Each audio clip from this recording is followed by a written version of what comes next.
So, welcome everybody to this first panel of the second day of conference. And today we will have the session is entitled "The Politics and Representation of Labor in the 70s and in the 20s."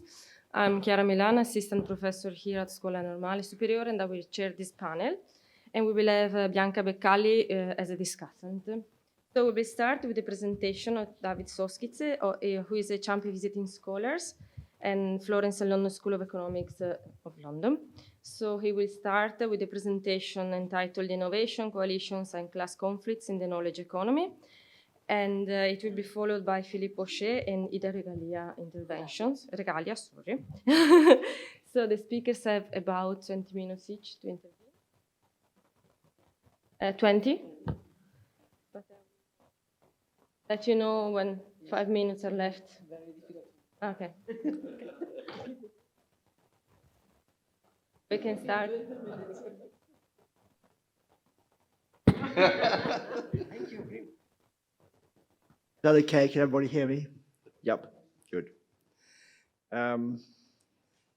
Well, this is, I'm not sure whether one's supposed to say this, but this is rather tentative and ongoing work with Torben Iversen, and but he's not responsible for any of it. So everything, all criticisms can be addressed to me, and but I will use the word we. So we want to argue rather tentatively, very, very open to discussion, and sort of slightly taking off from Donatella's little words in the introduction to the conference, and this, he says defensively, might be thought of as homage to Serge Mallet. I mean, we've been thinking that a new class has been emerging. So I think, Donatella, I'm allowed to stray off in this direction. New class, new identities, new conflicts, and this is very much about all that. So part of this goes back to what Colin was saying about the occupational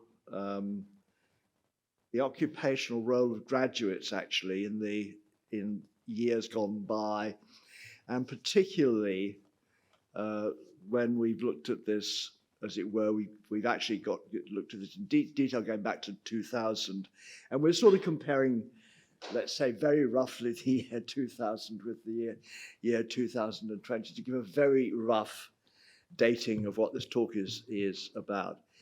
And in 2000, it was certainly then true that the graduates were very largely in the public sector. In particular, they were in health and doctors. Doctors and higher level nurses were graduates.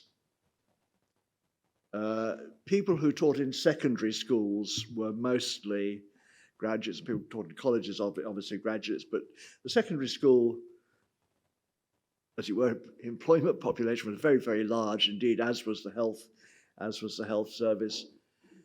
And then administrators, local government, central government administrators, a lot of them were graduates. And then in addition to that, higher level management and professionals. So in 2000, this was quite a good picture of the graduate workforce. It was beginning to change a bit, but quite a good picture. And it was around 25% to 30% of the 25 to 44-year-old workforce in most advanced economies at that stage. And critically, in relation to the argument which I'm making, they were locationally spread everywhere. They were spread across not just, as we will see now, successful innovation-oriented cities, but across all cities, large and small, towns, and so on. So the first point to make in this presentation is that by 2020, that proportion of, let's say, 25% to 35% of the 25 to 44-year-old workforce has risen to, let's say, roughly with quite a lot of variance, to about 50% in most advanced economies, nearly all advanced economies. And what is particularly interesting about that, and certainly very much relates to what I'm going to say, a larger part of that was female than male. About 55. If one has very, very rough statistics, it's not too misleading to say that 55% of 25 to 44-year-old workforces now in 2020 are female, and 45% are male. This varies from different in Germany, and Austria, but otherwise that's very, very broadly speaking, that's a good picture. And in fact, it's a worrying picture for some people, being driven out of Urbino, where I was. Thank you, Mario. Through the university, in these narrow streets thronged with students in this taxi, and a very large number of young women. And the taxi driver says, in clearly a very empathetic way to me, le donne, on a problème. And so I need to say, I use the one word which Michele Salvati taught me to use in any difficult situation, and you have to make a gesture with it. The gesture goes like this, and I say, comunque. And the taxi driver sort of, yeah, it could be, I could be being sympathetic with it. Anyway, that was very interesting, an interesting fact. Now,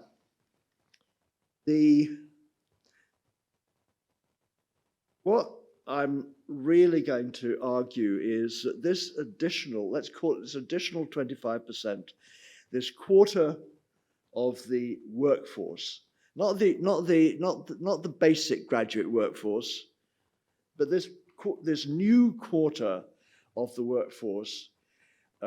This is very pretentious, but I'll call this a new class. Prétentieux moi. This is the new class of graduate students, younger. I mean, so 25 to 44.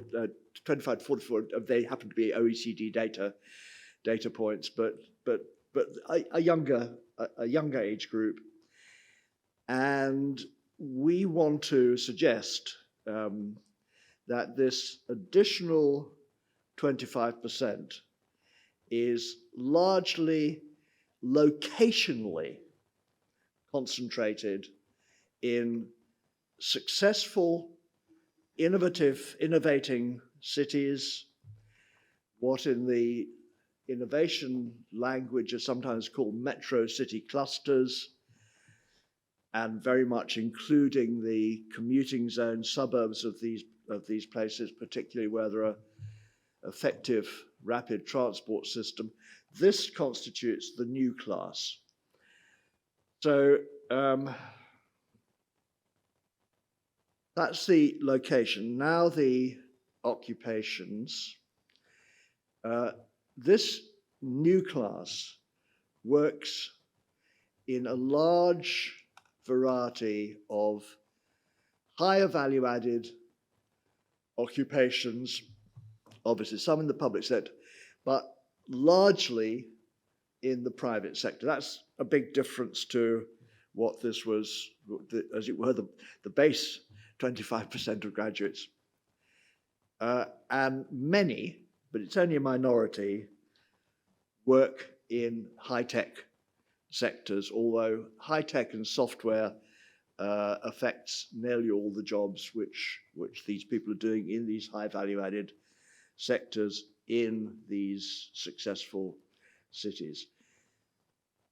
So, what is the driver of this great shift? Now, I just want to make it plain, I am not a technological determinist. There are reasons for everything, nor am I a linear technology theorist. Technological changes come in big discontinuous jumps. And I'm following a lot of work which has been going on for some time now in all the sort of innovation field, in economic geography as well, in saying that a radical and massive new phase of the digital revolution in the 21st century has gathered pace in the 2010s in a quite extraordinary way, and since the financial crisis. If Philippe was here, he would be already asking about the financial sector, and I promise we can come on to that later on.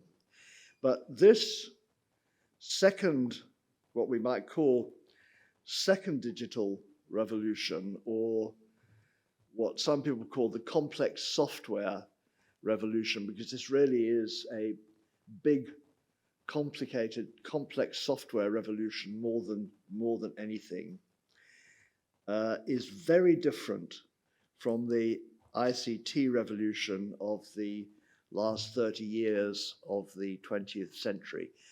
That revolution, as it were, the first IT or ICT or digital revolution, that revolution was concerned with miniaturization of equipment, moving from huge computers down very gradually down to from mini to desktop to laptop computers.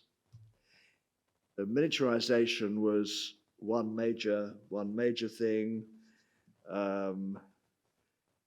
The second major element of it was indeed the development of software, but the software which was developed during this stage was literally off-the-shelf software. Anybody who, as it were, had a modicum of knew how to use a laptop could buy Microsoft Word. The whole Microsoft Office was developed at that point, and this was stuff which you could just buy off the shelf, and then you slotted it into your computer, and you could use it like that. Just to talk very briefly about the great increases, well, it's been enabled by great increases in computing power and internet speed, actually, together with all these series of developments. Cloud computing has played a huge part in this, and so-called edge computing, associated sensor technologies, embodied in Wi-Fi smartphones, 5G and 6G, lower Earth orbiting satellites are already beginning to change the way in which the internet is being delivered. The whole development of platforms, but in particular of complex intercommunicating multi-dimensional, multi-sided platforms. This all went with Web 2, which was the huge development of websites which you could communicate with.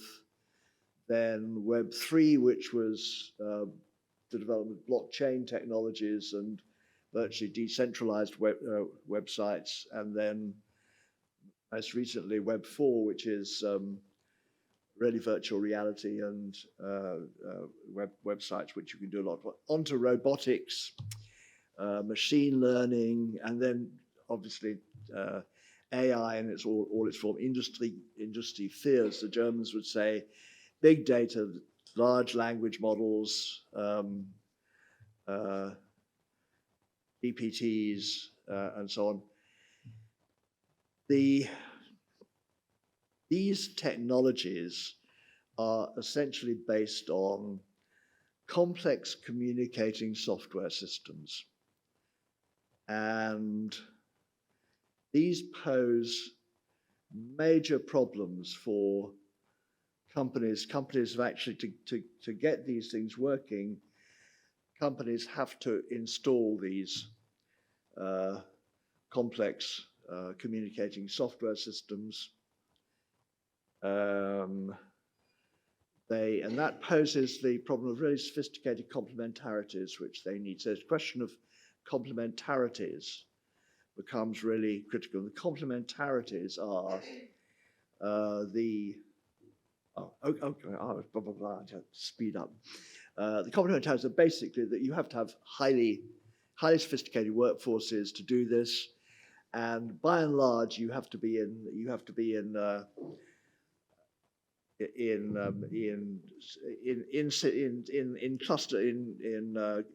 metro city clusters to be able to tie in with other companies doing it and so on. So all that brings together people into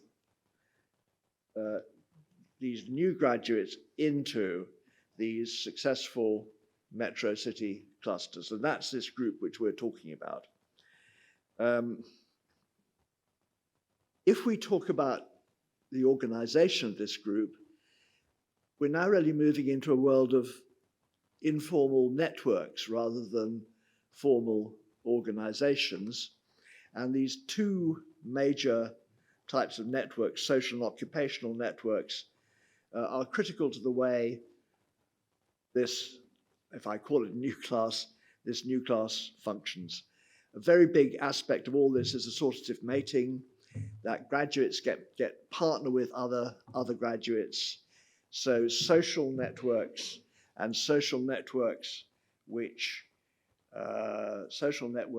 tie up with people across many different occupations, they play a major part. So we can talk about the way, exactly what the identities are which these people say, but we want to note two big issues. One big issue is these very successful cities also have a lower class of service sector workers who, as it were, rather literally service these more highly paid workers in the graduate workers in these cities. But there are two dynamics going on here. A major dynamic is property prices. So as these cities, as it were, relatively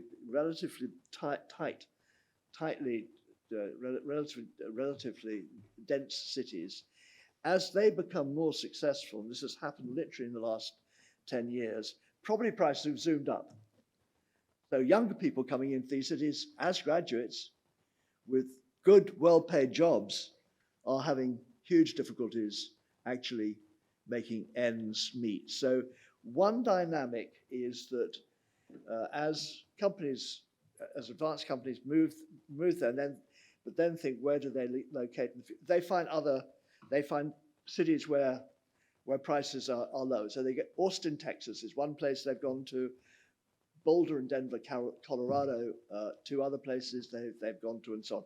So one dynamic is you gradually move out of you move out of San Francisco and San Jose, actually, and indeed Boston and Cambridge, and you move to these new up and coming new high technology systems. So that's one dynamic.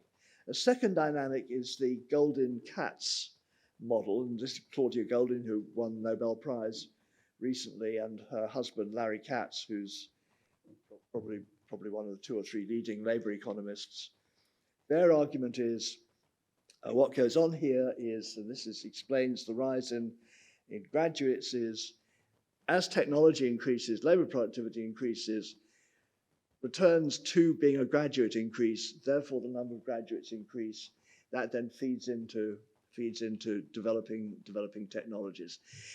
That's a dynamic which is based on a linear view of technology. And what's really interesting about what's happening here is this is a dynamic, a whole burst of a new technology era. So why don't I stop it at that point? Needless to say, 1,000,001 problems with this which need to be ironed out. Thank you so much, David. I now give the floor to Philippe Bochet of the European Trade Union Institute, whose intervention is entitled European Trade Unions and Climate Change, a Dynamic and Complex Relation. Thank you, and I'm very happy to be here. Already I have some impact of my what I think I have to speak about a topic which is completely invisible during all the conference except Colin. The ecological crisis was not there, with actors that are completely invisible, and the federation at European level. So my challenge is to convince you there is a link. The first, it exists, there is a link, and there is interesting the development there. So I no longer work at the ETUI. I'm Scampi, visiting scholar here and affiliate to Santa Ana in Pisa. So I can speak for the first time about the trade union freely. Because before you are working, we are this kind of research center for the formation training center for the trade union. You don't speak about your own boss, the kind of.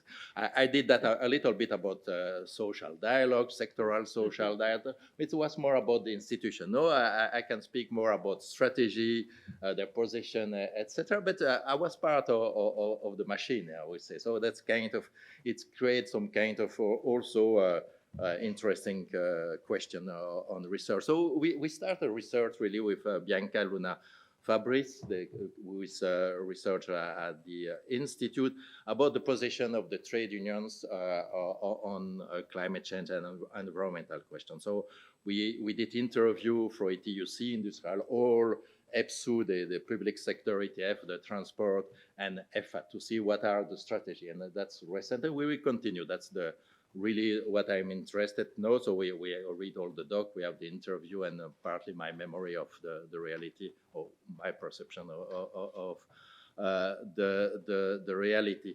So if you are interested, we have already one publication about ETUC, the evolution the last 20 years. It's in French, it will be published in French, but as the original was in English, if you are interested, I can say. No, it will not be published like this in English, but I can send the English version. So first, why is it interesting now to speak about that? What was the change? Because we spoke about climate change. If you remember the last crisis, we spoke about the investment plan of Korea, of Mario was also involved in the research, about US, the 30-40% is for climate change, infrastructure, etc. We had the debate about the post-growth, about new indicators, Stiglitz, Sen Commission for the French government, etc. So why is interesting, so interesting for me now, is that you have a strategic role of the EU and the Commission, and you have the European Green Deal, and the European Green Deal, the adoption of the European Green Deal in 2019. Change completely the level of power, because with the European Green Deal, first it's rather ambitious, and then you have dozens of legislation, initiative. So all the tension now are in Europe, at European level.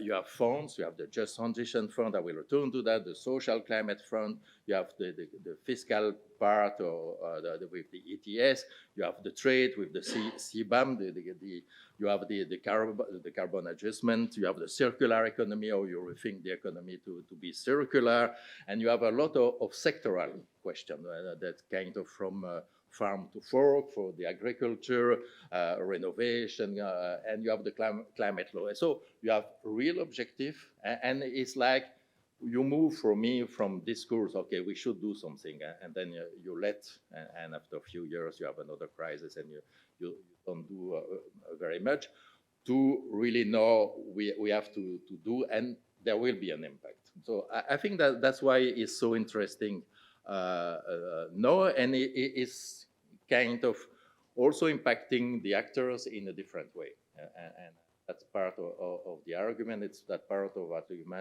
my argument about or ETUC and the federation, sectoral federation, have evolved in the recent year because we have this mix of regulation and sectoral regulation. So for ETUC, it's more or less the general discourse. Okay, what is the big direction? And I return to that, is about the just transition. But for the sector, you speak about really real people. That's a change that is happening in the sector in the coming, what kind of technology you use. So that it's no longer kind of blah blah. You have to be very precise in what you say, what you want. And that will have an impact on the economy, that we know, that we have a lot of restructuring, mainly in the future, and there will be job creation and loss. So that's, for all the estimation will be are positive so far. There will be a lot of creation of job in the construction sector.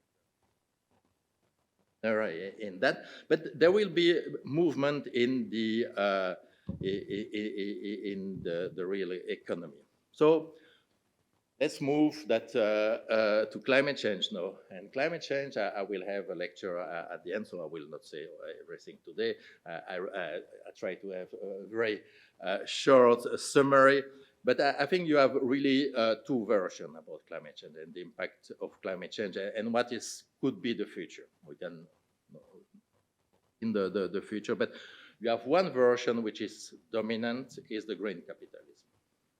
That's and that's the Commission and most of the trade union and on the green capitalism. So it's not something very different. You adapt capitalism, and there is the other one, and you have more and more scholars on that because you have more and more PhD also doing study, is beyond capitalism and post-growth. And the question is there, you can not solve the problem if you stay in the capitalism system. So there is the difference between the two approaches. The first one, everyone is concerned as and responsible with difference. It's so the challenge is for all of us, and they say it's the Anthropocene. Having is the human being. It's not, there is no difference if you are rich or not, a little bit differentiate, but not.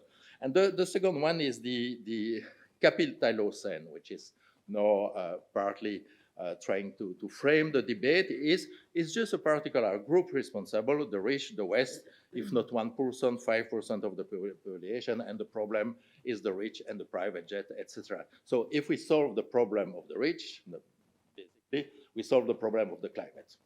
You have to do little adjustment, perhaps to go to the restaurant with no meat. That could be a little adjustment, but you don't, as we did, you don't have to change a lot if the rich change completely. And I think that you can have the idea of that if you say the first was an adaptation, and there is the kind of twin revolution or twin change, and the green, and the second is a transformation. Personally, I think we go for a transformation, but Perhaps nobody knows. It's about the future. But what is sure, it's sure like we have more extreme events. As we did quite little so far, there will be more and more pressure to do something. What we did was the easiest way. Change the bulb to put the LED, that is win-win situation. So now we have to see how we will move, how we will eat, a lot of stuff that affect our way of living, lifestyle, etc. And just to give you an example, because you remember the COVID, no transport, no plane, etc. We have to have the same level of reduction of emission each year additionally that we had for the COVID. So we have to reduce our emission, if we are serious for the 1.5, by 30 COVID. Okay? So imagine what is the impact. I think, and everyone say, okay, we will arrive, but we didn't. So the slope is more and more. Before we don't have enough investment, we need twice. No, it's if we want to reach, we have 3 times, and very soon it will be 4 times. But where is the investment when you see what's happening in Germany, or what is the discussion about? There is something to say, well, we will solve the problem a little bit later. The slope is much more steep.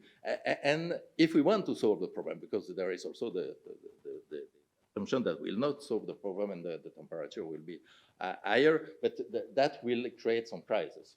That is really, the crisis is in the future because the pressure to change are in the future because we didn't did that.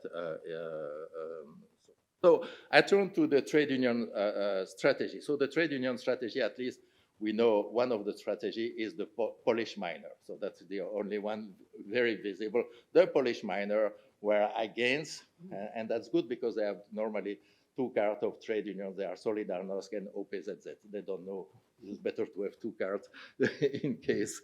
So that's the problem. The trade union refuse, and that's mainly the vision. I think that's not really true, and I will return to the Polish miner because the problem is solved now. It is much more that they went progressively in a way to how to adapt.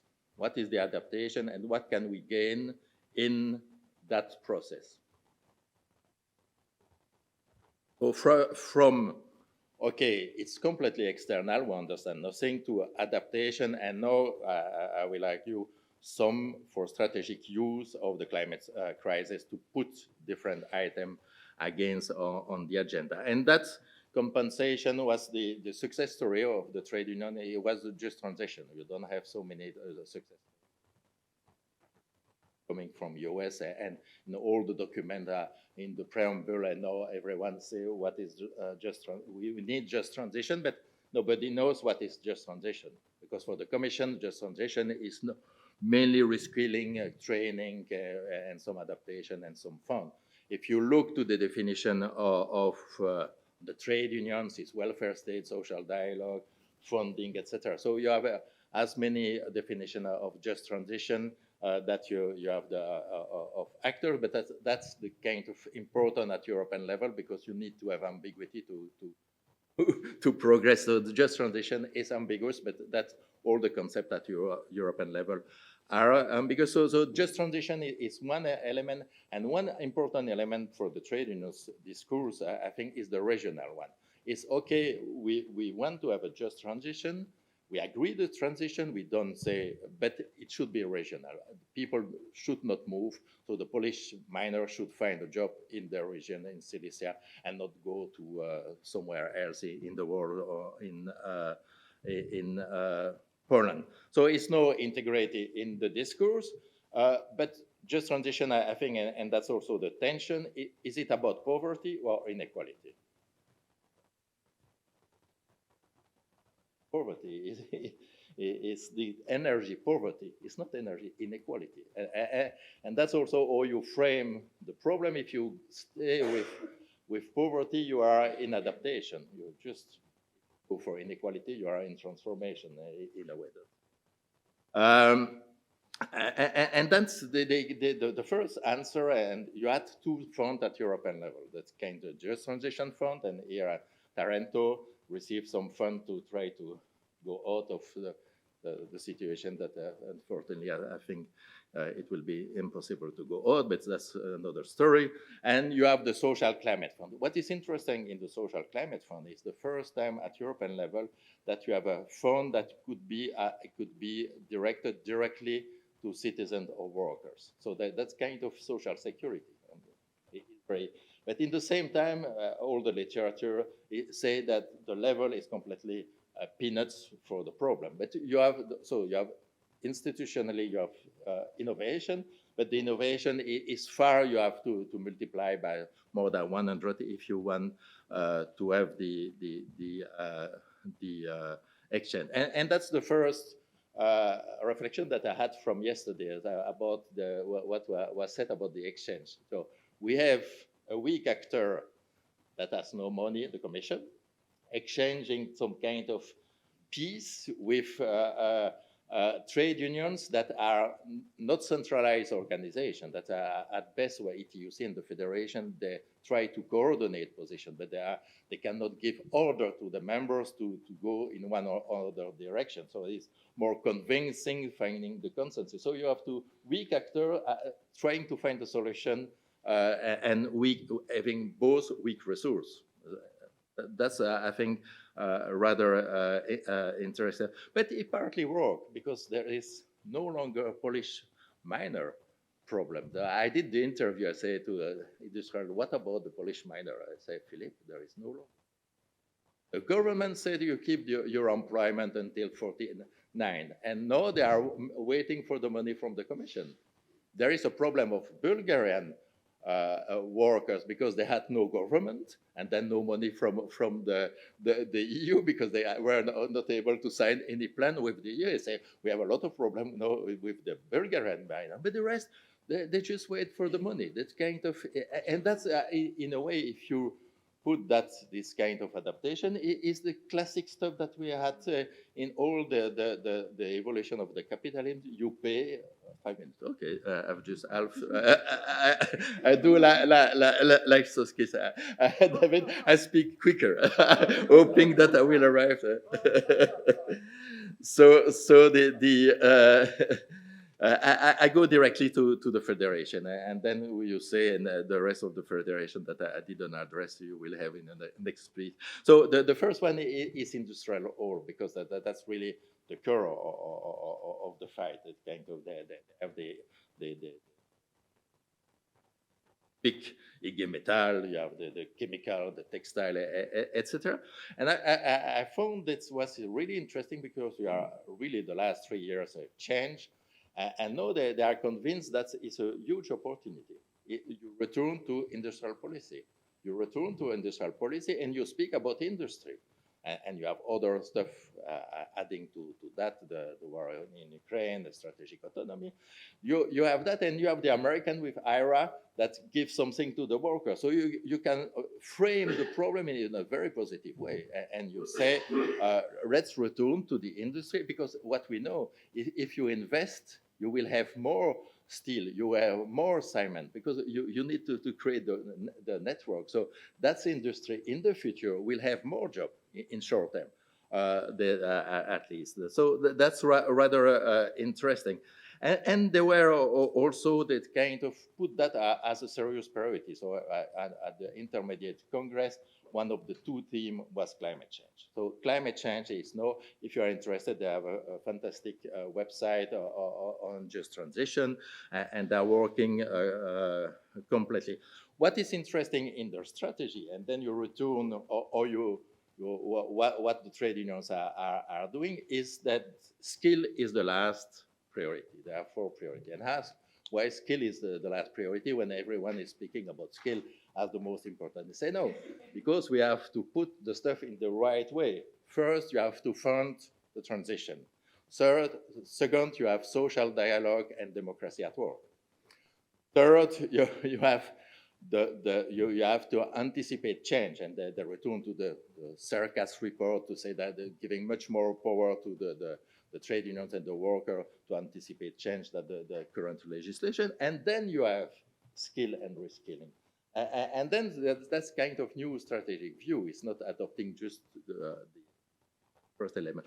What is even more interesting there, with their manifesto, there is the employer was interested to negotiate with industrial all about just transition. And the employer was the gas provider, the one having the pipeline. And that's interesting because you say, why the gas pipeline at the beginning? Rational. The rationale is easy. We will use the gas pipeline for hydrogen in the future.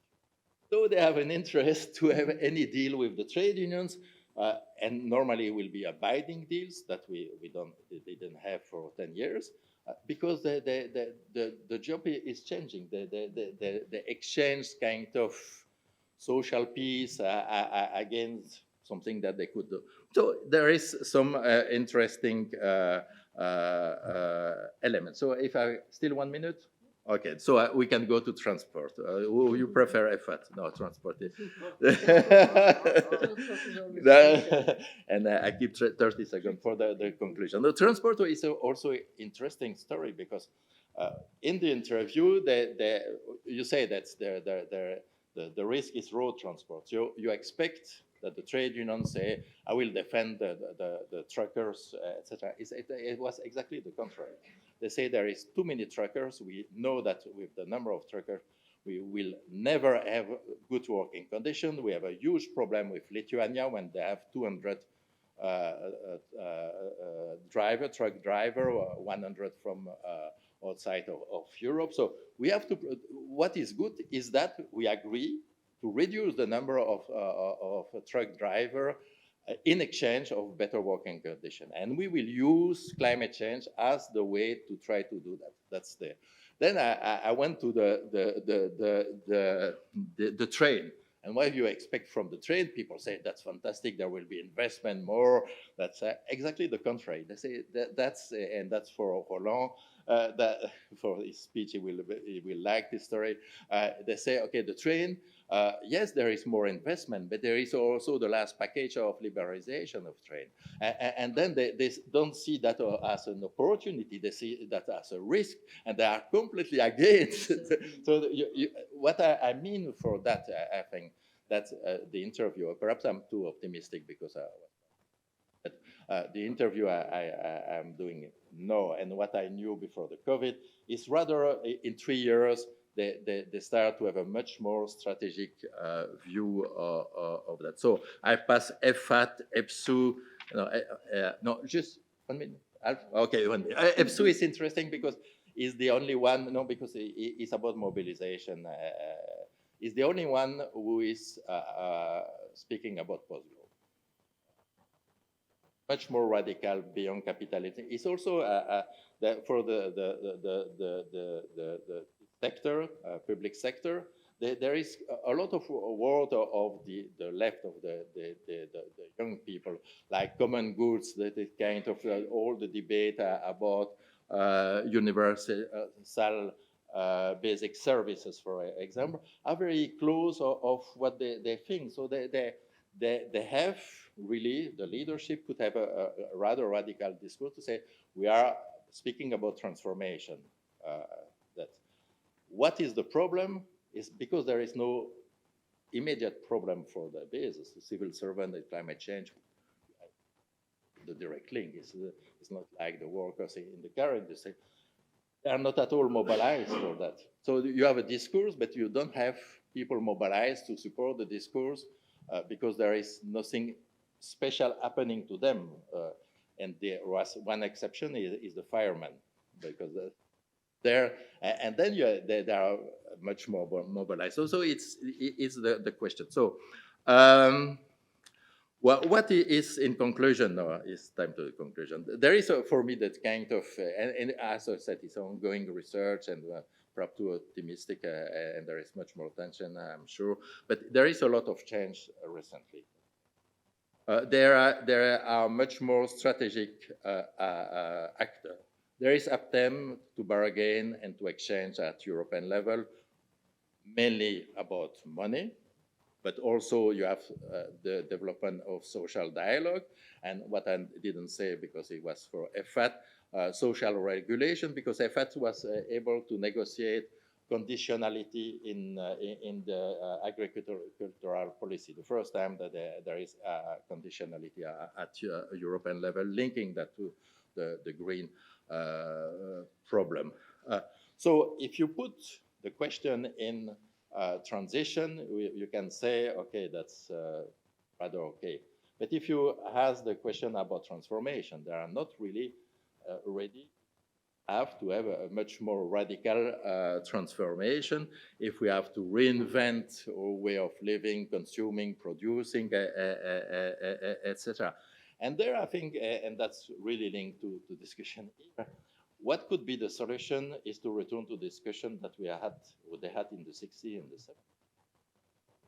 70s. You had 3 decades of neoliberalism, and the trade unions concentrate mainly on wage, etc. Letting alone all the richness of the revendication. So if you return to the debate in the 60s and the 70s, what we had the debate about working time, about alienation, freedom, dignity, transforming work and working condition, participation, co-determination, auto-gestion. You have all the ecological debate already, or someone named Gors, that you had at that time. So if you go for a transformation and you have to reinvent the trade union, you have this kind of rich debate that we discussed the first day here. That could be, it's not so far from the basis or the end. And I finished of the trade union. Sorry to be so long. Thank you.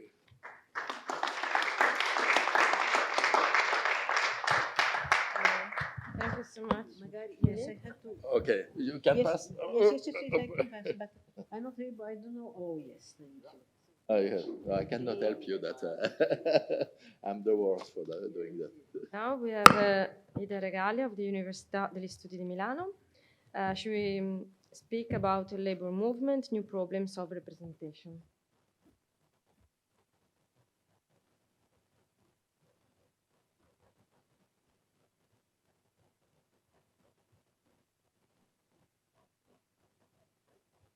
The 80s, perhaps it was. Yes. Perhaps it was 1984. We are not so sure. And at a conference in Amsterdam on social movements. And I was the only one who was not speaking about social movements. I was there to speak about trade unions. And the argument was that in any case, trade unions were social movements that have been institutionalized over time.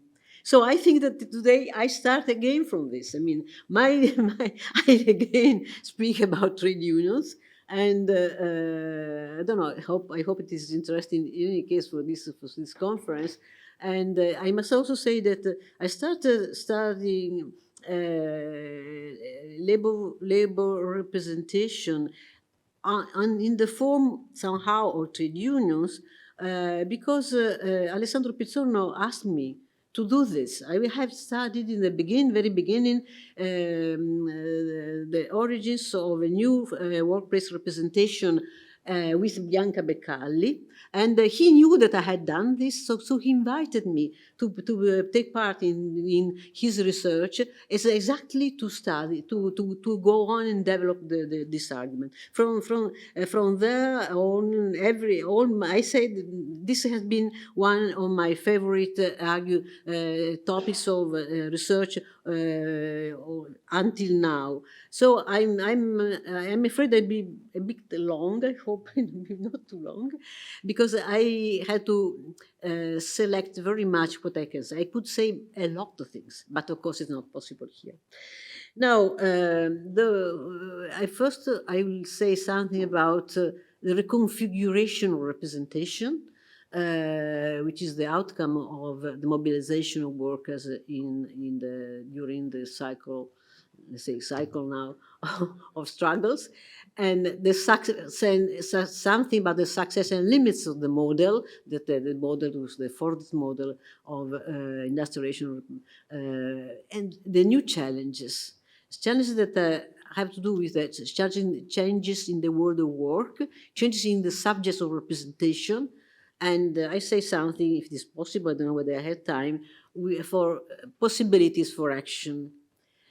Now, the birth of a new representation in workplaces is closely linked to worker mobilization.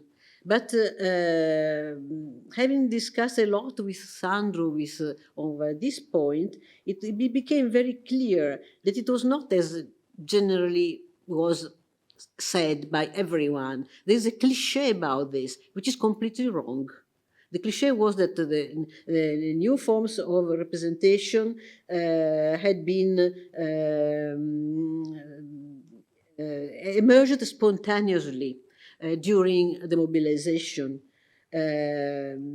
Why? It was very clear after empirical research, interviews, discussion with Sandro, that it was not so. He said at the beginning, in the opening his essay on Lotto Pereira Sindacato, he said, "It's not true that cycle of struggles began in spring '68 was unleashed by unskilled manual workers. On the contrary, we could say the same thing. It's not true that the shop floor delegates emerged spontaneously during mobilization outside the union on the initiative of workers without prior union socialization and political experience. It was not that. They were introduced, they were in any case the outcome of an idea, intuition of a trade union left, which had sponsored the formation of a widespread representative network, elected informally but elected. Although they were elected on the basis of without show hands and wide ballot and so on, but and they also were structured following the design of the factory according to the model of a homogeneous group. It was a very sophisticated system, although it seems it was clear. Why? The cliche of the spontaneous emergence lasted over time. I think that everyone still thinks this, also within the trade unions. I think that because from the trade union point of view, this was a way to have two advantage. One, to avoid assuming openly the responsibility for an organizational innovation on which there were many divisions between and within the all trade unions. On the other side, this was also a way to give a strong signal to the workers of the union willingness to take their preference into account, as it became clear that this form of work representation continued to be strongly supported by the rank and file, also when the protest was ending, and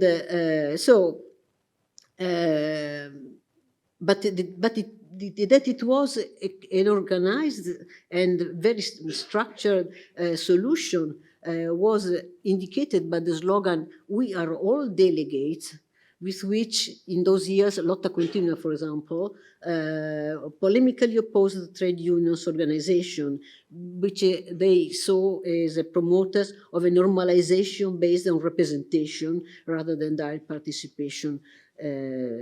But after, in any case, the success and dissemination by imitation of the model of councils, delegates, and then of councils, also beyond the territorial areas and the sectors most affected by collective mobilization, were a clear indicator that the workers were very in favor of this solution.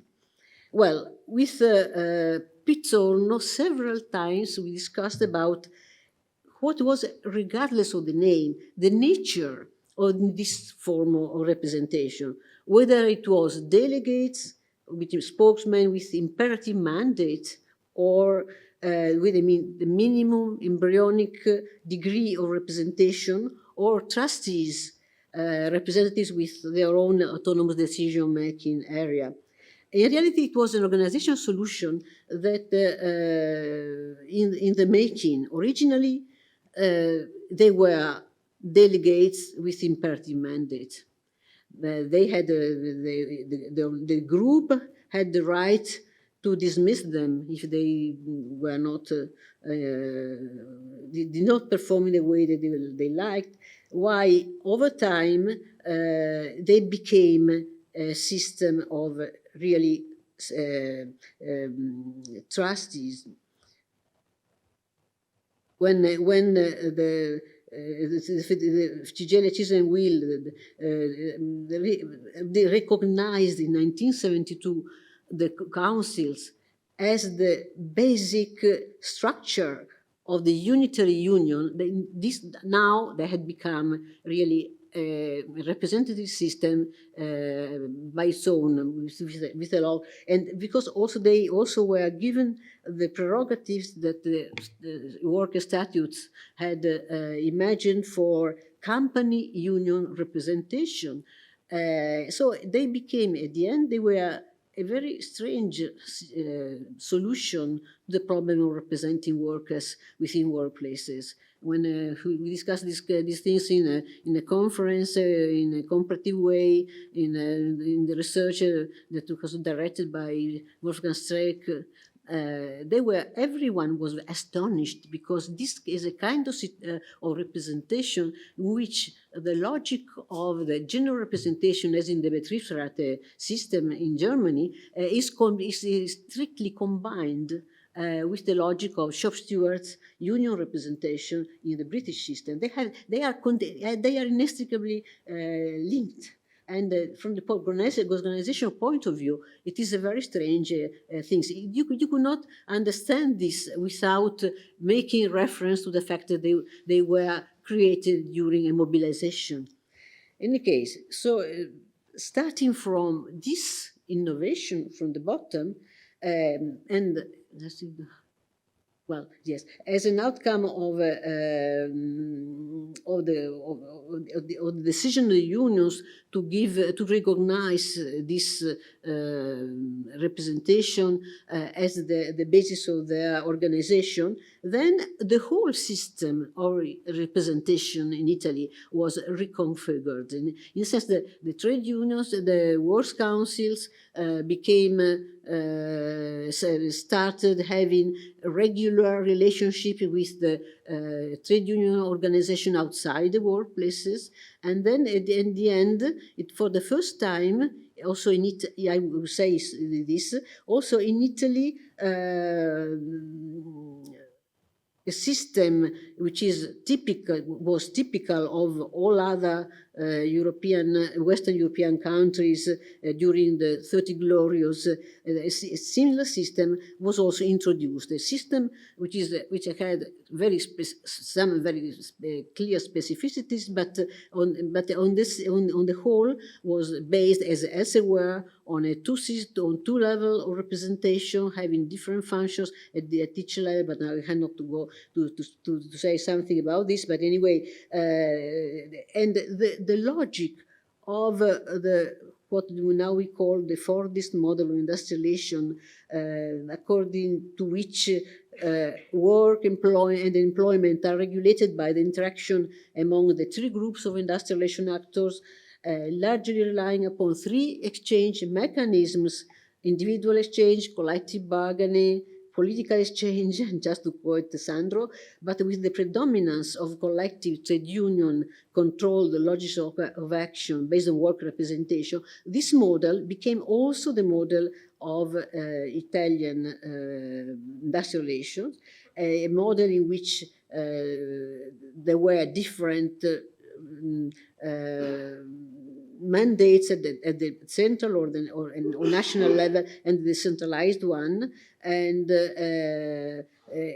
where there was the model was very successful in almost countries, and it was very successful in Italy indeed. In Italy, it had the story in Italy was much shorter, because very soon in the 70s the model came under stress. But now here I only say that, but also in that period there were limits in Italy as elsewhere. The model did not really cover and represent all the whole economy, workers in the whole economy. Although we had this, we thought that it was so. Perhaps never in the history of labor there was a system of representation that was so inclusive. But they really did not represent every part of the workforce. It says here, certain groups of labor force were not really represented, and certain kinds of firms, let's say, for example, the small firms, were not represented, and certain areas of the economy, especially services in that period, were not represented. So the model had specific limits everywhere. In Italy, the model became also, as in another situation, the rule, the norm. But I only want to. I cannot explain why, but I have only want to remember that the result in Italy was a system of very imperfect representation, open, with uncertain hybrid legitimacy, with adaptive capacities that are from, according to my what I know, they are still there. From this point of view, they don't agree with many interpretation of the general failure of trade unions in Italy, but they have a very adaptive capacities, and they are also permeable to the pressures and the initiative they represented in a very not ordered way. That's certainly so. It is very often you don't see this. But this is what happens if you do empirical research. Anyway, in the 70s, from the 70s onwards, there was the crisis of the Fordist industrialization model. Because the reason not possible now to discuss here, but certainly one of the aspects that were immediately looked at, it was that the shortcoming was the dualism in employment conditions and the standards of worker protection. And this dualism became so clear in those years, and then also the previous limits that had not been seen came to the fore, and there was a lot of discussion in those years, from the 70s and the 80s, 90s, to see what's possible to do. And one of the solution, not the solution, one of the approach was the revitalization approach.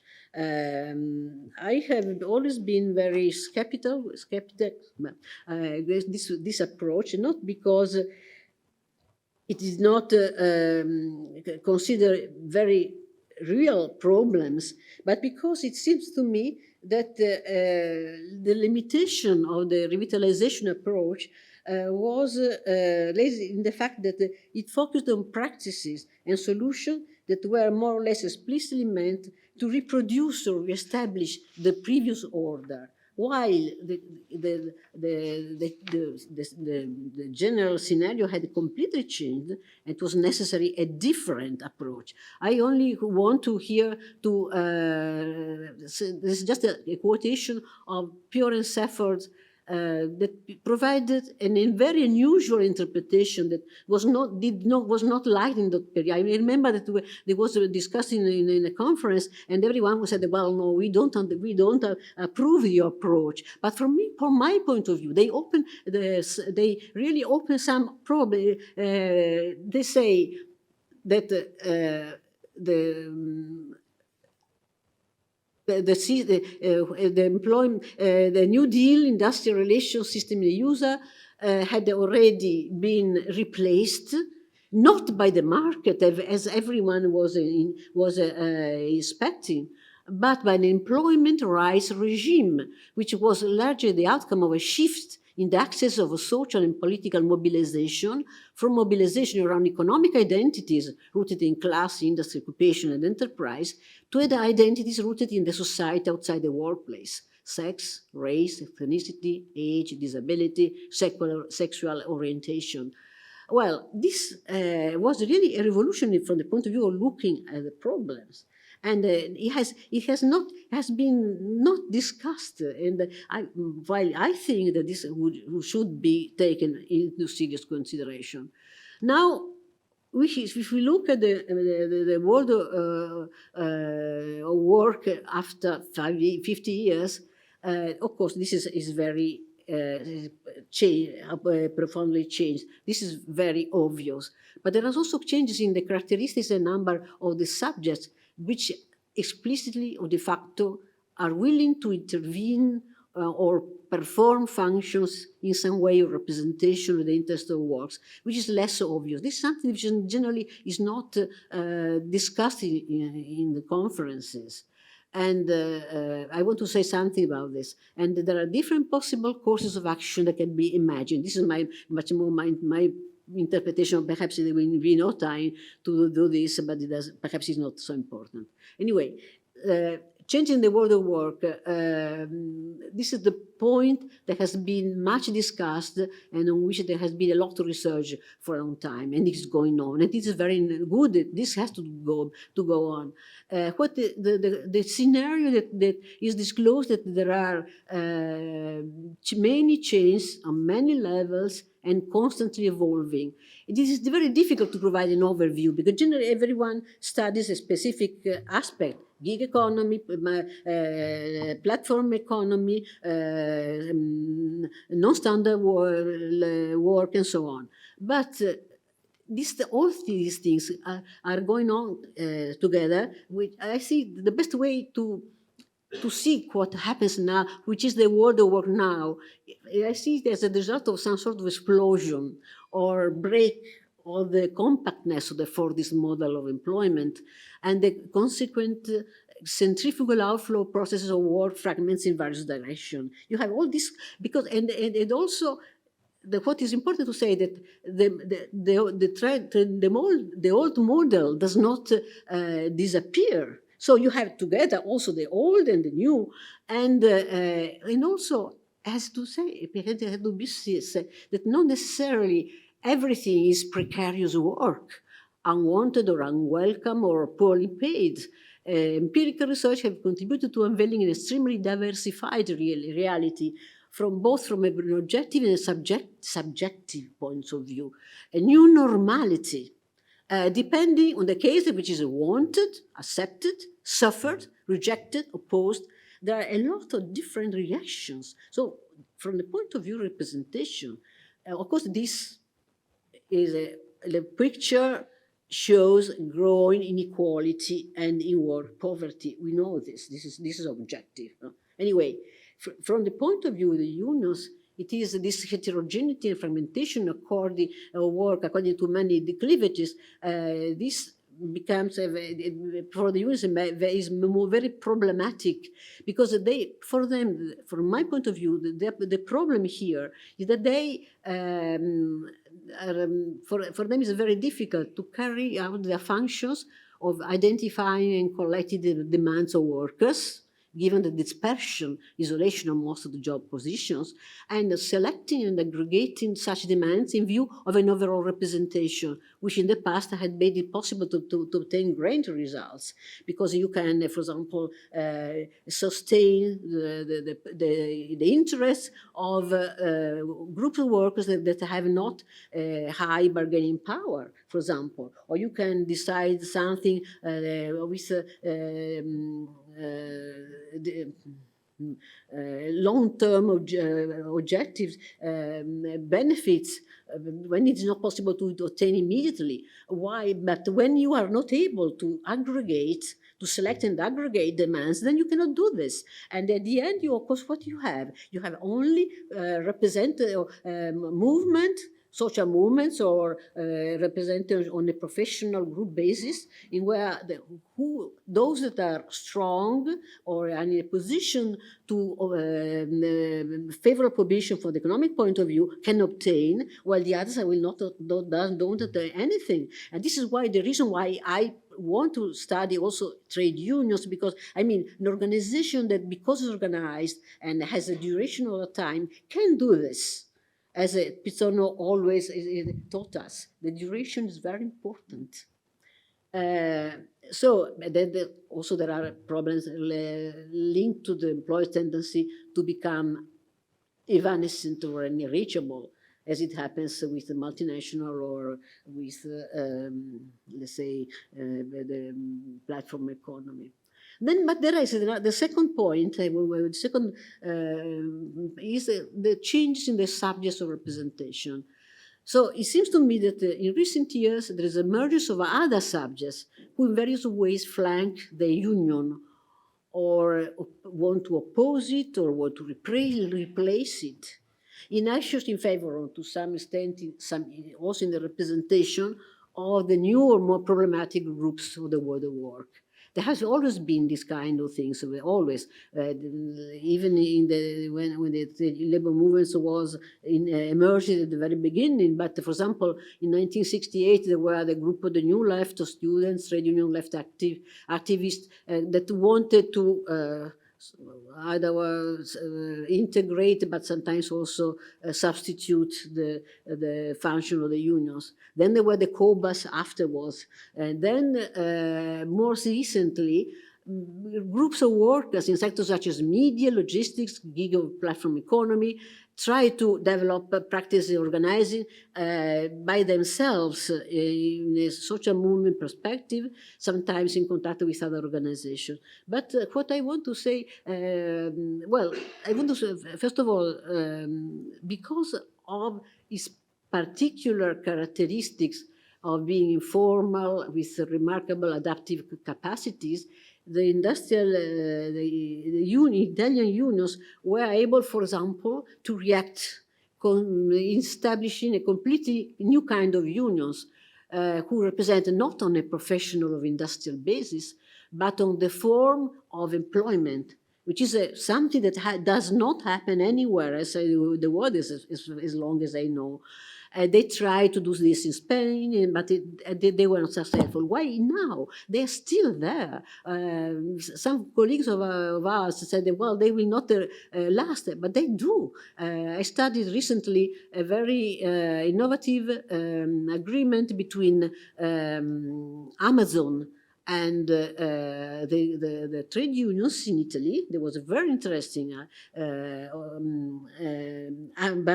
agreement, and the agreement was signed both by the unions, the federation in the transport sector, and by the needle and those representing the non-standard forms of employment. So, and this happens now. I mean, it didn't happen. I mean, in a very long time ago.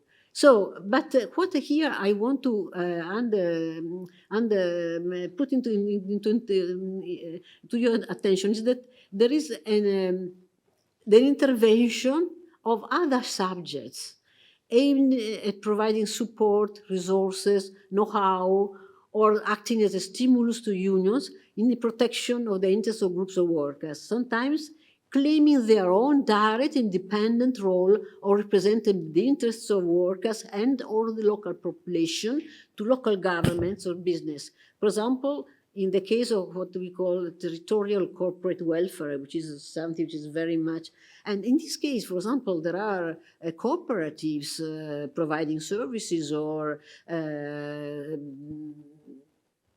subjects for the tertiary, for the third sector, and so on. Well, they are asking to be recognized as representative. What is the point?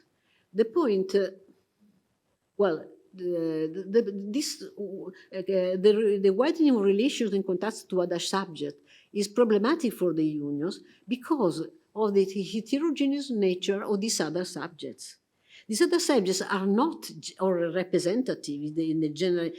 So they do not need, for example, to be responsive and accountable to others. They just say, well, we are representative. They declare that they are representative, but they don't, there is no way of measuring this. And they generally are suppliers of resources. And very often they introduce logics of the market. For example, yes. Or when they intervene in representation of specific interests or pretend to do so, they will likely act according to a logic of exclusive representation devoted to the best possible representation of clearly delimited categories of represented at the exclusion of others. While this is not, should not be, generally is not the logic of which, for the unions then, there is the problem of how to cooperate with them. They have to cooperate with them. It is always clear that they had to. And when I discuss with trade unionists, sometimes they tell me this. Well, for us it has become difficult to do this. Now, I have a right to the conclusion because there are some orders of problems that ideally should find solution. One is the representation then of structural and personal cultural diversity. Which is the problem is not so much to find the best way to give voice to the interests of non-standard work contracts or irregular employment, etc., but the problem, what one would imagine the best solution would be to building an approach able to include all diversities within a broad and composite new representative framework without seeking to eliminate them by authority, but respecting the differences between individuals and their specific preferences according to a strategy combining universal protection and individual opportunity. Of course, it is easy to say this, but how to do this? But anyway, this, from my point of view, and what they are discussing with trade unionists, this should be the future. But then the other point is the representation of labor market transitions. Because so you can combine universal protection and individual opportunity if you are able to intervene in the labor market transitions. So, well, here I have some examples: transition from education to work, and vice versa, transition from one job to another, or from one task to another within the same job, transition from employment to unemployment, transition from one type of a contract to another, or from irregular to regular employment, or from work in one country to another, transition from work for the market to care work and vice versa, or from an active life to an inactive one, sometimes rich with other activities. So whether how this can happen is a completely open discourse. What I am been speculating for some time now is that the possibilities is to, if the trade unions somehow abandon their traditional logic of being organized at the workplaces or at the sectoral level. So beyond what happens within workplaces and not to eliminate this, but to focus on a different playing field, which is the territorial one. Because for the territorial one, if you are able to stay there, there are a lot of things that can be done in favor of many to reach also many workers that otherwise are unreachable. And now, of course, it's not possible here to discuss this, but there are a lot of things that are already happening at this level. There are many, many initiatives, but they have not become still yet a strategy. So there are many diverse and very interesting. We've done research with Luigi Burroni, also Lisa participated, trying to give empirical findings to support this. And there are a lot of initiatives, at least in Italy, but there is not yet a strategy. But what I want to still, now I finish, to say that in this way, the logic is not to simply organize workers in the local community, or this does not correspond to a simplistic vision of a return by the unions to their origins of the social movement, perhaps backed by references to values as communitarianism, but it should be the basis for testing a new models of relationship with the represented and capacity to influence decisions on the counterparties in a more inclusive and universalistic framework. I intended to overcome the dualism between workers who enjoy many rights and protection and those who do not, and between firms in which there is trade union activity and those in which there is not, or where it's too weak and so on. Of course, in this way. Now, having said this, I want to say a final note. When I was writing this consideration, I wondered with some apprehension what Pizzorno would have said about it. He probably wouldn't approve, and he certainly would raise a lot of demands and questions. But as far as I am concerned, I believe instead that his methodological lesson that for me was so important is very liberating for me. And I summarize it today as follows. There's no need to go and search for a new collective identity. It's not possible. How is it possible to have a new collective identity in this situation, in this kind of world? For me, it's not the point. This is not the point. So it's not necessary to go and search for a new collective identity. If it emerges, well, but it's not necessary. We don't need to weep over the identity and lost identities, those that we already knew, but they are no longer there. This is not the problem. The problem is to see what happens and to see what is possible to do. The problem is not to stop doing research, at least for us, observing with meticulous rigor the new differences and inequalities, or which to understand dynamics and processes beyond what it appears and it is said. This was what always continues as it does.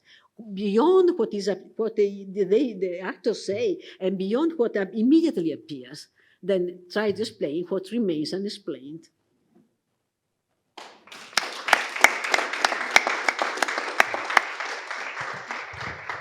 Thank you to all the speakers.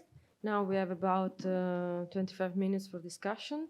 We have Bianca Beccali of the Università degli Studi di Milano as discussant, and then we open the floor for interventions and questions.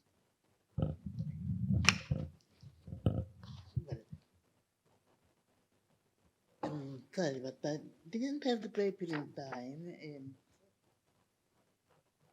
I will join in the discussion later. Perfect. So we leave the discussion of Bianca Beccali at the end of the second panel. And now we can open the floor for questions. I think there is a microphone that can be circulated. If anybody from the public wants to intervene, the floor is open.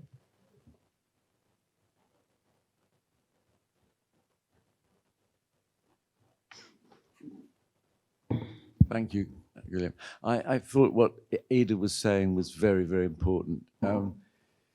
She's really been talking about the importance of structures in determining how we act, but the advantage of actually weak structures over strong structures.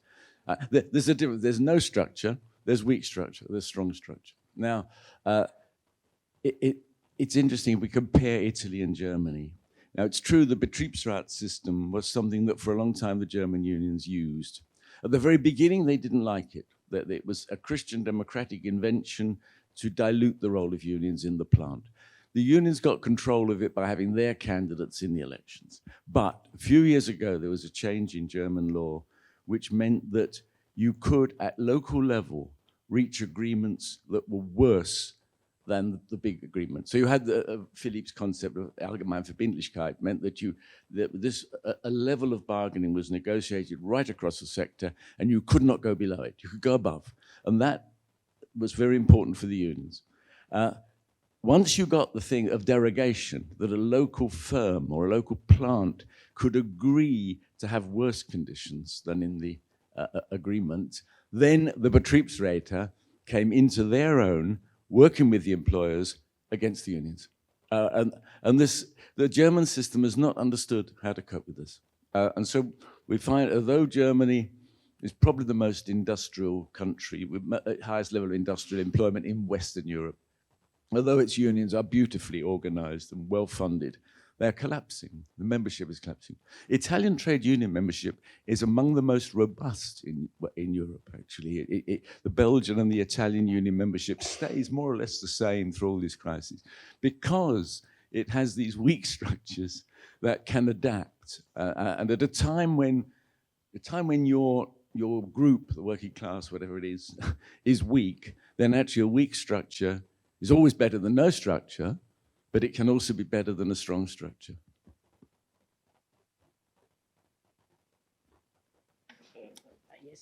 Yeah, just one very short point to Ida, because then we have time. We have 3 hours on the train time to discuss.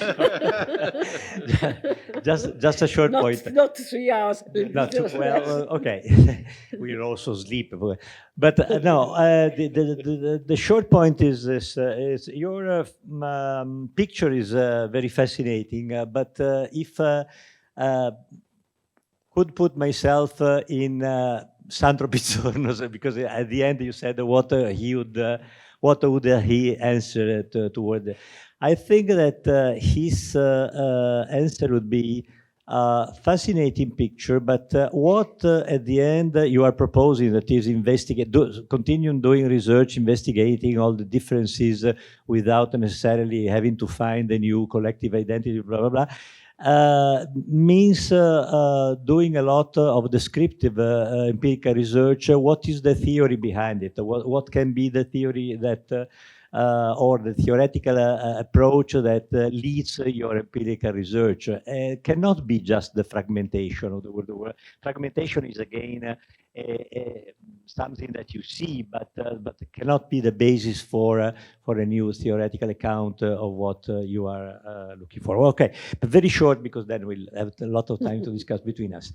David, I wanted to, if I can talk to your back here.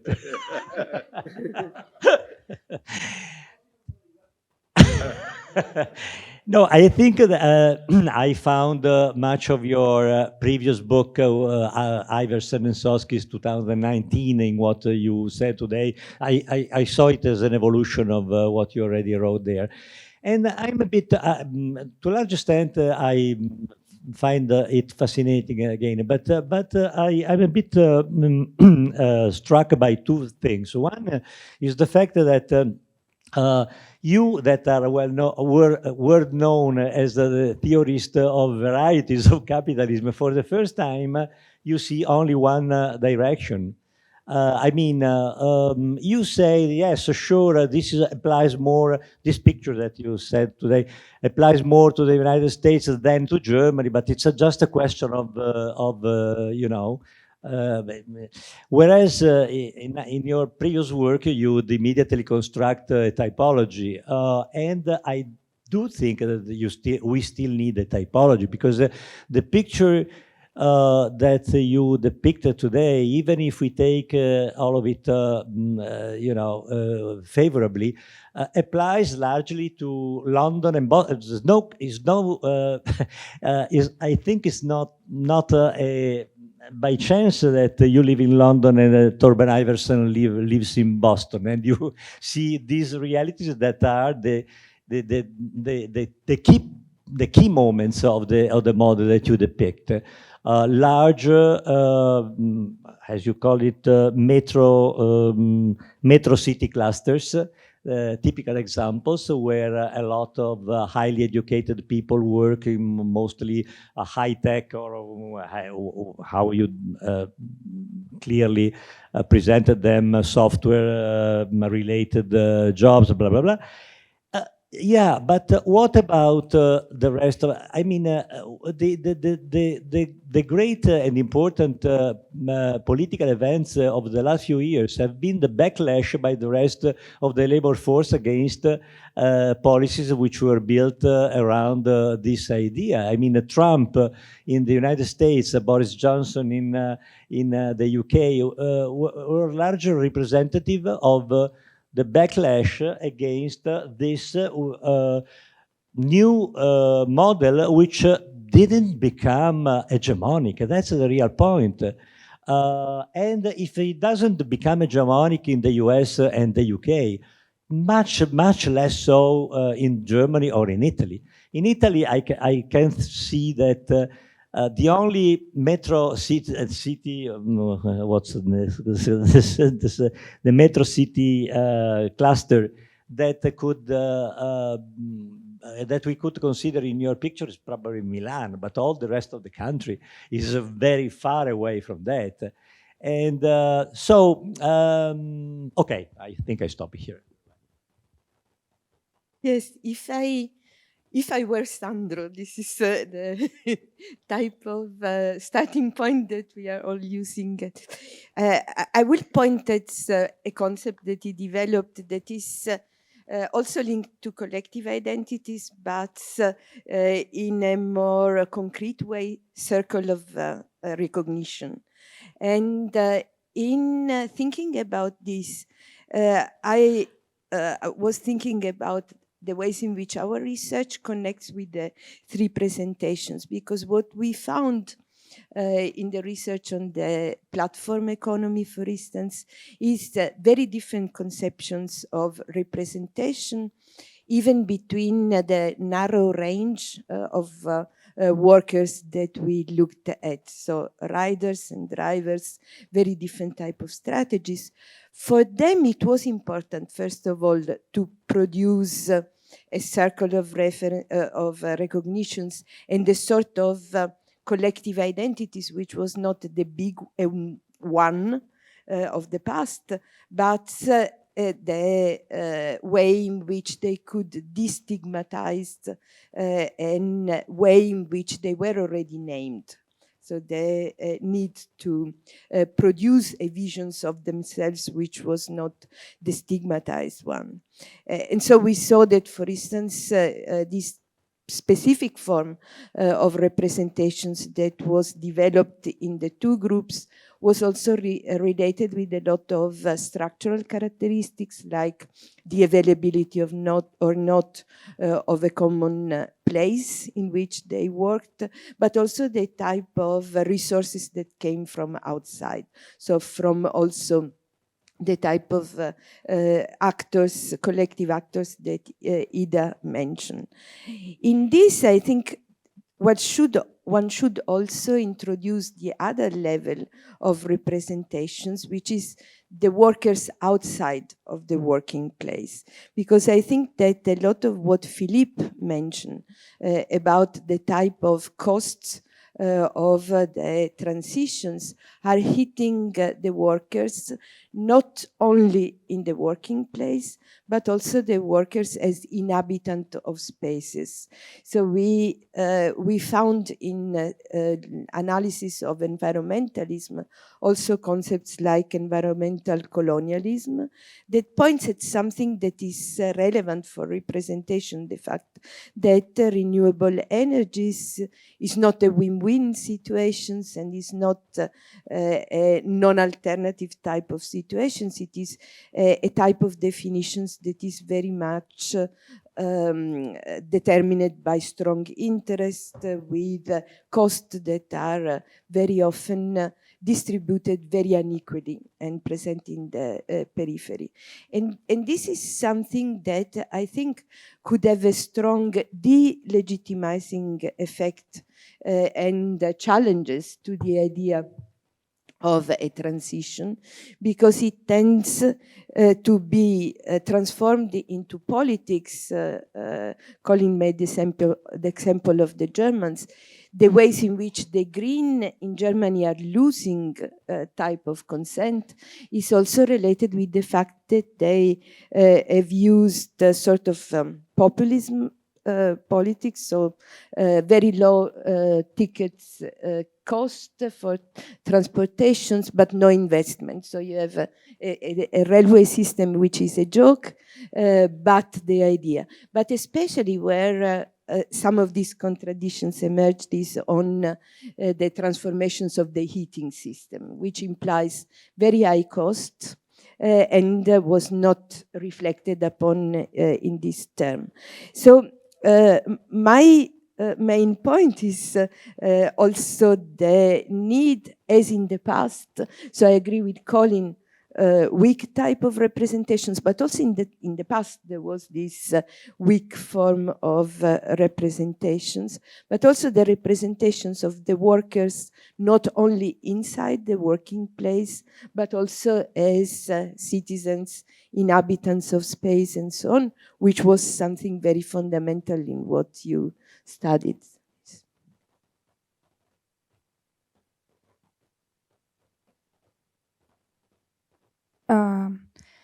Thank you for all your three presentations and contributions. I think this is a general comment that links Ida's and Philippe's contributions and builds on what Donatella was saying. When we speak about collective identity, in our research with Donatella and also Eugene Nullman, Guglielmo, we are analyzing the GKN occupied factory in Florence, and this is a struggle in the job place, for the job place and for the job.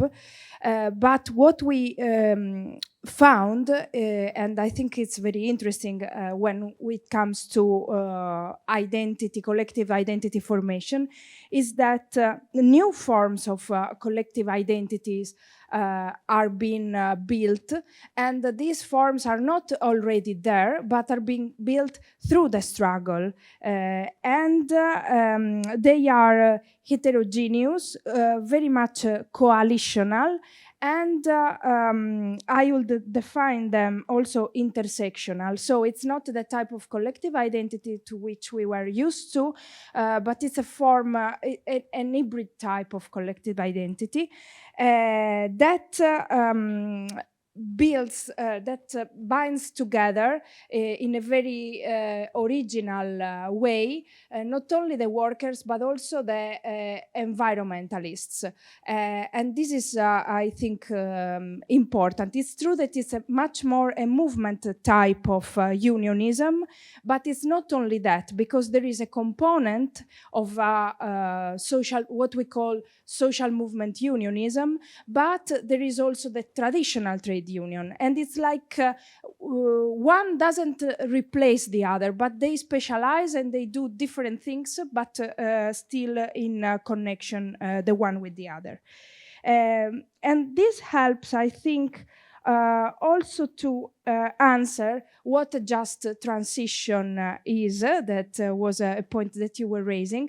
I think that a just transition is also a transition that is designed from the subjects that somehow have then to work in this new transition. And in our case study, the GKN, what is important is that there is a very strong contribution of the metal workers, of the academia, and of environmentalist activists to the construction of an idea of just transition.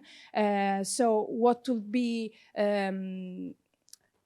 the future of the factory, what should be produced there, but also where the energy for production should be taken. They are all reflecting on all these points. So I think that yeah, this might be important for the discussion here. So my 2 points are: new collective identities do exist and are coalitional, and a just transition is also a transition that is designed by the subjects of the transition itself.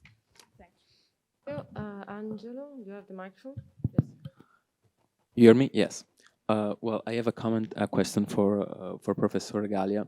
First of all, I was really inspired by all your works, and what they were very important for me. And Eletti Abbandonati, I think, is one of the most important books in Italian labor sociology, at least.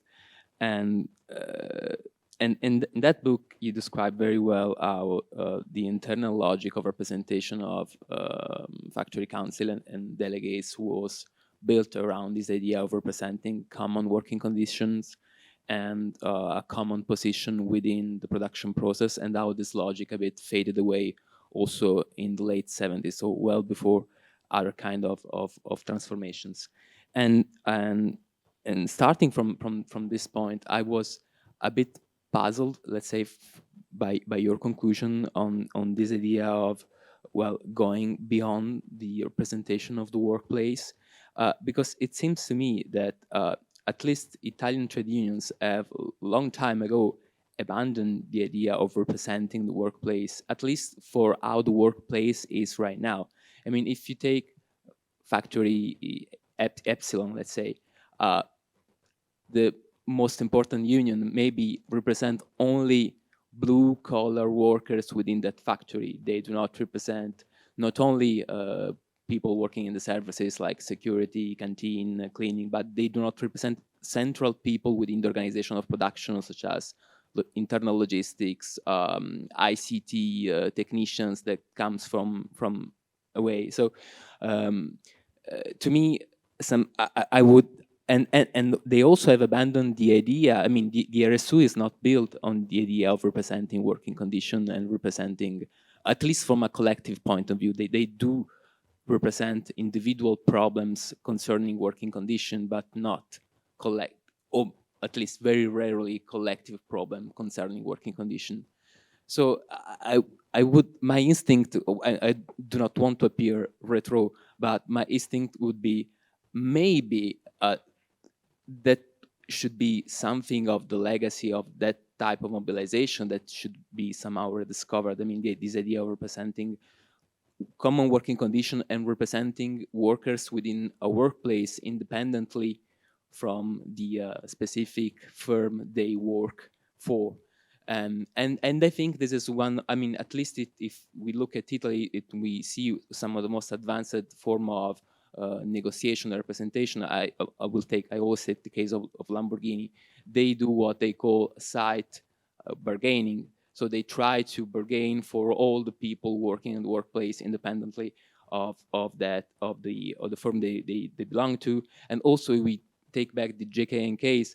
Well, I do agree with Daniela that there is all the stuff about convergence, new forms of identities that mix with old form of identities, but all that was built on a structure of representation that was built since the late 2010 and after, which was inspired somehow by the practices of representation of the 70s. They have somehow they have negotiated with the company an extended representation with new delegates that they called delegati di raccordo. I don't know how to translate it in English. And those kind of delegates really, I mean, at least in their idea, would represent workers in specific, let's say, departments or on specific lines. So, and into, I mean, at least in my analysis, and it was something that made them able to accumulate resources that later on sustained their mobilization. So I just wanted to ask for your opinion. Thank you. I think we can ask the speakers to. I'm left. So, rotations as you prefer.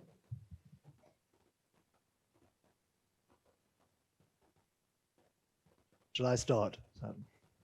Well, let me respond to Marino by saying there are really three parts to the sort of broad project which we're doing, of which I was just talking about the first part.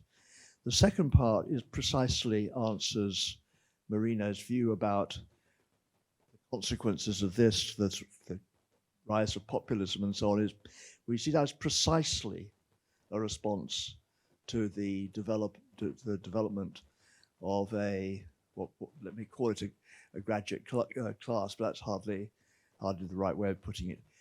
We see the arguments which I was talking about as producing a really profound polarization of society, and we see the development of populism, and this Peter Hall has played a part in this. We see the development of populism as being very much a response, a status type response and everything else to exactly the developments which I was talking about. So you're spot on, but that's exactly a central aspect of our argument. And the third aspect of our argument is to do with varieties and the way in which varieties come into this. So if one takes, let's say, Germany and Sweden, for two of the countries which we're very much working on. If you take Germany, we actually see, we identify several different areas in Germany, but let's say that one of them is the Stuttgart, Tübingen, Karlsruhe area, which is a very highly networked area. It's basically acts as a very big commuting zone, and exactly these sorts of developments are taking place there. Another of these places around Munich, a third is around Nuremberg, and I could go on. I mean, I think there are probably 8 or so of these areas in Germany, and they don't work in the same way, obviously, as in the UK or in the United States, but they're wider, more networked, but they're meant to be, they're functionally very, very similar to that.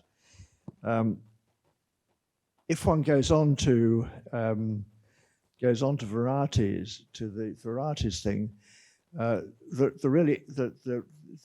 the thing which comes out of the varieties is that there's a sort of remnants of coordinated versus liberal market economy. One thing is that the American system is totally different to the English system. We explain why that's the case.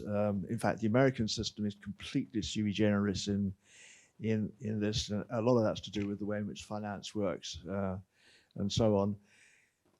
But Sweden and Germany have parallels, but they're very different, and they're different because of the way in which capitalism and ownership works in the two countries. Sweden has emerged as a country which has been dominated by these dominated over the last sort of 15 years or so by the two major financial empires there, which own most of the big companies in Sweden, and which have been very actively engaged in pushing those companies in a very strongly innovative direction. Whereas Germany is a system which is companies have block shareholding. There are very strong family ownership traditions, Stiftungen and so on, and they have acted in that same sort of way. I'd like to make just one point about the unions. This is ready to come to Ida's really fascinating talk. Has very much changed. So while it's true, for instance, we're looking at Mercedes. While it's true that the Works Council in Mercedes is centrally important in the way in which Mercedes is developing its electrification and so on and so forth, the IG Metall plays a key advisory role for the Works Council. And IG Metall, far from being, as it were, in a oppositional role to works councils, now as it were has switched around. It's now the big works councils which are the key players in the unions, and IG Metall is developing a whole number of capacities for advice giving and working with works councils. But that's true of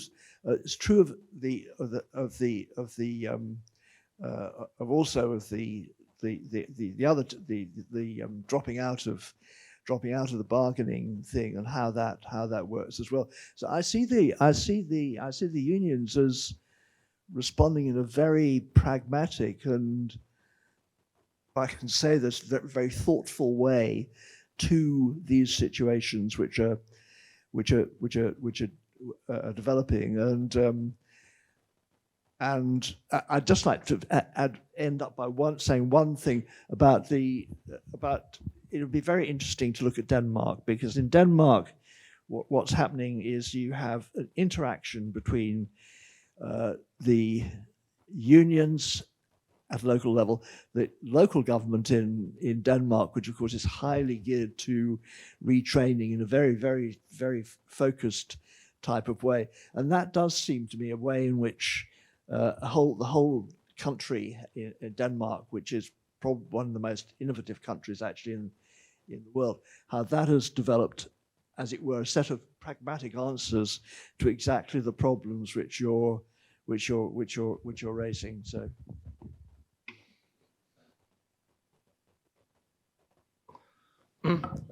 Okay, I will try to be very brief, and I think it is really important. Here, I just try to show where in the classical repertoire of the trade union they can reinvent at European level. But that's very true that you can have, and I insist on that. I think the element is that we have a transformation, and there they are lost.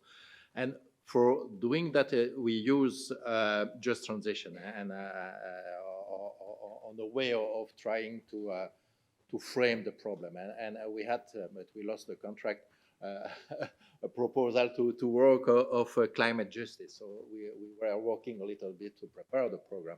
But if you take the climate justice, it's completely different, because you start with the communities coming from US, you have this kind of intersectionality directly, and then you see a different way of perceiving the problem. And I think that's rather interesting, because if you enter with the just transition, you enter with a kind of trade union approach, and it's the factory, then you can expand that. If you enter on social justice, which is not dominant here, then you have a different The second thing, I agree on the colonialism.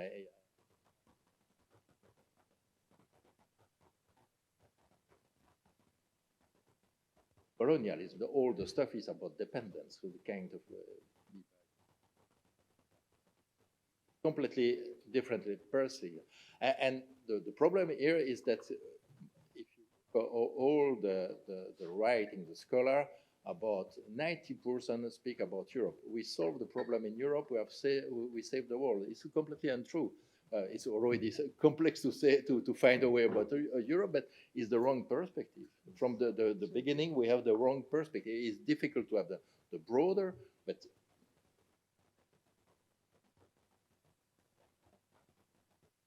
and finally, okay, even the kind of conservative approach.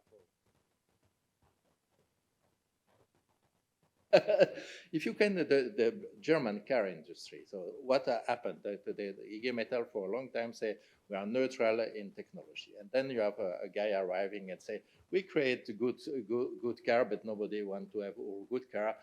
They want to have electric car. We will have electric car. And then IG Metall change its position, the set of slide, and say no longer kind open to all the technology. We go for electrification.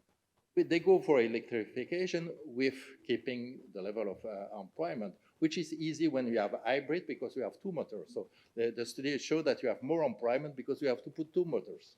It's basic. So until there, you have no problem. And as you put much more technology, there will not be thing. But they produce car just for the class that David was saying. They are so expensive, and Volkswagen reduced by 2 the production, and still is very profitable. And so that you have this kind of alliance of saying that we keep the job, we go for the future, and at the same time you increase all the inequality in the society, which is terrible, because there is people wanting to have any car below 50,000, they don't have car. Perhaps Chinese in the future. So you have also this process that you can say, okay, if you take the lens of what I think you were commenting, just transition, you arrive to one conclusion. If you take a different lens, if you expand by the car they produce, you have a completely different process.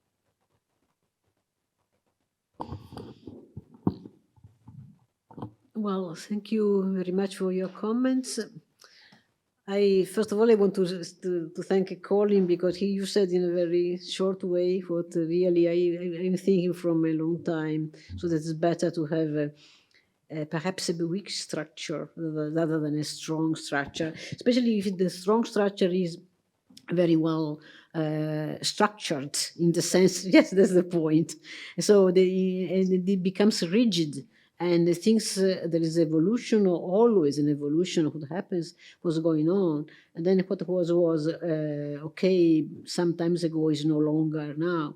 And but having no structure at all, this also is not good. So the opposite. And Italy is a very strange case, perhaps when has always been as a difficult example to understand for as far as industrializations are concerned, and it was considered a kind of enigma, say enigma, because it was not. But it still seems to me that many of the traditional characters that in which the system was reconfigured after the mobilization of the late 60s, well, are still there. As many, of course, not all, and there were a lot of attempts to make the system more consistent, I would say. Anyway, but Marino, we have to discuss this on the train, certainly. Which is the theory behind this scenario.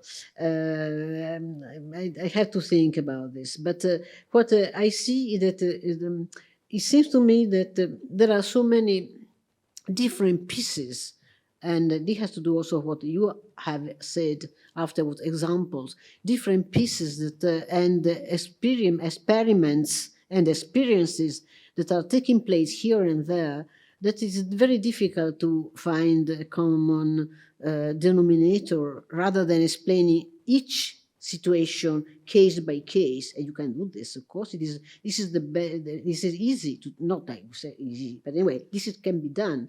But if you want to, that's why I said that it was my idea, this desire, I would say, to put different pieces together. Then you have to go beyond the characteristics of each case, because no one of these has become as able to stimulate all the others. I mean, to become the center. That's the point. That's the difference with what happens in the 60s, late 60s. In that situation, there were, of course, specific struggles. Not all the country was mobilized, although many of them. The data of strikes are impressive. But, of course, it was, in any case, it was a partial mobilization. But the effect was able to go beyond this and became a different. Now this is not happening. So it is true that there are new the formation of new identities continues. Every time you have a kind of struggle, it is a social process. You have the formation of an identity. Does not mean this is not necessarily this will last. Perhaps it will remain for some time, and then it will, as it's happening with the COVID. Many things happen. Then after everything finished, many things finished. So because of this, you can see all these different and very interesting. You go there. I'm very curious, and as Elisa knows, and we had to go and look and things. I am fascinated for what is happening. It is different from the expectation and so on. But I don't see a new general transformation taking place. Perhaps it is taking place and we don't see it because it is difficult to see it. That's why I'm saying that what can link together, what is already linking together all these different experiments is their dimension, their territorial dimension, because they enter in touch with other actors, as you were saying. There are also conflicts in this, but there are also some kind of virtuous cooperation. And this is something we have to, I mean, at least perhaps it's not perhaps it is the point of view of the researcher that has to be there on the territory. From this point of view, I thank you for your mention of my book, Letti Abbandonati. But that book was the outcome of a research which concluded the period in which, but I could not understand that, of course, when you were doing research. The period of the hegemony of the Fordist model production. After that, it was not longer so. Now, if we look at the reality, now how many establishment, enterprises, firms can have a works councils? Of course, many of them, if you look at, we have not done research on industrial relation in small firms in Italy. Well, the great majority of firms in Italy is small firm. So you can say, well, we're not interested in that. They have another point, this is another point, we're not doing. But if we want to understand how you can represent workers also there, then you have to go beyond workplaces. And we find one of the results on that research was that if you, we found that there were many more things also within these small firms than one would have expected.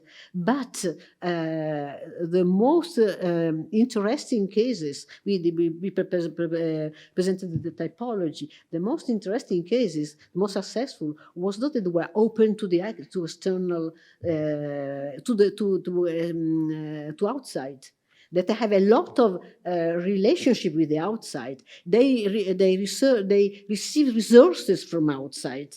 So the dynamics between inside and outside, perhaps it is one of the axes on which one can categorize now different models of industrial relations. I propose the categorization of this kind in my research. And so the logic of being only focused on what happens inside within the company, then this is a situation of very closure. They are generally firms who are not economically expansive and so on. And then the best situation is the one in which you have some kind of internal organization of workers, but also very strong external links with the out. So from this point of view, what happened in Letti Abbandonati for those works councils was interesting, but so very tiny parts of the reality. And that's why I said that we have at least to look beyond the workplace, which does not mean that workplaces are not important, and also beyond the national collective agreements, because that's for reason that I cannot have time now to explain, is no longer in a globalized economy. Perhaps it is a kind of way of containing things, but has not the logic of being strategically important as it was before. So I don't know. So if I said I think I have said enough, because I only want to say one thing, because I was fascinated also by your and David presentation, and I was reading something about platform work and workers, and one of the things that struck me is that many of them are invisible. So we see, for example, riders, they are within the platform economy, you see them. There are many others that you see, but there are those that you don't see. The very highly skilled, very, very special ones, you never see them. So how can you represent them? Well, this is the problem. If they need to be represented, because they don't, because in the Amazon system, those are very highly paid. And they are treated in a very different way by the organization with respect to all the others, because this is really a world of work completely differentiated with Amazon, because I studied a bit, that's why I know. Thank you. With this question, we conclude.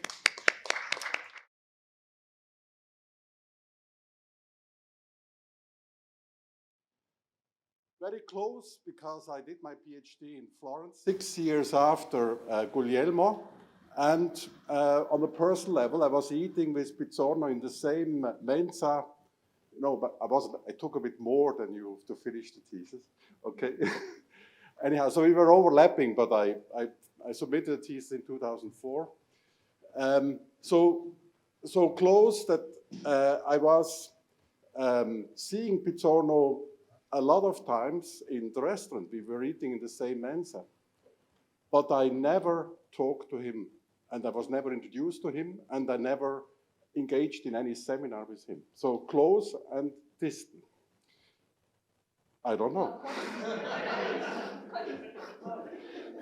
But intellectually, and that is also very good for me, Ida Regalia made very clear why I'm intellectually very close. She summarized Pizzorno's approach as, in the methodological terms, to see what is happening beyond what actors say. And if there is a kind of a methodological guideline for me, I think I very much share this approach. On the other hand, this presentation has been presented to a journal, and I got a revise and resubmit feedback. And one criticism was, you don't quote Pizzorno. You don't engage with him. And maybe I was thinking, why didn't I do that? And the answer is, our trajectories were kind of crossing. So whereas Pizzorno starts from a structural explanation and goes towards an actor-centered approach to understand social movements, I went to the other direction. So being 3 generations later, growing up in a field very much dominated by actor-centered explanations, I thought maybe we should look back at some structural dynamics. And the second point, which is related to the structural dynamics, is internationalization, European integration, globalization. The subtitle of the book, which we haven't here in the title, is National Studies, Volume 1, National Studies. So what I will go today is not about national studies. It's not about, there is Volume 2 as well, but let's focus on Volume 1. So there is, it is an attempt to go beyond the methodological nationalism of the comparativists of the 1970s and to look at labor conflicts in the transnational context. So my presentation uses the term class, but only here in this title here.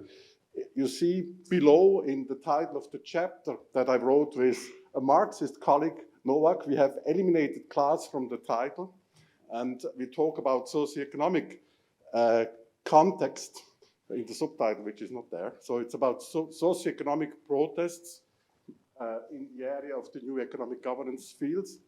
And we will, actually, the same person that told us we should discuss Pizzorno criticized that we use the term class, working class politics, and we agree we will eliminate that as well and talk about labor politics instead of working class politics, because as we will see, a lot of the protests are driven by public sector employees, which in Italian maybe are not considered working class, maybe in the English language we talk about working class in the broader context, but they are certainly not blue-collar workers, as maybe people talked about them in the 1970s. So that's the contextualization of this paper, which is available as a working paper. And as we are still revising it, please send me or talk to me afterwards with your comments so that we can make it a better piece in the revisions that we are currently doing. So that's the starting point I already alluded to before. There are excellent qualitative studies in the area of collective action. And I wrote one of them as well, 2008, my Cornell book on labor, different examples of transnational action of labor movements. And Baccarat criticized the book you know, fair enough, you have these events, here and there is an event, but they don't show up in figures. So we can forget about them. So that was the implication. And in addition, the qualitative research, because it was case study oriented and mostly interview based, was very much based or biased towards actor-centered explanations. So from that, we thought we should actually look at quantitative protest event analysis. And I must admit, this was not part of our original ERC project proposal. We were still in the area of qualitative research with multi-sided parallel fieldwork in different locations across Europe, but unfortunately COVID intervened and we couldn't do it. We were bound to do office work. And what we do, so we thought, yeah, maybe let's start a database on transnational protest events. So this is also kind of an unintended outcome of COVID in some sense. Then first, of course, we looked at other people doing quantitative research, and Crises in Florence, up in the hill, he and his colleague did kind of a big database with 30,000 protests across 30 countries and used also modern technology to get these data.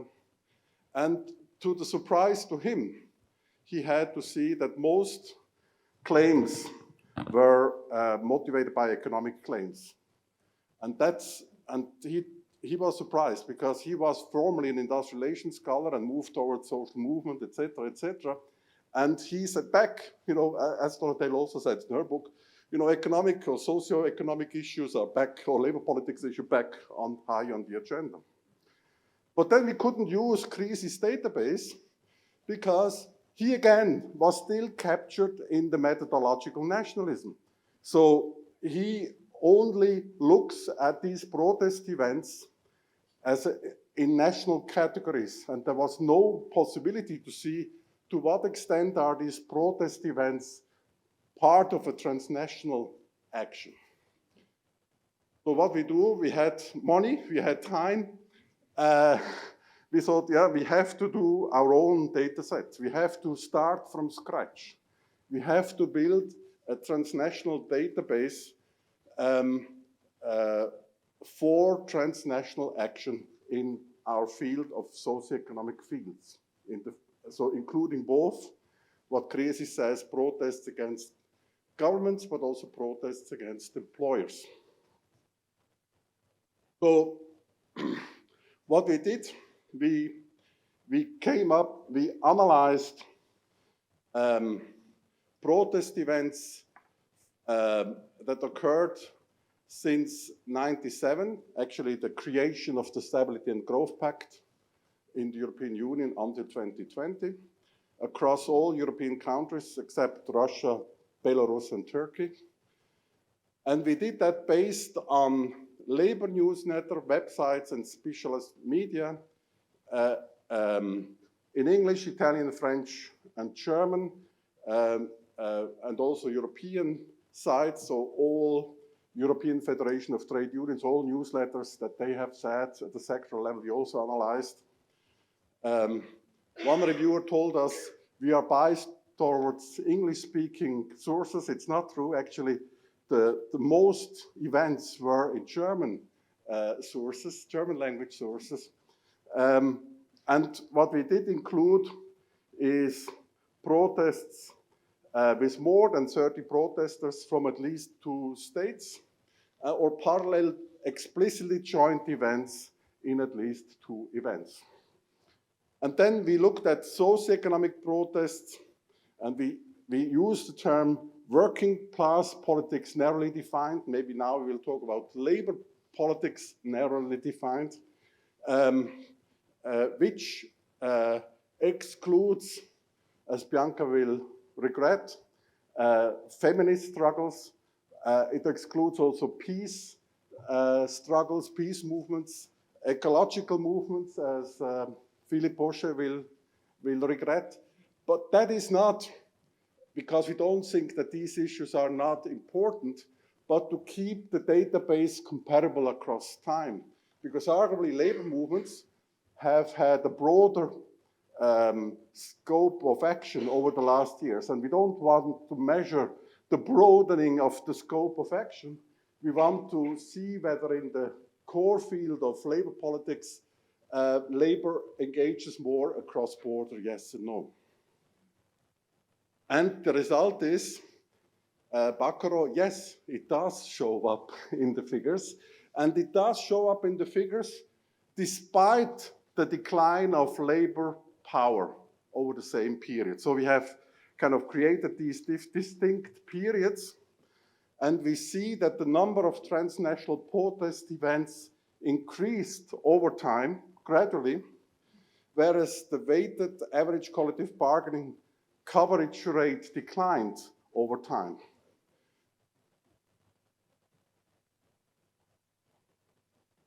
No, the blue is the number of labor protest events, and then bargaining coverage declined. Okay. Then the question is, how did we discuss this? And we actually look at two competing hypotheses. One hypothesis, as already maybe present in the 1970s, but kind of re-actualized by Anna and colleagues in the European Journal of Industrial Relations in 2006. The argument is the more we have a transnationalization of markets, the more there will be horizontal market pressures across countries, the more labor will be forced to act across border. So this is what I call, or what we call, the economic explanation for transnational action. And to test that, we look at sectors in our database. To what is this increase of transnational actors driven by sectors that are exposed to international market competition, product market competition? Then, in the European project, we offer an alternative explanation. In the ERC project, we argue it's not horizontal market pressures that drives protest, and because horizontal market pressures are abstract and not easy to see, they don't represent a target that you can mobilize against. It's what we see is you see adjustments. So you have the right type of capitalism literature is all based on adjustments. So we have these abstract market pressures, and then we adjust, but we don't question the pressure. But what we have also seen in recent years, and especially after the Euro crisis, is a supranationalization, not just of market pressures, but also of institutional structures. And this is an insight I was happy to learn, because I decided to go to Ireland and not to Switzerland after the thesis. And I was in a meeting in 2011 with the Troika, the social partners, the government officials. And Baccaro actually was there as well. So he challenged the Troika people and said, you Troika people, you don't understand, neoliberalism doesn't work, etc. And then the representative DG Economics and Finance said, Baccaro, you're right. Neoliberalism doesn't work. That's why we are here, to impose the necessary adjustment by political interventions. And this was kind of the eye-opener for this project, and the eye-opener, or the idea behind this second thesis that is driving this presentation. So now, an overall table, if we take the 355 protests over the whole period, we have intersectoral protests like the European Social Forum protest in Florence. And I saw yesterday walking around in a local market, there was still a car there with a sticker from that time, Stop Bolkenstein. But then what is important and interesting is, here on the left, So what is driving? So we have only 98 protest events in sectors that are exposed to international competition. And we have 134 protest events not exposed. Arching, of course, the problems that are intersecting.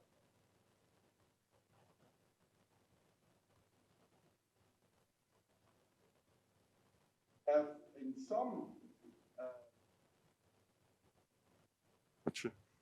so we have we have some protests in production in private services, particularly that are not exposed to competition.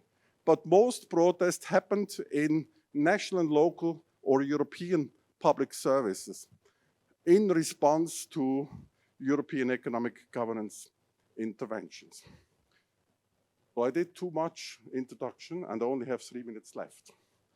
So as you can imagine, I have a lot of tables where I kind of support the claim, and I just have to now rush to the end because I've only 3 minutes left. But you can actually download the tables and alternative explanations. I think the main argument was there in this overall summarizing table. So first, what we can exclude.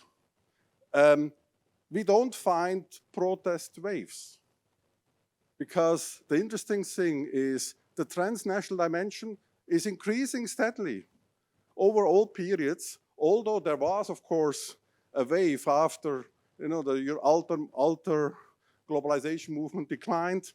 But in terms of this particular feature, we see it goes up and up and up. Slowly, but it goes up. Then we can exclude that the widening scope of labor politics is behind that because we have, as said before, adopted a very narrow definition of labor politics. And then we also looked at different types of protest events, demonstrations, strikes, boycotts, European citizens' initiatives, and we also don't see that this variation can explain the difference. But then at another presentation recently, I got again confronted with a Pizzornian question. What about identity? I was asked.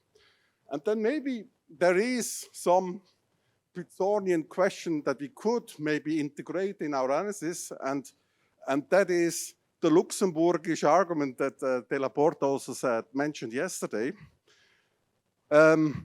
Is this driven by a growing transnational identity of protesters?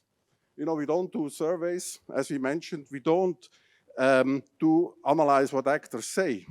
We analyze what is happening. But what we can maybe include in the database is to see whether a protest event has been organized by a group of actors that have previously already done a transnational event.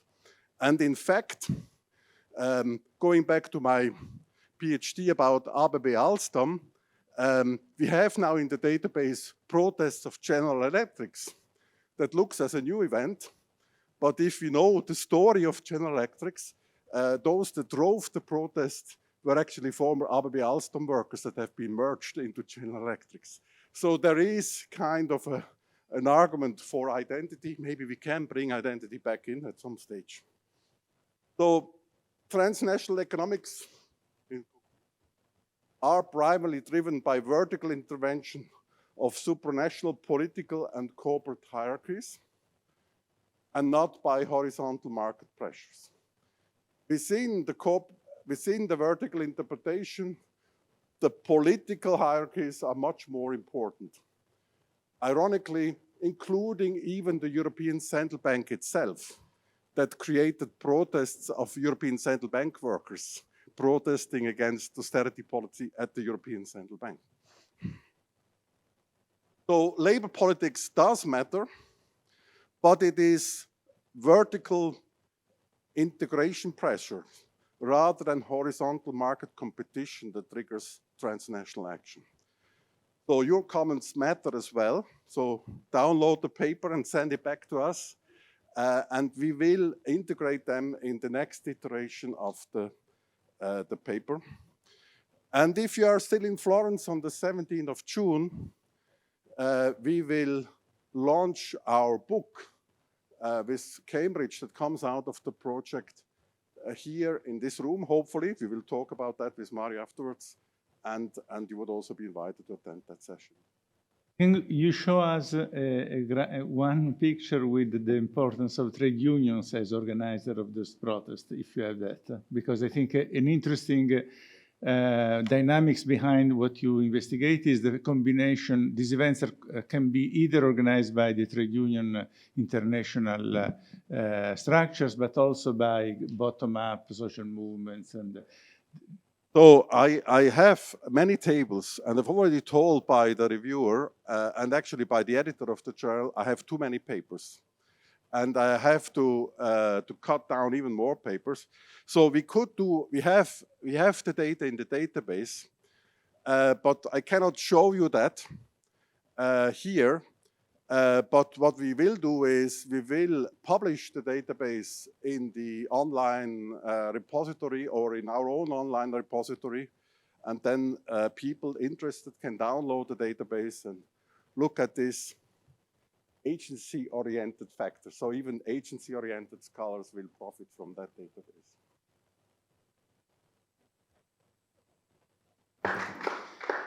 now we move to intersectional labor struggles to overcome fragmentation, rediscovering class at the intersection of gender, race, and age with Lucia Amorosi.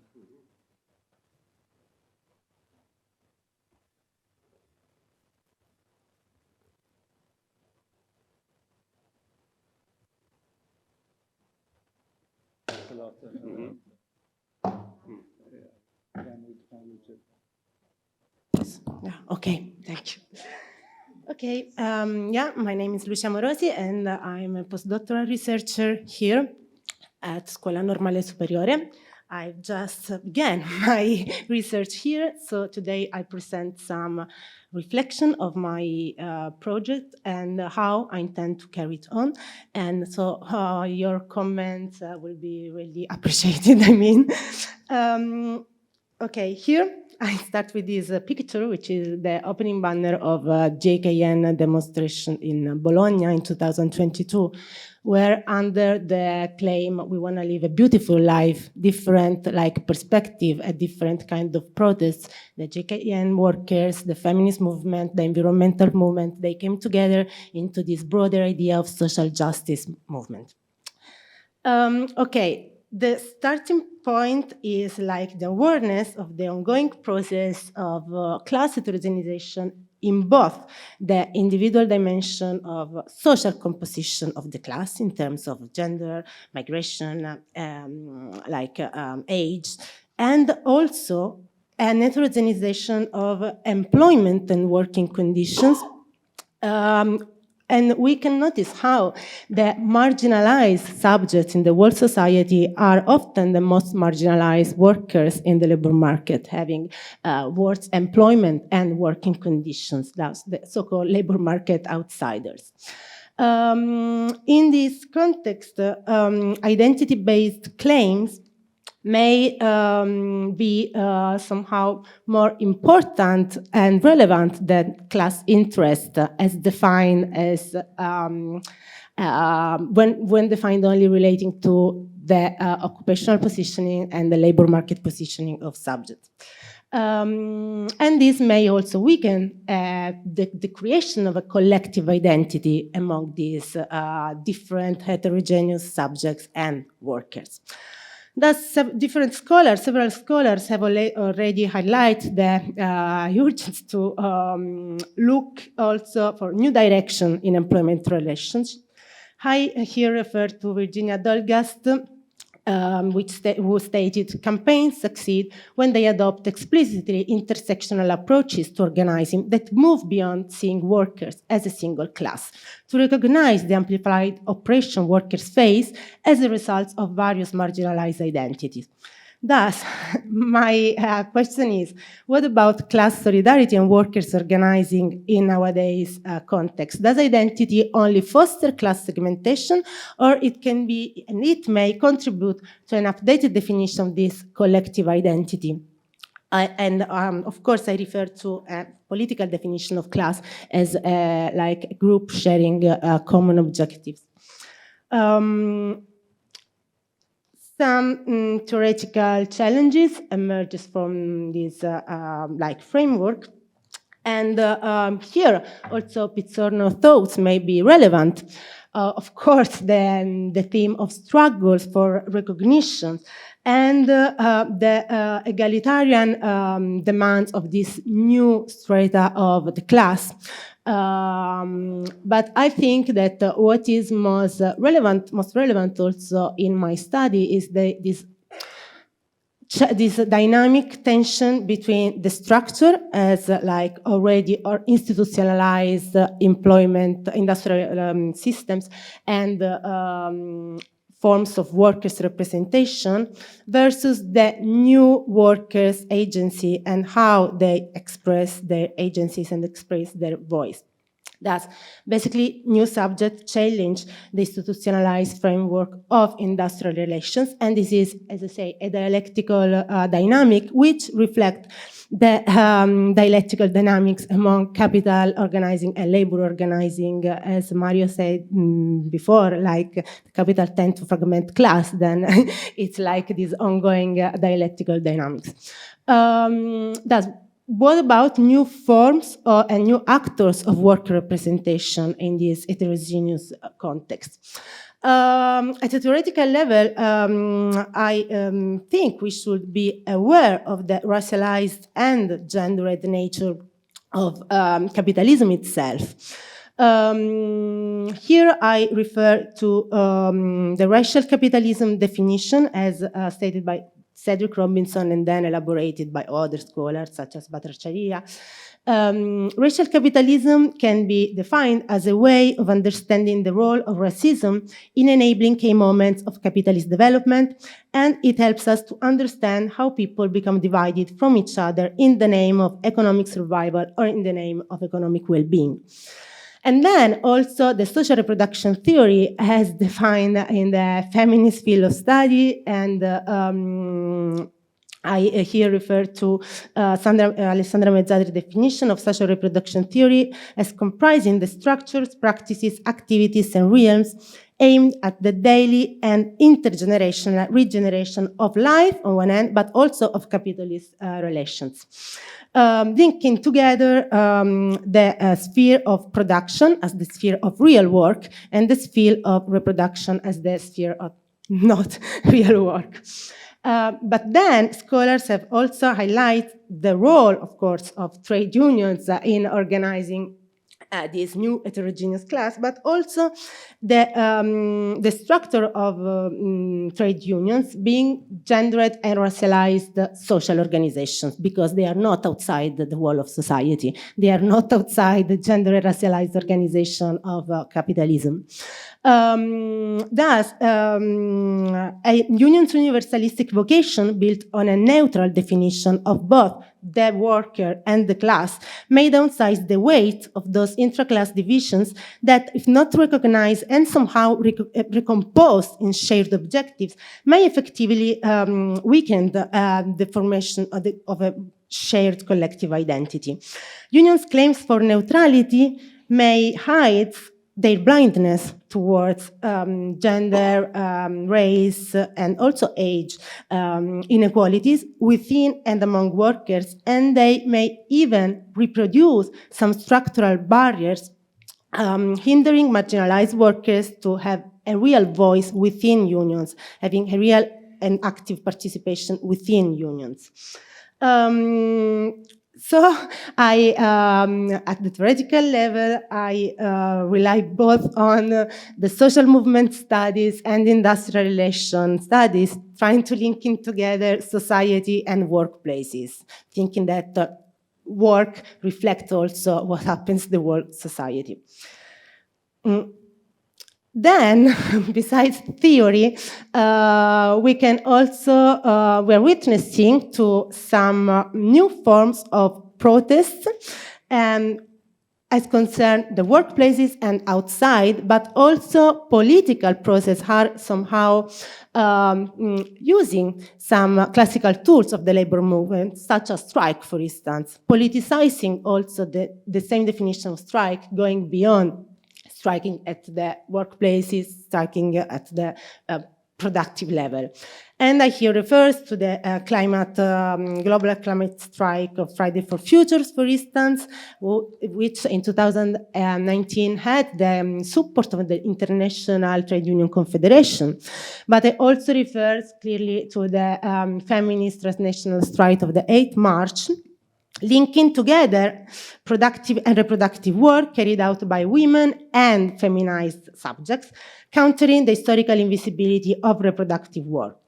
In the case of the 8th March demonstration, I would highlight how the 2018 feminist strike in Spain was particularly successful because of the alliance built between the feminist movement and not union structures, but women unionists. Like they had the clear support of the feminist movement, and they were able to open some problems within unions themselves, and thus that in that year, Unión General de Trabajadoras y Comisiones Obreras, they gave the coverage to the productive side of the transnational strike and transfeminist strike, which link together production and reproduction. And also, of course, the 2020 Black Lives Matter strike, where thousands of people marched together demanding both the end of systemic racism and racial discrimination in the US, as well as the rising of the minimum wage, increased protection for unionizing, and expanded healthcare, linking together civil and social rights claims. But then we are also facing a multiplication of actors, like workers' association, for instance, often revolving around identity traits. Like I refer to Latin American Workers' Association in London, but also to Biosindacalismo, which is, to Territorio Domestico, which is an organization of migrant domestic workers in Spain, but they are mostly Latin American migrants, and the element of migration really counts in their organizing. And then, of course, radical grassroots unions having a more confrontational approach and tending to politicize their demands, finding also alliances with broader social and political movements. And new topics are also emerging as linked to identities, the identity of essential workers, for instance, and also the debated theme of the Great Resignation, which is an individual reaction rather than a form of collective action, but may tell us something about the workers and nowadays workers in the field of identification with their work. And of course, I refer to the JKN struggles, and also in Italy, we have some examples. Thus, I think that intersectionality may be a useful theory and method to analyze both the intersectional dimension of workers' identity and the intersectional forms of workers' organizing. I refer here to the complex, irreducible, varied, and variable effects that arise when multiple axes of differentiation intersect in specific historical context. That intersectionality, visualized by the famous Kimberly Crenshaw crossroad metaphor, should be intended as a contextual, materialistic, and dynamic approach, which detects concrete power relations in a given context, and it focuses not on individual identity, but individual identity as a consequence of the socially constructed social group's identity.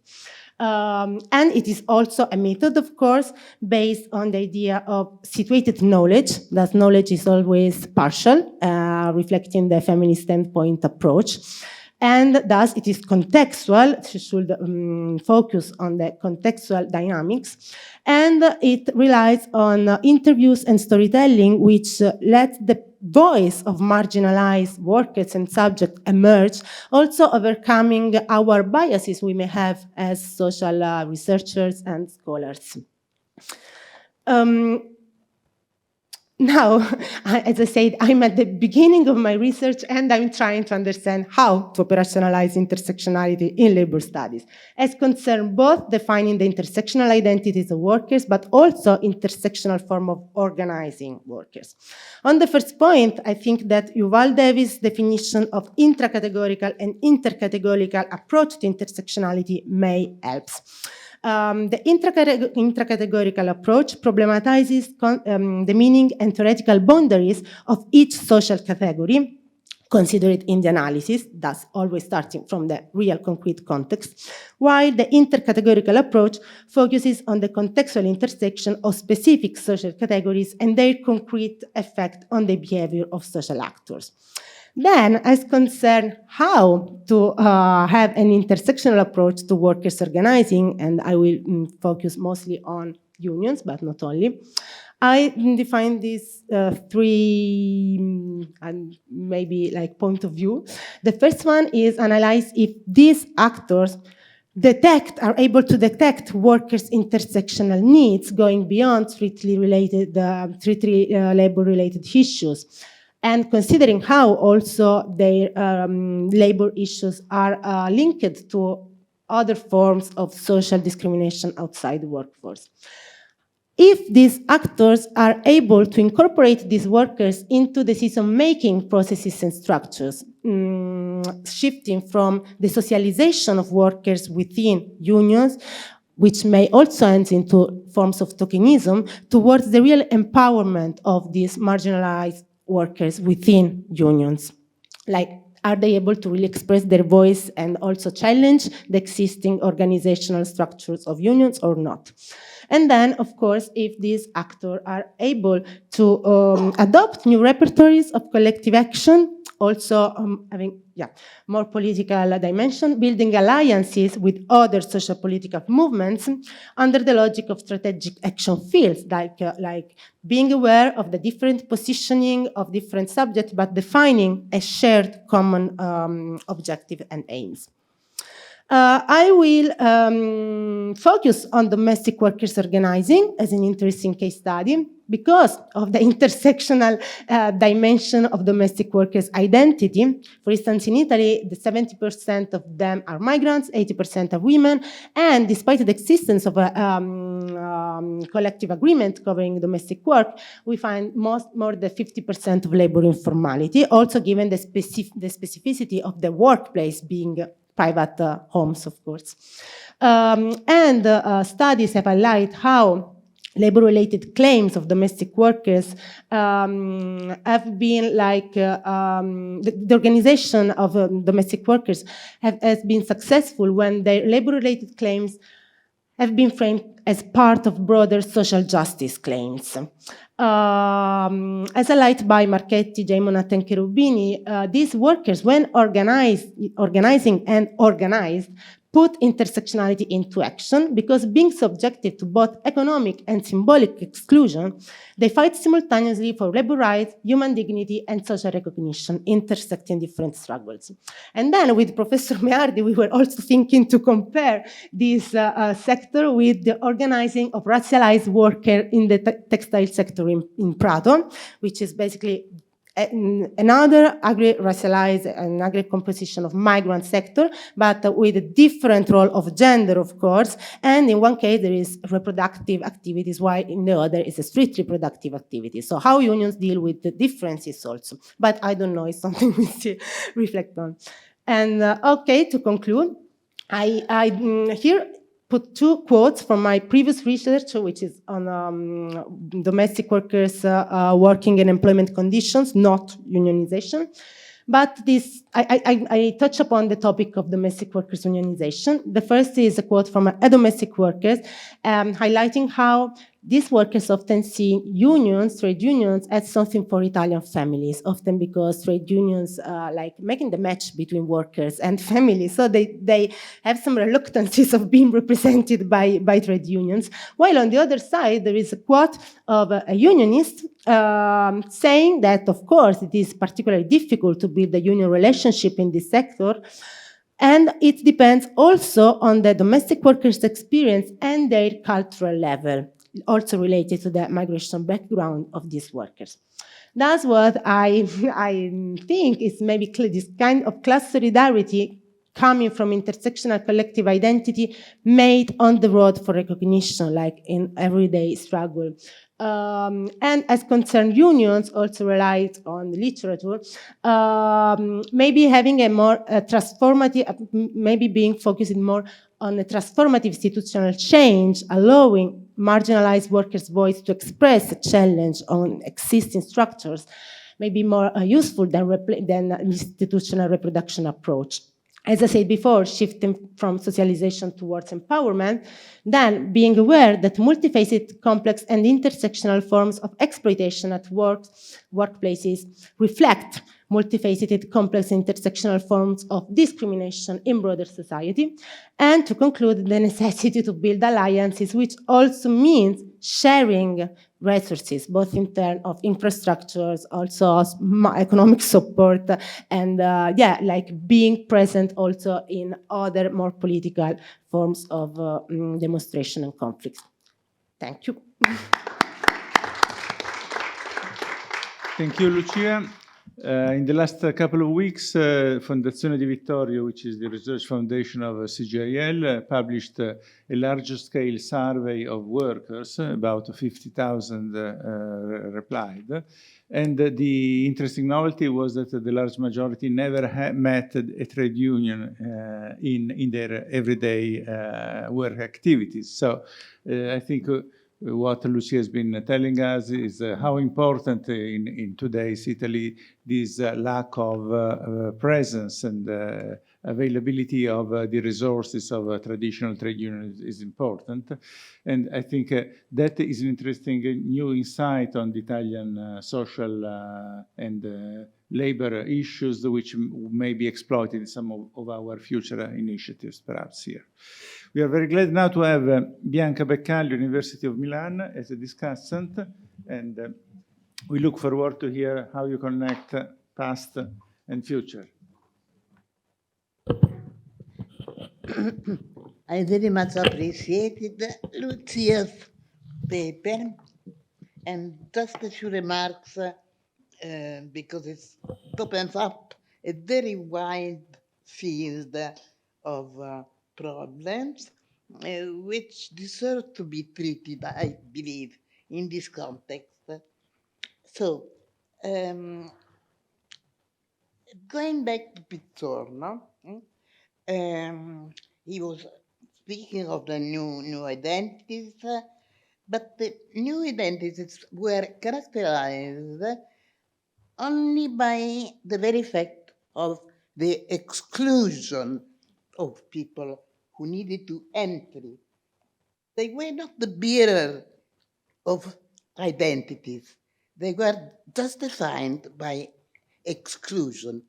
In fact, they didn't bring up any particular novelty, but the mixture, the interaction between the excluded and the included made up a process which was very important in industrial relations, but could be analyzed in very different contexts. So, subjective, objective. My point of view has been started out of the problematic of equal opportunities. A different context, it's a normative frame, and it speaks of basically of politics against discrimination and of entitlements, all the new entitlements. How wide is the definition of discrimination and who deserves to be considered discriminated? Well, race discrimination was particularly important. Class was not an element of discrimination, but race was considered discrimination, and after that gender, and after that age, old age, young age, and possibly a long list of entitlements, a long list of rights. So we go back to problems of rights and the theory of people having rights, entitlement, with a basis, or in fact, an objective basis, but a very subjective process of building up the claim to be considered. So it opens up a very new field. In fact, I remember at the beginning, accidentally, because of Lucia's paper, I found this older book, this is a book of the late 90s, and where Chancellor and Watkins became, in the United States, started up a very wide polemic about these innumerable entitlements. So you have and the black and the woman, and then you have the disabled, and then you have whatever, you even have the fat people. And the series becomes so amazing that the very concept, the frame of citizenship is somehow threatened. And this is a quite intriguing process. I don't know, Lucia, if I disturb your reasoning, which is, by the way, clear and with very bright examples. But I think that the thread of considerations on new identities and so all the intersectional debate needs to be connected with the debates about opportunities, entitlements, and why this is of equality and inequality, which are very relevant in today's world, not to speak of the big globalized world who more and more disturbed by a big crash of identities. Sorry if I brought you a bit out of field.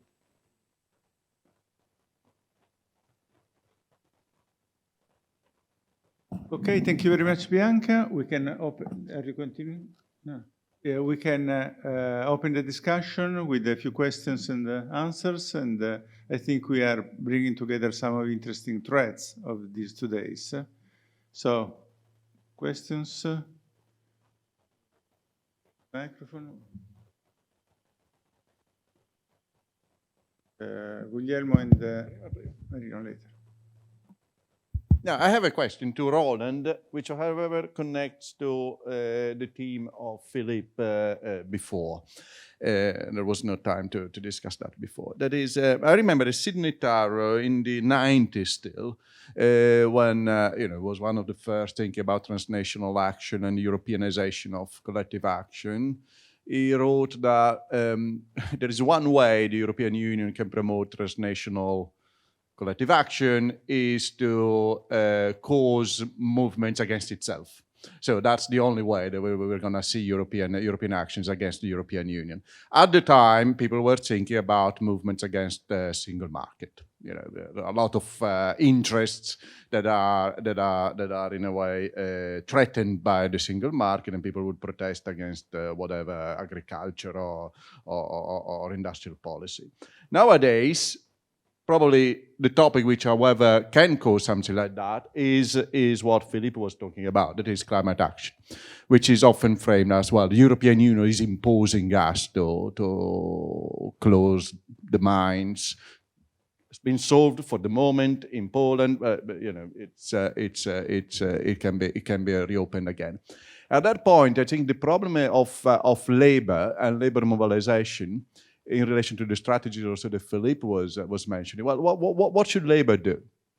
If there are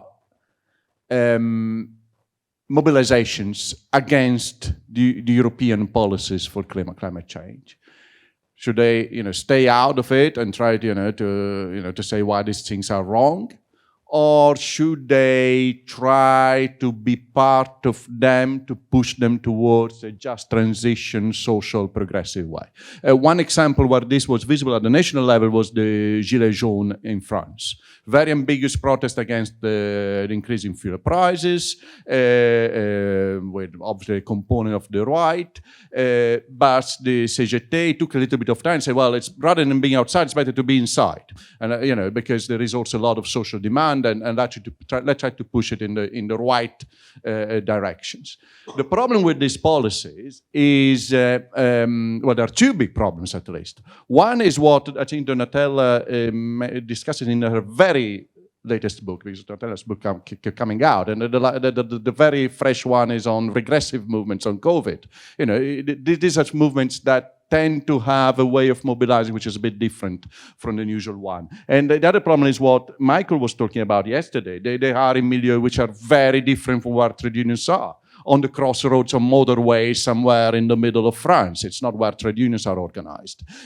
Or even worse, on social media. Well, it's not where trade unions are. So how can you be part of that mobilization and try to say, well, we are not protesting against climate change, we are protesting against the fact that it's unjust, and let's try to make it just. The other alternative would be to anticipate the mobilization, so that people don't, the problem is already channels in mobilization of labor in one way.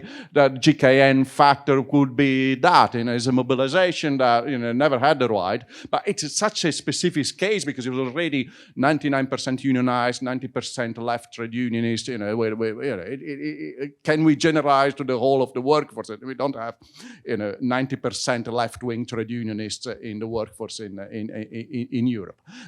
What is your view? Do you think that on the climate change can there be transnational action, and will there be proactive or in a way reactive if somebody else like in the Netherlands on fuel, like in the UK against the no traffic zones, like in France the Gilets jaunes and so on, the trade unions will react? Marino on the back, and then Donatella, and then Richard.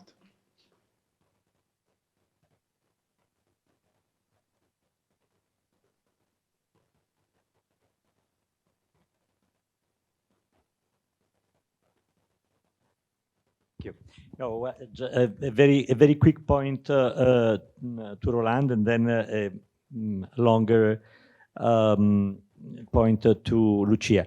To Roland, just a question. I don't think you may have can have the data to answer this question, but in your opinion, can we say that this growth in transnational protests, in a sense, is replacing the national-based protests, or it is growing in addition to national protests? In other words, can we see that can we think that there has been a movement from what were originally national protests to a transnational level, or is this just a totally new type of protest that we can analyze in addition to the old ones? Okay, this is just sure. To Lucia. Okay, I think that in a strange way, these remarks can be my remarks can be accommodated to Ida's paper, which was on totally different. Because what is the point in common? The fact that both you and Ida, in different ways, can. In my opinion, very convincingly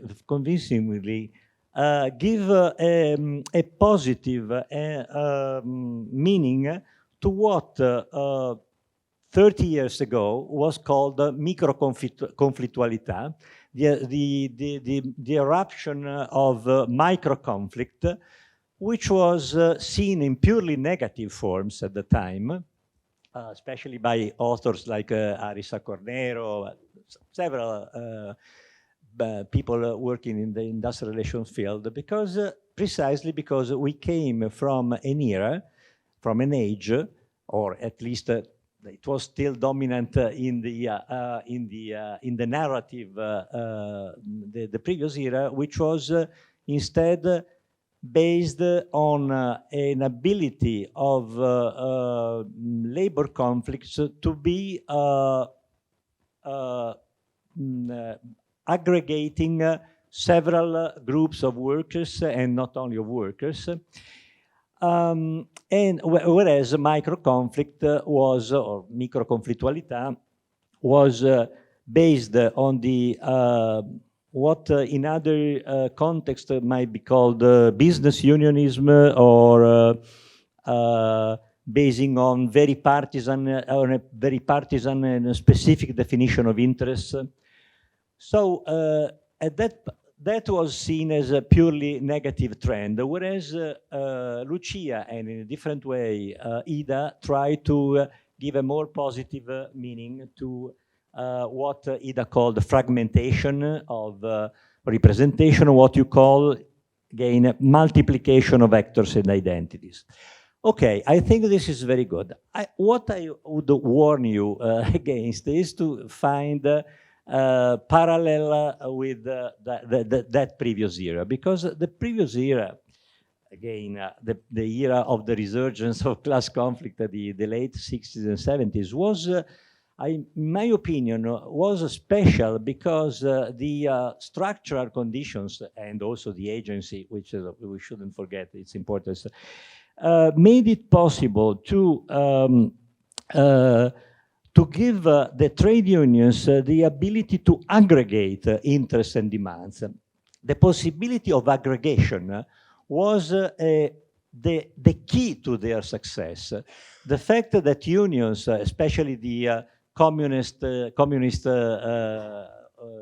dominated unions like CGL, CGT, so on, which saw themselves as class unionism in opposition to business union and so on, were based on the possibility of aggregation of interests and demands that were already at the time fragmented in a way or different, but that could be aggregated in a unique platform. And this unique platform idea, not only aggregation, but also, this was even more important, in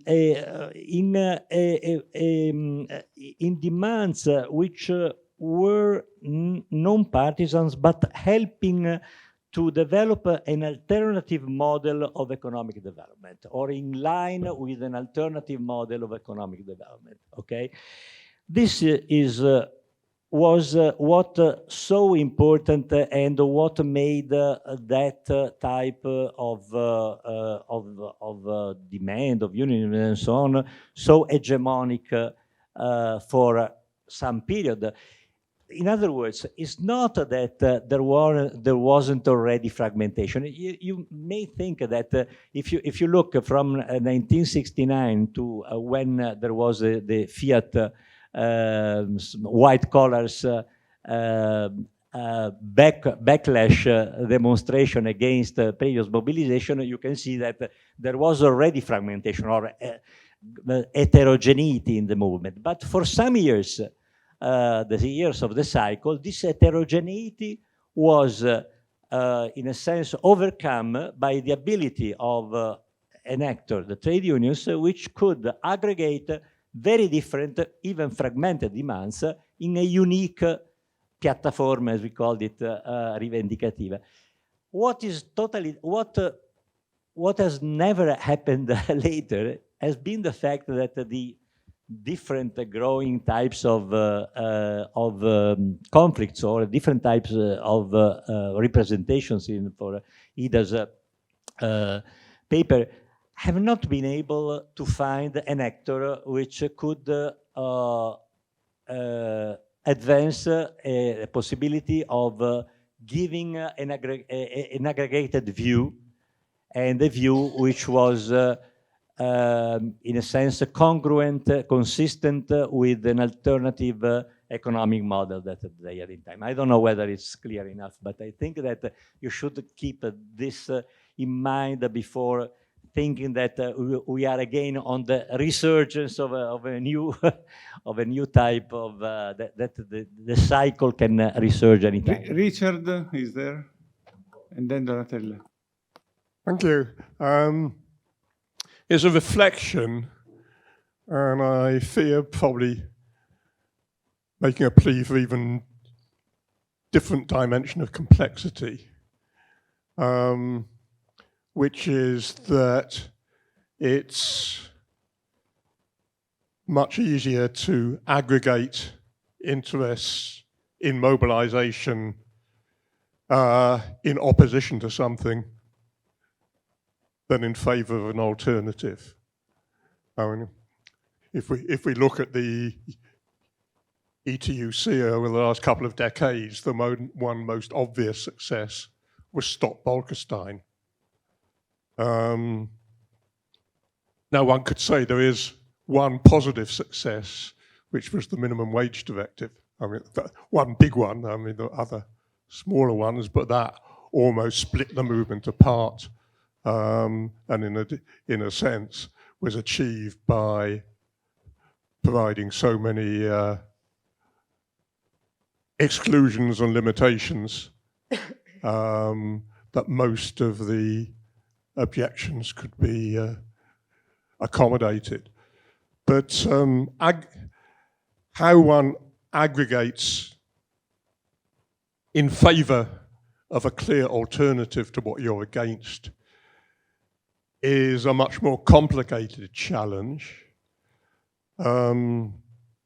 Most of the successful movements we've seen, as I say, have tended to be of a different kind. And I mean, I think for those of us trying to analyze the possibilities of success, if you like, the building blocks, or maybe that's too static, the dynamics of constructing a broad alliance for something positive, that's an even greater practical and analytical challenge, I think. Thank you, Donatella. Yes, I would like to articulate a vision a bit different from Marino's, because the suggestions was rather to look, recognizing the differences, also the similarities, because from the point of view of the study of the social movements at the time, the trade unions were important, but they were not the main point of reference. So generational issues embedded in the student protest did not recognize the unions as a point of reference. In the women's movement, there was also at that time this overlapping membership with people within the trade unions, with women within the trade unions, and also the political parties, but the unions were not considered to be representative. So the unions changed a lot, but at the same time, I think some elements could be compared. And in this I was especially thinking about the ways in which class and intersectionality can interact, because there are two ways. One is considering class as one element of difference. So it's difference in terms of gender, generations, ethnicity, and class, typically.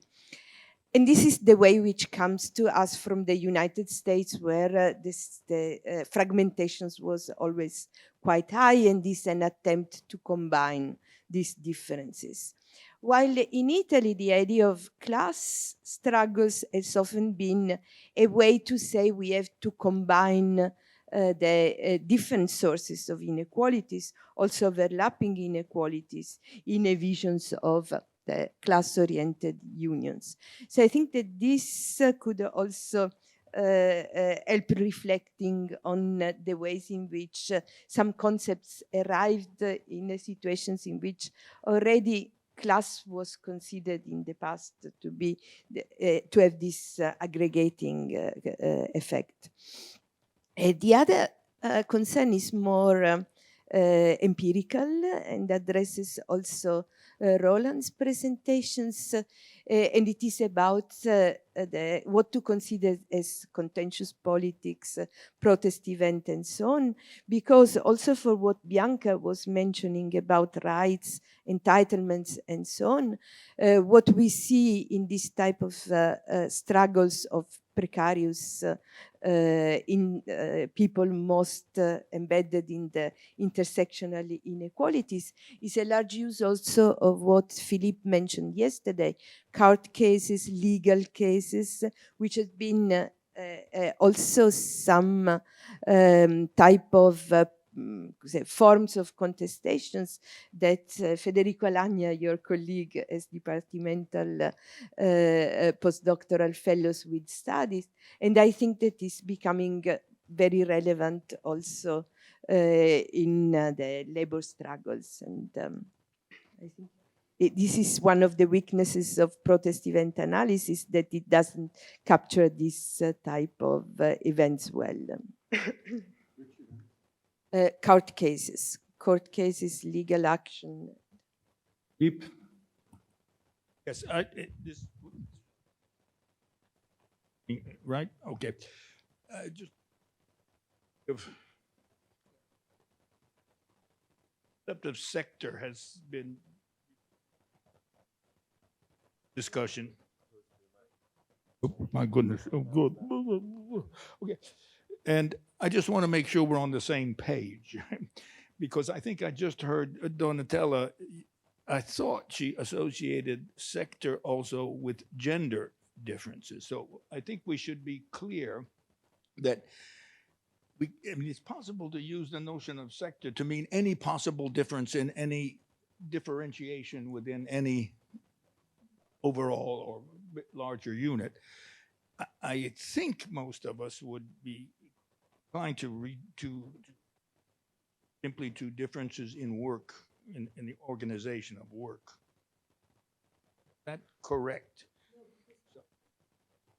Well, that's what term that I referred to. I know that, but you can't have intersectional unless you know what sectors are and what is inter about them, because we have to know what their basis is. And I'm just curious, because sectors has become, and there's no doubt, I think there's a consensus that the workforce has become increasingly sectoralized, if I may invent yet another term. The work experiences now are much more diverse than it is assumed, certainly by the concept of class itself. So I just want to know whether there's an agreement that sector then is not used for anything that divides any class or whatever it is, but simply differences in the organization of work. Am I correct in that sense? Ida? Well, I think your comment, well, made me understand that I was not clear in what I said, because I wasn't by no means in favor of what you call micro conflict. No, but it's not problem. Is that I don't know. I was saying different things. I was saying that the fragmentation of the world of work now is really very, very different from the one that you had before. And the unions have a very strong, high problem in trying to aggregate. This is what I always say. I said perhaps I had to cut a bit the delay in the final presentation, but I was really wanted to say that while before they were able, now they are no longer able. And this was for me the real point. And they said why it is so problematic, the fact that the world of labor is changing. There are a lot of reasons, but what it means from the point of view representation is that for the unions it becomes very, very difficult, because you have labor that you may not get in touch with workers. So many of them are invisible. There's individualistic way of organizing production, so on. So I was not saying what you said. Okay. I think an interesting point which cuts across several contributions, including yours, is that the importance of the political project that is behind everything. Because at the time of Pizzorno-Crouch's book, this was taken for granted. The orientation towards a more socialist orientation of society, both in the social democratic or in the communist directions, was a major force shaping politics and society. So this didn't need to be problematized and put explicitly in the list of typologies. But now that there is, after neoliberalism, we need to understand what is the broader political project. The presence of a strong political project seems to me crucial also in the construction of collective identities. Take, for instance, building on Pochet's argument, the electric car transformation. Okay, in the case of the US and in the case of some Italian coalitions, you have the unions being at the forefront of this technological change in coherent with the climate change action, and shaping the conflicts and the demands on the future shaping of the mode of development, of the trajectory of development, and the type of jobs that will be, the type of inputs, the reposition, international division of labor, and so on. If there is such a thing, you really are building alliances between different movements. We are building a future for skills and trajectories and competence and so on. And basically, you control the ground of the conflict and shape the ground for the conflict. If to some extent the global justice movements were a very general attempt to map an alternative common political project at a very supranational level, but just as a framework. So in this sense, what I'm curious to hear from the speakers is whether we should include the presence of a fully developed, viable, also at the European level, political project, which among the conditions which are relevant for this transition. Roland?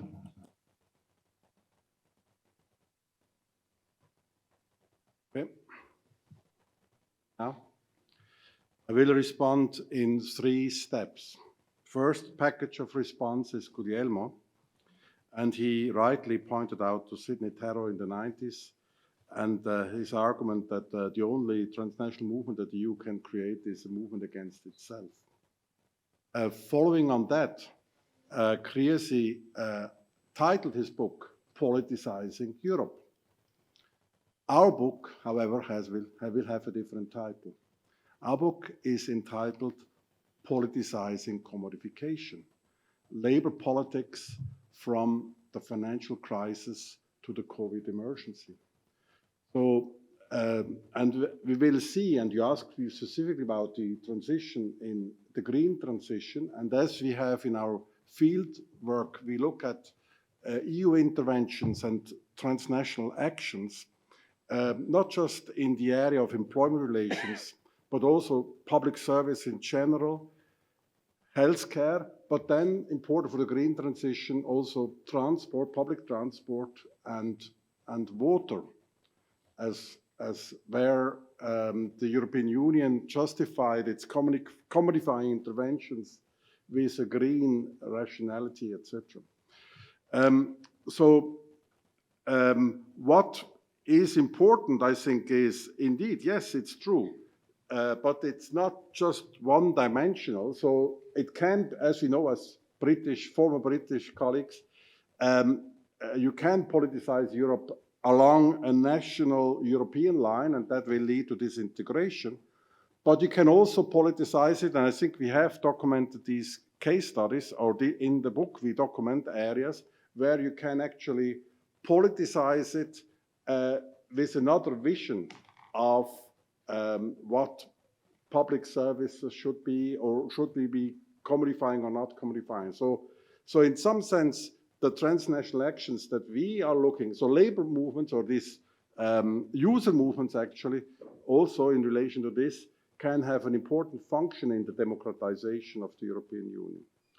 So we hope that our book will address some of the points that you made. Then Mario Regini, Richard Hyman, and your comments. Unfortunately, we can't answer them because you are going beyond what we have already done. But that is an inspiration. I think with the data set, with the work we have done, we could go further and look at the question. First, Mario what is the difference in patterns between national protests and transnational protests? I think what we see, and we can already maybe mention that in the article, is the transnational protest is very different in one regard in particular, namely the absence of sectorial labor protests. And that is, of course, explained by the absence of sectorial transnational labor agreements. Whereas most strikes relate to a national collective agreement, or many of them at the national level, we don't have European collective agreements, and so we don't have strikes that aim to take labor out of competition. So that is an important difference. We can mention them already in the article, but develop that in a new book. But certainly a new book is needed for the discussion of Richard, possibilities or actions of success. How can we go in this way, and also your point merits a step further. But I think the database is a basis to do that. But then last, maybe back to Bianca and also Lucia. I mentioned the trains, me and Pizzorno kind of meeting each other, but going in different directions. So kind of two railways that cross each other. But maybe we are mirror images in many ways. And mirror images in the sense that when you talk about intersectionality or the importance of broader social justice claims, or when you talk about politics against discrimination, politics of social rights and entitlements, that mirrors, in my view, what we see on the structural side, a change of capitalist modes of accumulation. Capitalist mode of accumulation that became much more vertical, much more political, a situation in which profit extraction or exploitation doesn't happen just in the factory, the workplace, but moves.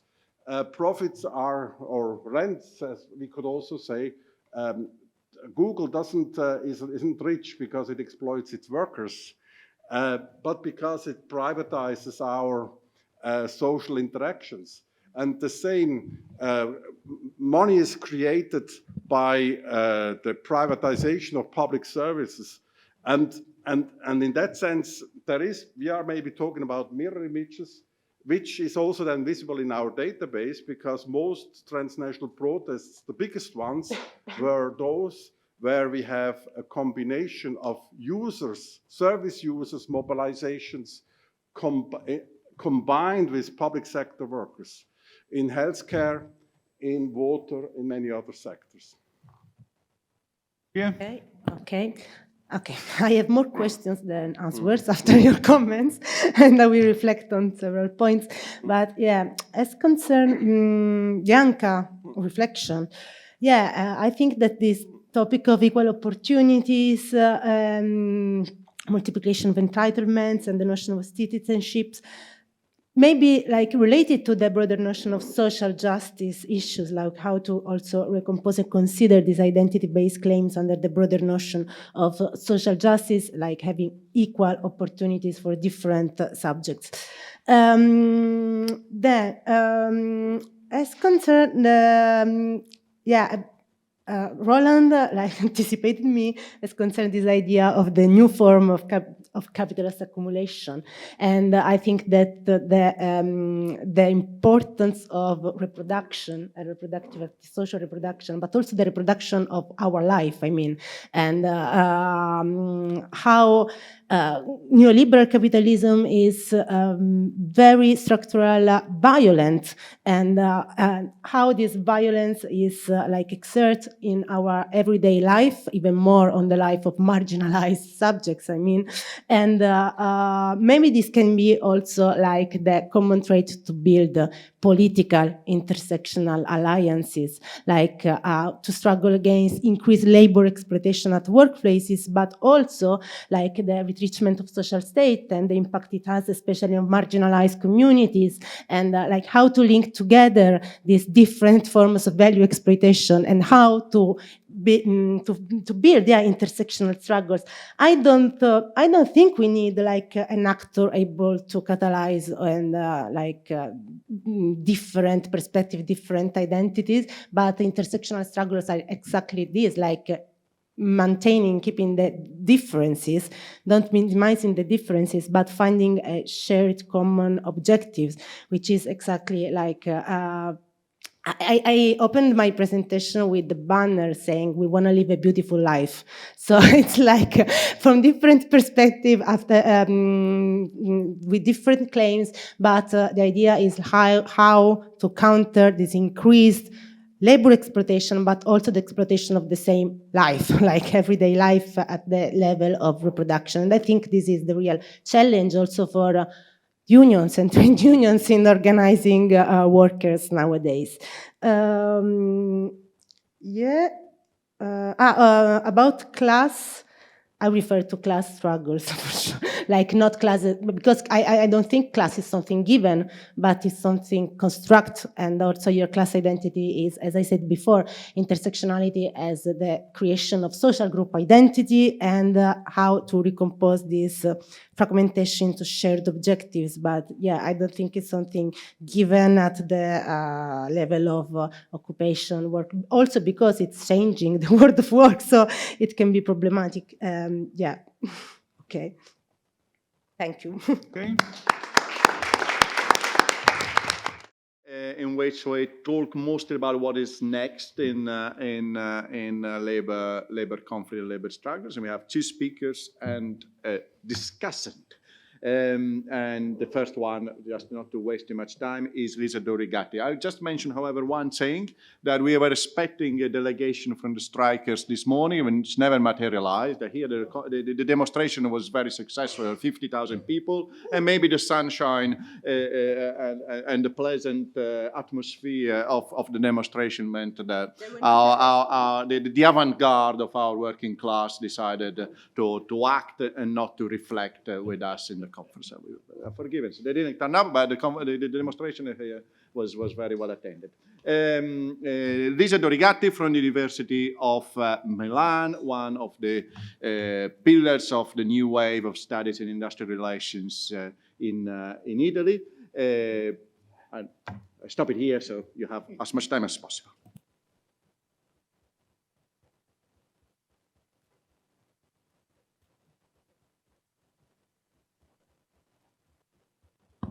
Yeah, can you hear me? Yeah, now.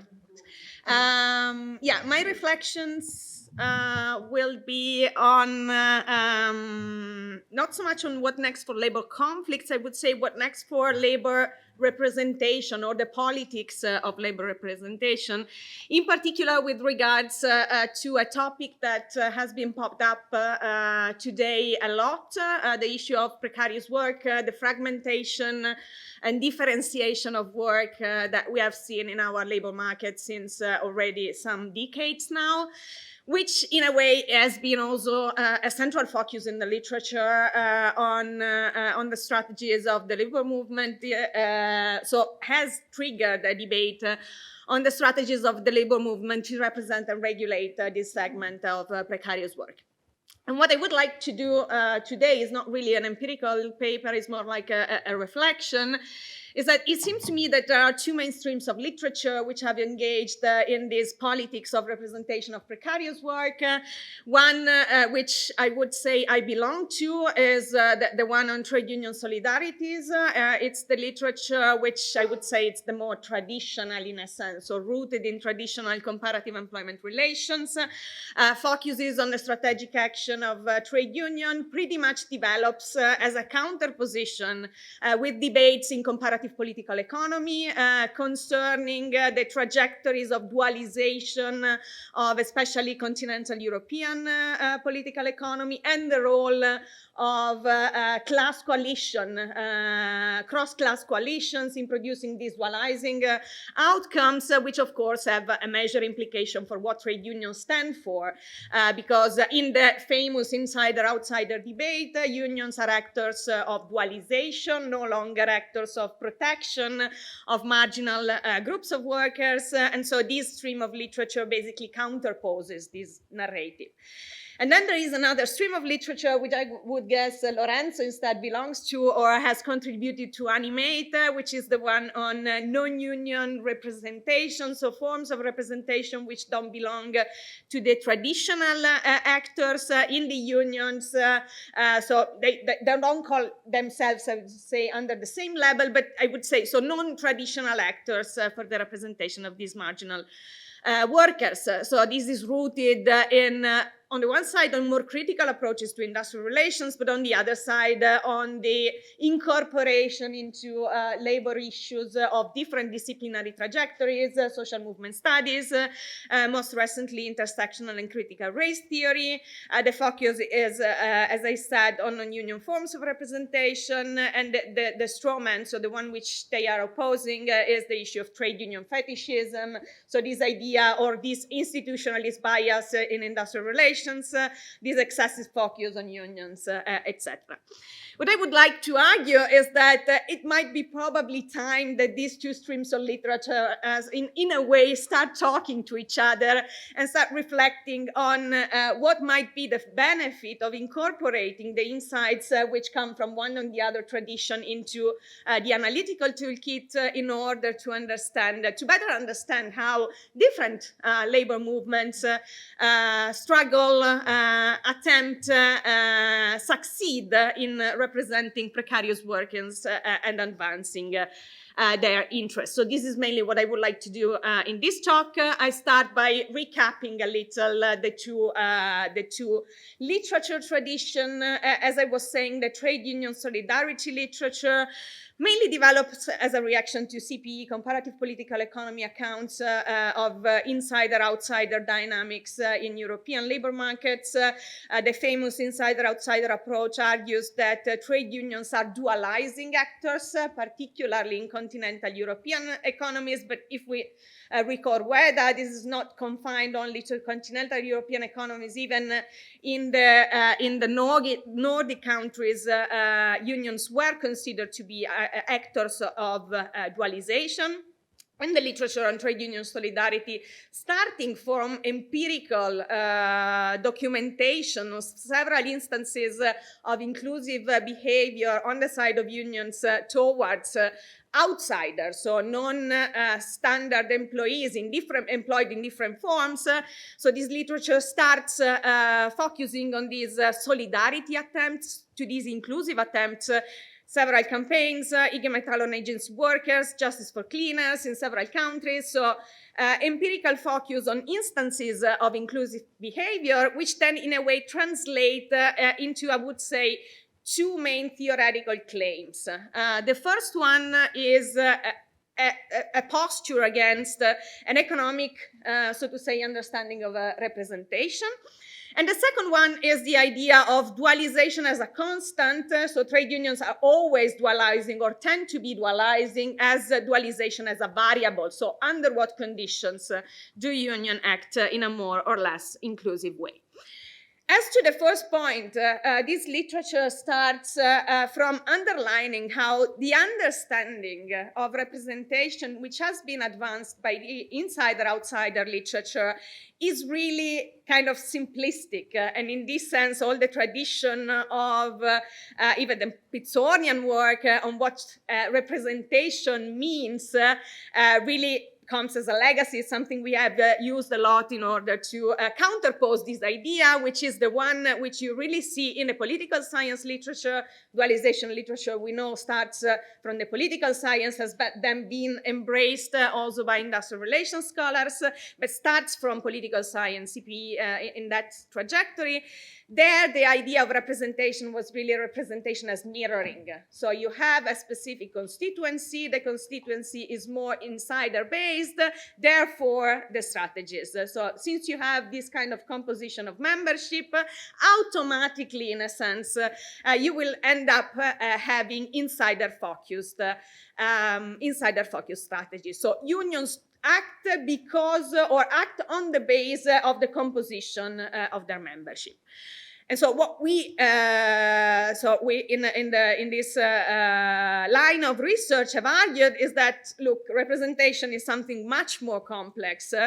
Representation, first, trade unions constituency, and we know it since the beginning of industrial relations research.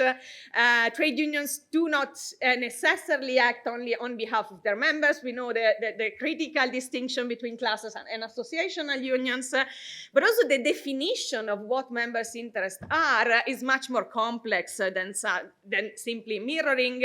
I recall here Ida Regalia, which was also mentioning in the previous contribution. Workers' demand come always, so there is no worker interests out there which you can read. The demands are always scattered, particularistic, different, and then it's the business of the representative to, in a sense, interpret, particularly the more heterogeneous the constituencies are, to interpret and make from these different demands a coherent or more or less coherent bargaining objective, bargaining priority, bargaining strategy, etc. And then another point, which is a little bit more distancing from this idea of mirroring, that workers' interests themselves are not a given, but are socially constructed, and are socially constructed also in the relationship with their representatives. So unions contribute in shaping workers' interest in the process of representation. So this is the starting point, and so following this reflection, with regards to representation, the trade union solidarity literature looks at three main variables in order to understand the type of standing of unions. The definition of insider and outsider interests in the dualization literature, they are naturally counterposed. So insider want something, outsider want something else. But in several cases, we see that insider and outsider interests are might be much more aligned. And this is much more the case if you see in a long-term perspective. So intertemporal dimension is also something important here.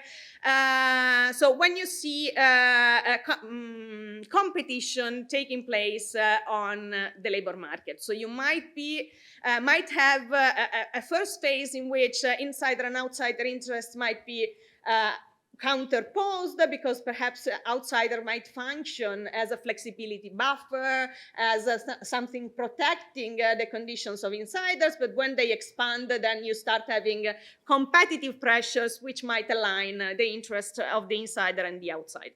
So first point is we need to consider the definition of insider and outsider interests, and trade unions with most likely to develop inclusive strategies is if the interest of these two groups align. And they align in case also, among other elements, in case of structural or particular structural conditions on the labor market.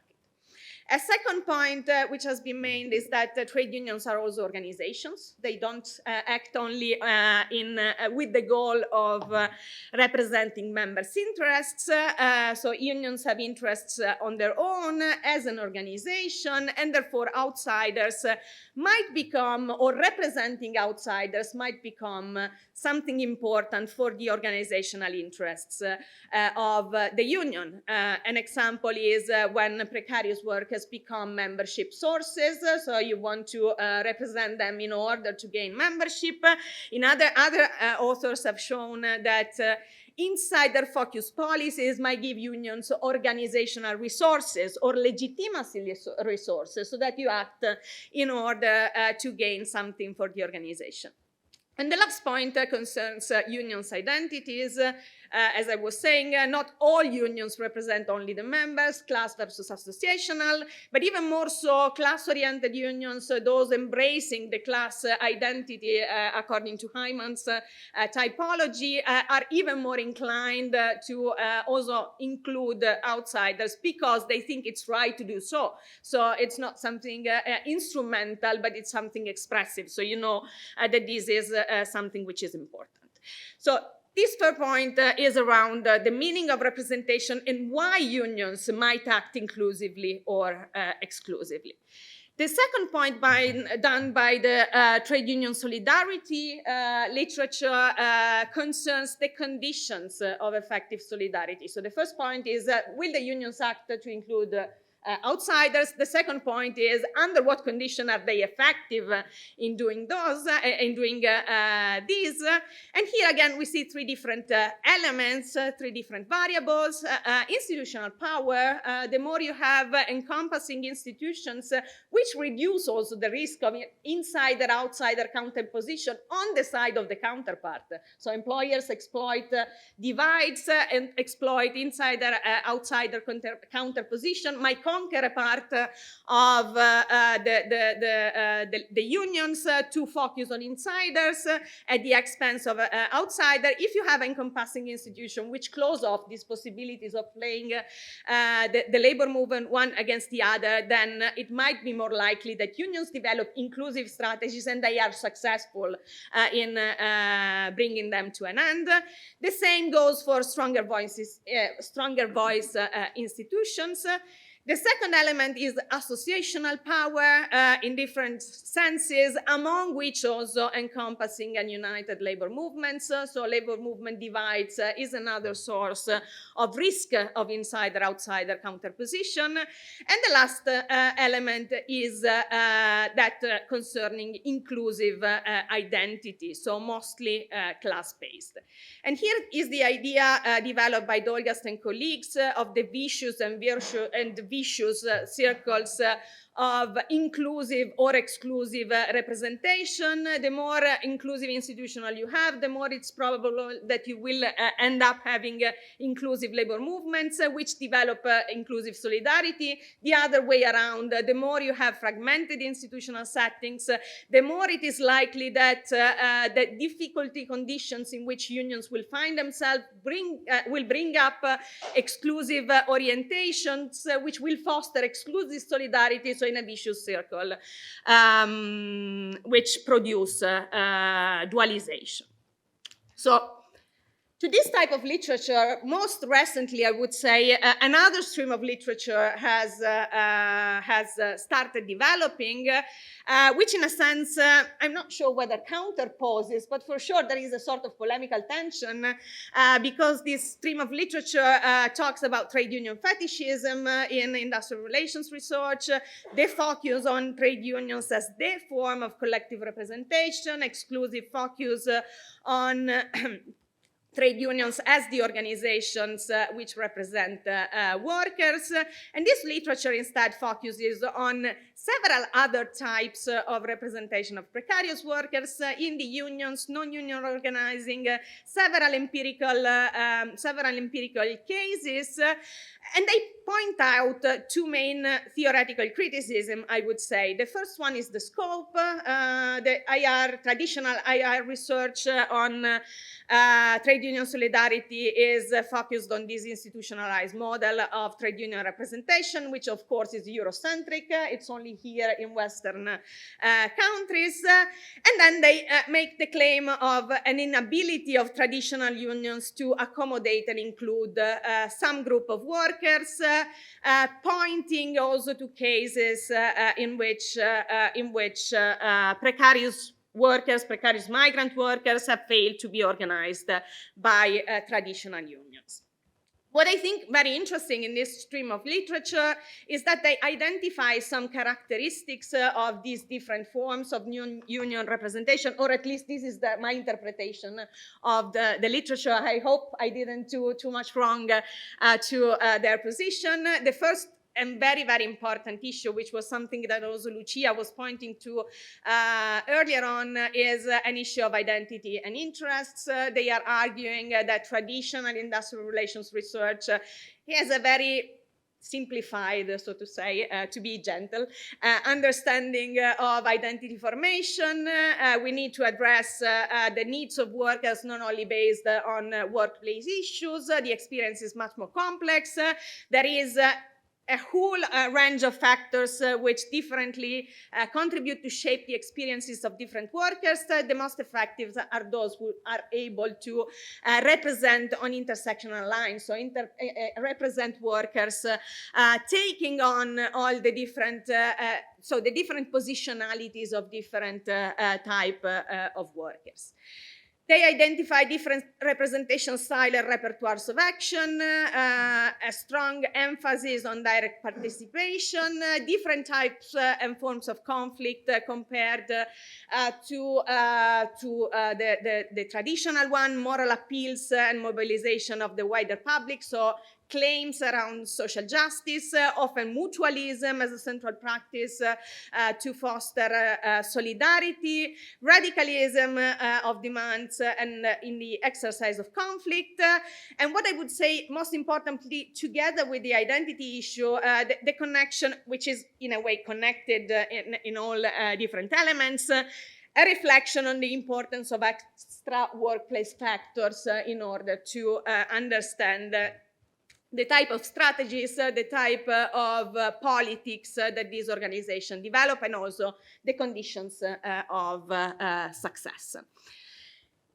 What I think it's crucial, I would say, in the forward-looking is, and what I think it's very important to both streams of literature is that both of them, I would say, have important insights to offer to each other. So I would say, from my stance as a trade union solidarity, so more traditional comparative employment relations scholar, is this reflection around identities. So this idea that really we need to, in a sense, decenter industrial relation and moving away from sometimes even not so self-understood or self-conscious type of neutral tendency to identify the identities of workers, which do not take into consideration different experiences, and which end up being based at the end on a sort of white and male dominance. So this neutral gaze, which at the end becomes or is the gaze of the male and the white. So they for sure provide a much more accurate and much more interesting, I would say, conceptualization of workers' identities and identification processes, which is important. Empirically, they expand the focus of IR research to something which has not been taken into account. So the importance of including these different forms of representation, the importance to focus beyond the workplace and the labor capital relationship, both as a source of resources and as a source of creation of collective identity. By the way, even in comparative political economy, which is not really the most critical discipline in this sense, these issues starting to gain traction. So there is reflection on labor reproduction, social reproduction also within that streams. And of course, it helps mildering the institutionalist bias of industrial relations research. We all know that we are fixed, so we have a strong focus on institutions, strengthening the importance of agential and non-institutional contextual factors. But I would say that also the non-union and the indie union literature has something to gain in engaging more with the traditional IR literature and the traditional variables and the type of reasoning that the traditional industrial relations, comparative employment relations has. First of all, in terms of understanding. So I have somewhat the feeling that so it's clear that this literature starts against an institutionalist bias of industrial relations research, but in a way it somehow sidesteps the importance of institution, which is still there, like it or not. Example, so a part of this literature focuses on the platform economy, and I would say that the very same structural condition of representation in the platform economy are shaped by institutional settings. You see in some of the countries that platform workers are employees, in some they are self-employed, and this is something which interplays with institution and types of regulation that you have in different settings. And something which has not been addressed so much, I would say, in this literature is that the very same type of organization that these platform workers develop also depend on the institutional setting. In some contexts, this is non-union. In some contexts, this is not even so informal types of aggregation. In some other, it's unions who are those who are organizing these workers. So I think this deserves explanation and cannot be simply sidelined by saying we need to focus on other types of elements. And the second, perhaps most relevant, I would say, point why we should talk to each other, and probably we should incorporate one in the other, the insights that the two have developed, is that in a sense, despite the success of these whole initiatives that we have seen, one of the elements which has been highlighted in the literature by scholars which have started looking at this type of organization earlier on, so like Jenny Spines with the worker centers, is that we see difficulties in scaling up. So we see several instances of successful mobilization, but it doesn't reach up to a certain point. And of course, we know that this is a problem because the very same positive effects of collective organization in the form of traditional trade unions, for example, do materialize, especially when they become encompassing. So if we think about societal levels of inequality, we know that the broader, for example, the coverage of collective agreements, the lesser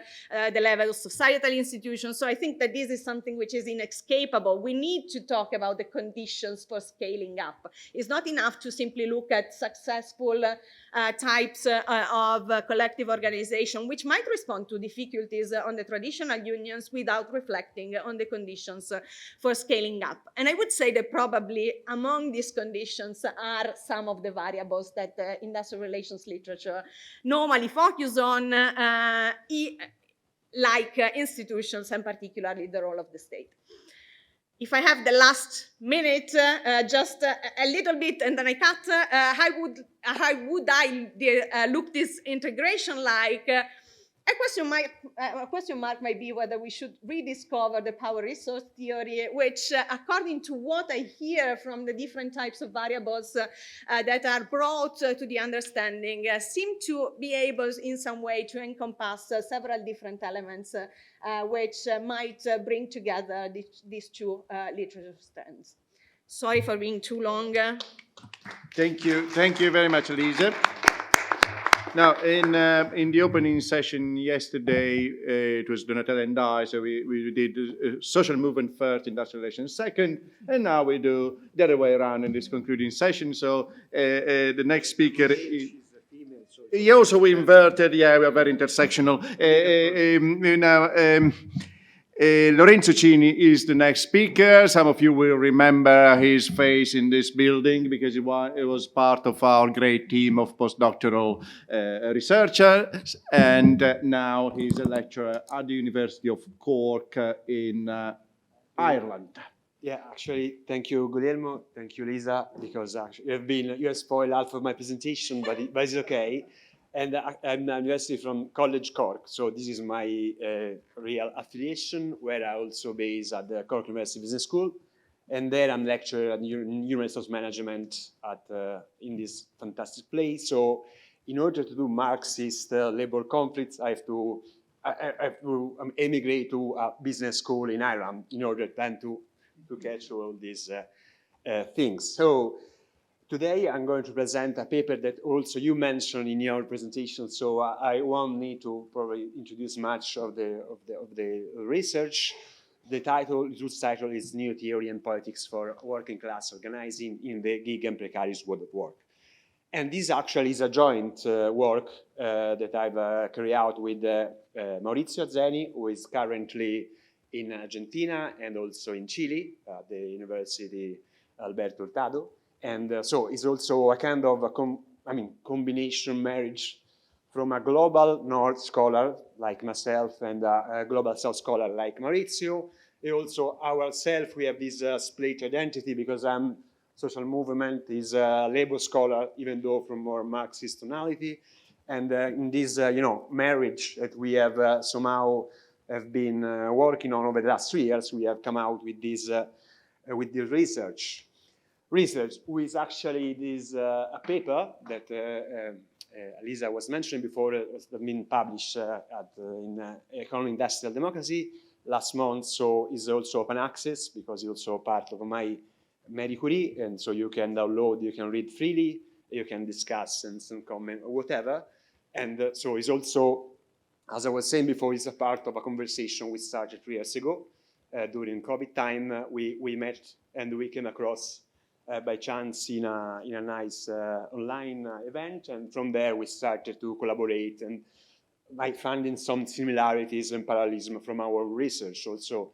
Even though we had a different type of background, we realized that in order to focus on the empirical evidence we were focusing, we could have some, to bridge our own backgrounds. Yeah, so making sense of gig and precarious work and mobilization. So our departing point was like try to, based on these, I would say 5 years of scholarship, quite abundant on gig and precarious work and mobilization. We wanted somehow to, to draw some theoretical, I would say, proposition in order to clarify or to simplify the field. Try to find a way to create some common ground on a theoretical level and together to make some type of, understanding of this field of study. So we started from this empirical evidence. So both of us, especially myself, were actually working on food delivery work mobilization, also at the School of Superiore con Donatella and Riccardo. And I also further developed this research in a project at the University College Dublin, where I was a Marie Curie scholar there. So what were the main problems and gaps that we thought we could address through our research project, through our theoretical framework?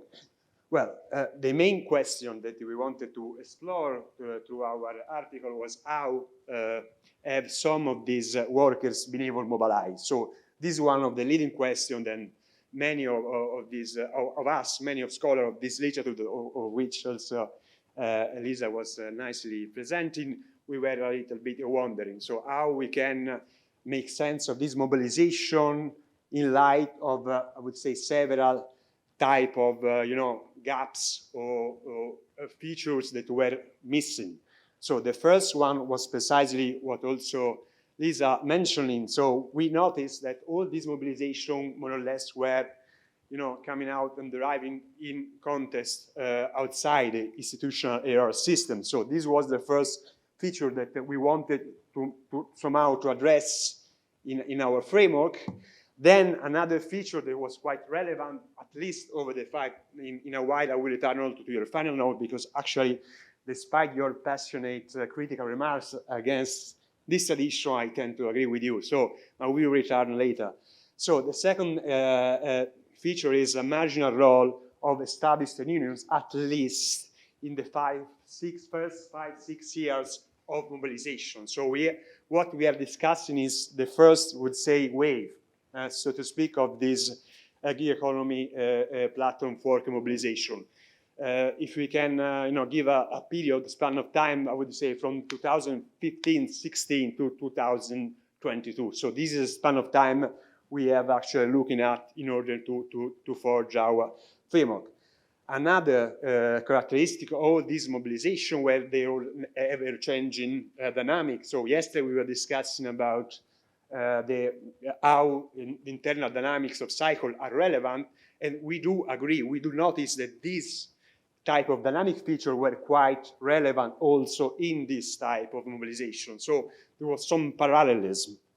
And final, also mobilization has come first. So we are talking of magmatic type of processes without not a clear organization organizing them, but quite scattered also in terms of informal labor actor, formal network, able anyway to spur some type of dynamics of mobilization. So, in order to finalize the first part of the presentation, the parts destrance, so to speak, we wanted somehow to address what we consider four type of problematic issues that, in our view, the so-called institutional literature have somehow in this type of research, in the research looking at the economy, work mobilization, and are the following four. The first, indeed, feature was one of the things that Lisa was discussing before, so a focus on institutional HR systems. So we at least at the very beginning of this type of mobilization, they didn't manage to escape from the so-called Trinity actor model, so not beyond union, business, state. So this, in our view, is one of the limitations of this type of research, and we wanted to address through our own framework. The second is quite well known, so I think Maurizio has been, over the last 3 or 4 years, quite well known for the concept of fetishism, and very nicely the idea that unions have always been considered the main actors of work mobilization. These 2 days of also discussion have also somehow confirmed this type of bias, even though nicely some speakers yesterday were presenting in-depth analysis of 70 mobilization in which there was more mobilization dynamic, in which informal action came into play and managed somehow to also to innovate some repertoire action, so and demand and so on. Then another third element in our view is limiting this type of literature is a static picture of labor conflict. So actually, and these are quite relevant in our studies, also not in ours, but also in the studies of our colleagues and friends, we should go back, and so a discussion over that also yesterday, the processes of mobilization have to be considered over time. So we need to look at how they evolve over time in contradictory processing, in conflict tension. So we cannot just produce snapshot of labor conflicts thinking that they are just static figure episode. And then last but not least, we also were quite critical of the idea of conflict as linear and sequential. So what we didn't like or didn't see in this mobilization, it is not true the organization comes first and then mobilization follows. Most of the time is mobilization comes first and then organization follows. Indeed, yesterday also Guillermo was presenting the very nice taxonomy at the very beginning of his presentation, this phase of industrialization, crisis, institutionalization, a dialectic that we do think is still present in this mobilization. That's also why we might, of course, we can have a kind of, agreement at the very end if you look at this process in very, contradictory and dynamic ways. So all this to say that we are not reinventing the wheel. So this is also important.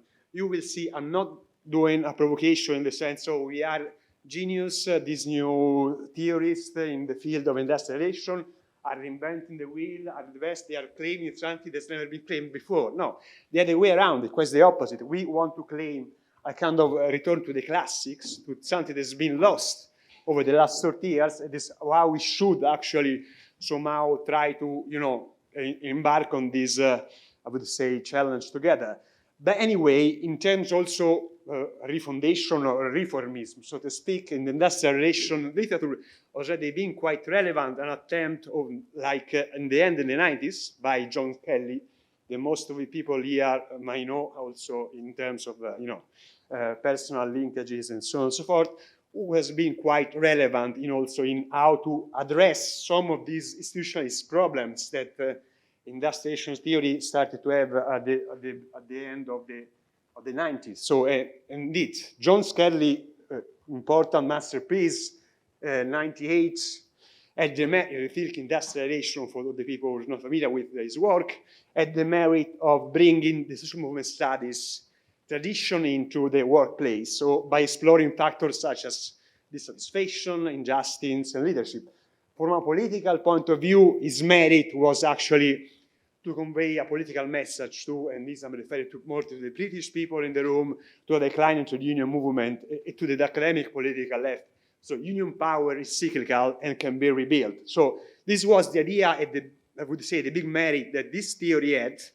However, there is also, however, what we think, and this is also part of the part destruent of the paper, we think that still this theory is not situated to study contemporary mobilization, as I was saying before. There are some features that are not very quite touched on by his theory. The fact that most of this mobilization, at least in the first 5-6 years, were channeled outside the framework of trade unionism and outside the workplace. So what we want to claim is precisely a return to the classic. This is our provocation. So in order to study contemporary mobilization, just to see the parallelism some of us was mentioning yesterday, we should somehow read what they were in the literature of industrialization, the so-called British Marxist industrialization in the 70s, Batson, Crouch, Pizzorno, also we put also because of the the program, and anyway, also they had a role on this. Darlington, Edwards, Fintasia, Ayman, Pollert, and so on and so on, because they had this very high level capacity to look at mobilization as non-linear process and considering their role full temporality. So I was precisely, what I was mentioning before, and just to read this quote by Darlington. So it was only during the process of spreading through the factories that the strike acquired definite objectives with the decisive action of a small number of workers pulling others into action. So this, from this, citations, you can read how this magmatic process, and even contradictory process of mobilization, actually really taking place. And this is a new generation, the generation of which Lisa was referring before on scholars who are, in my view, renovating this legacy. Alberti, Azzeni, Connolly, Maccarone, Perot, Tassinari, Wood, and many others who have been quite, relevant in this type of research. And then, of course, we also, in our, conversation between a movement scholars, myself and Maurizio, a labor scholar, we also included the role of social movement tradition and the relevance of various resources of the non-institutional socio-political context as key in explaining how this mobilization took place over this 5 years. So the role of the protest culture, the informal network of activists, the social movement environment, all these type of more informal, more socio-political, ex-institutional type of factor have played a great role in this mobilization. So, just to give the first glimpse of our framework. So, what we wanted to stress is that all these mobilizations, so many others, Donatella yesterday mentioned, were beyond the workplace and trade unions. So, this idea of merging industrial relation and the British Marxist version and social movement scholarship to us was quite relevant in order to see how the social context could be, beyond the industrial system, could be relevant in explaining those mobilizations. Also, as I said before, we are not reinventing the wheel. Once upon a time was also a person of this room who would have agreed on this type of quotation. So in such circumstances, worker, my view, the official union as irrelevant to their objective or even as an obstacle. So we also started from this type of proposition in order to build our own theoretical framework, of which I will try to be very brief in the last 5 minutes. Lorenzo, there is one aspect of you which is like Richard Hyman. The people have to focus on both what you are saying and where you are going. So stay Because still. I like moving. Anyway, I'm also like Richard. I'm also like running. So we have also many things in common.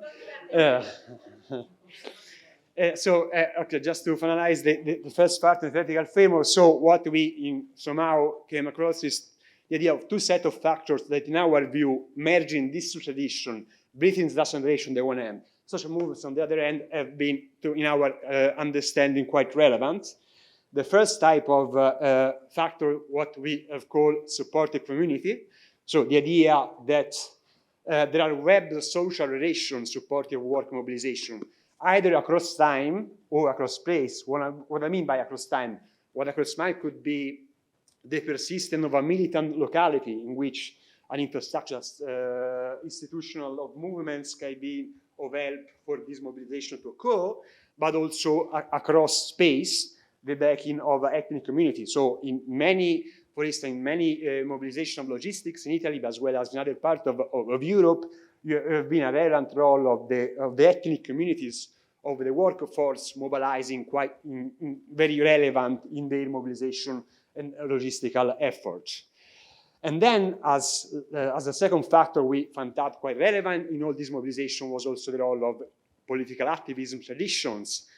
By this, we mean the role of past struggle legacy materialized into the network of rank and file activists and social movement infrastructure in the context of mobilization. So, in our view, these two type of factors have been quite relevant in making sense of the mobilization that we have analyzed. In our paper, I will be quite short in the case selection methodology. You can read the article for that. We actually look at two types of categories of workers, logistics and cloud work. In the logistics, we include ride-hailing, food delivery, and warehousing, and cloud work, micro work, that is the platform workers working on a small, sorry, to move anyway, and online. I will try to stay to stand here, and online freelancing. So,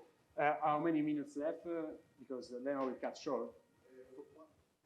Perfect. So I will be very short on the empirical evidence.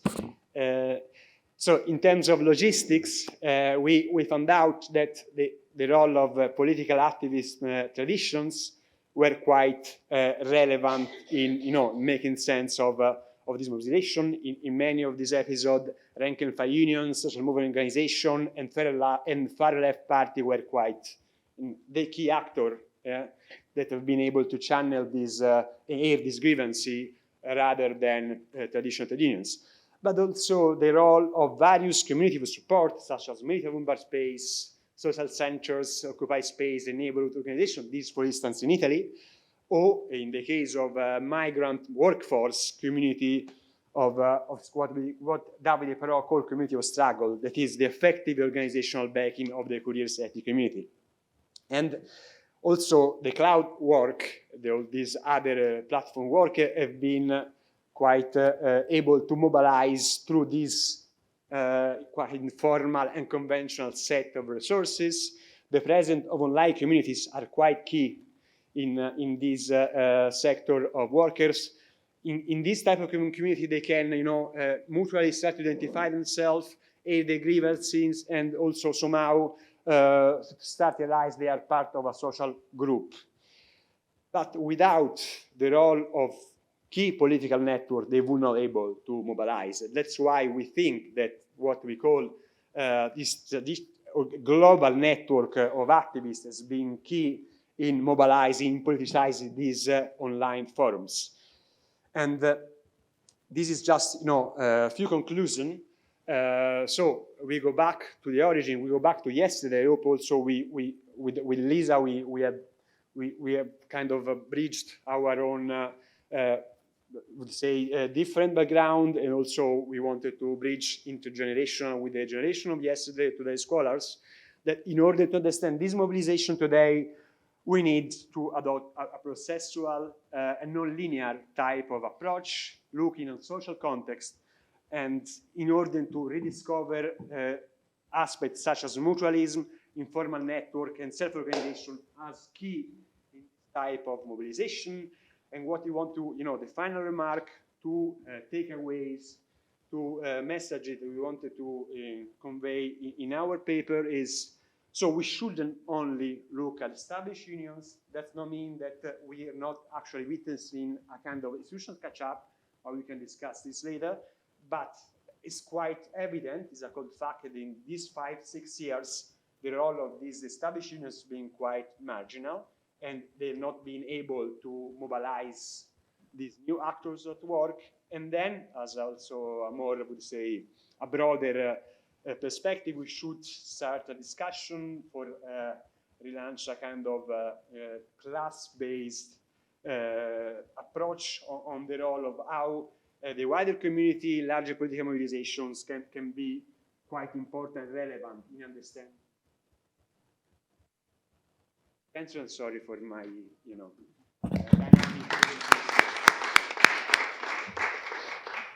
Thank you very much, Lorenzo. Now, I wonder what Philip Schmitter may think about it, because I remember him arguing that trade unions should have a monopoly of organization and representation. And that is, that was corporatism. And I don't see much of monopoly here in either presentation, especially not in Lorenzo's, but even the other one. So how can we work on that? It's a bit of a disaster, I think. The word corporatism has not been used in any of the discussions so far, and I think that's appropriate. So, and I'm not about to introduce it. Let me just say a few things about my own background, because that you may understand better my remarks.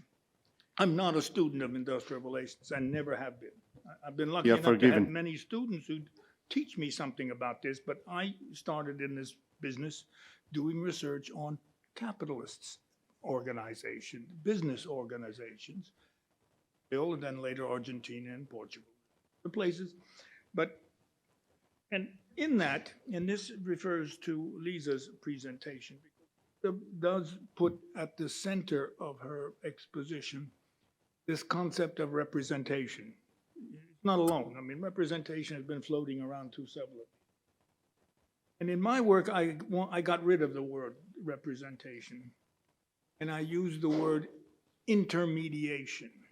Now, the reason for this, I mean, I was also a student of Hannah Pitkin when I was at Berkeley, and Hannah in political science. That's a different discipline, but Hannah wrote political science, the most important book on this concept of representation.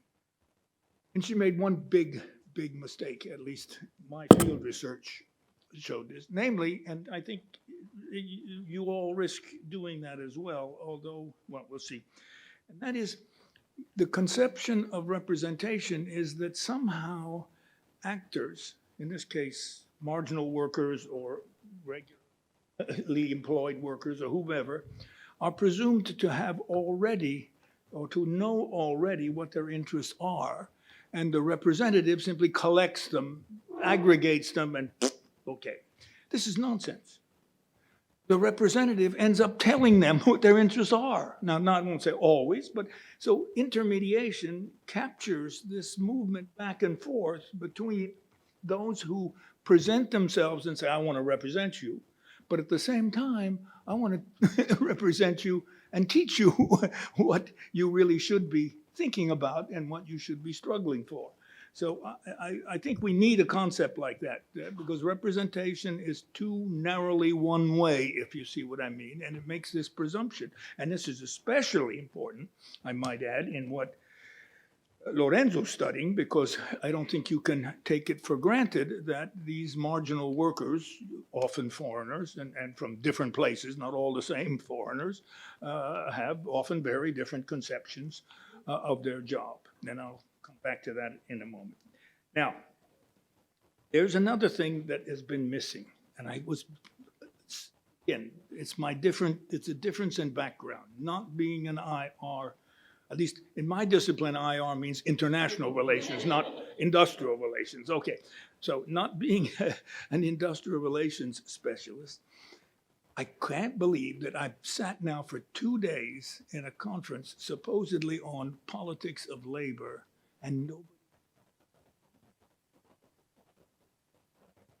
nobody, not a single paper and not a single verbal exposition. I don't, maybe somebody can correct me, but I won't believe that the notion of political parties has been uttered by anybody.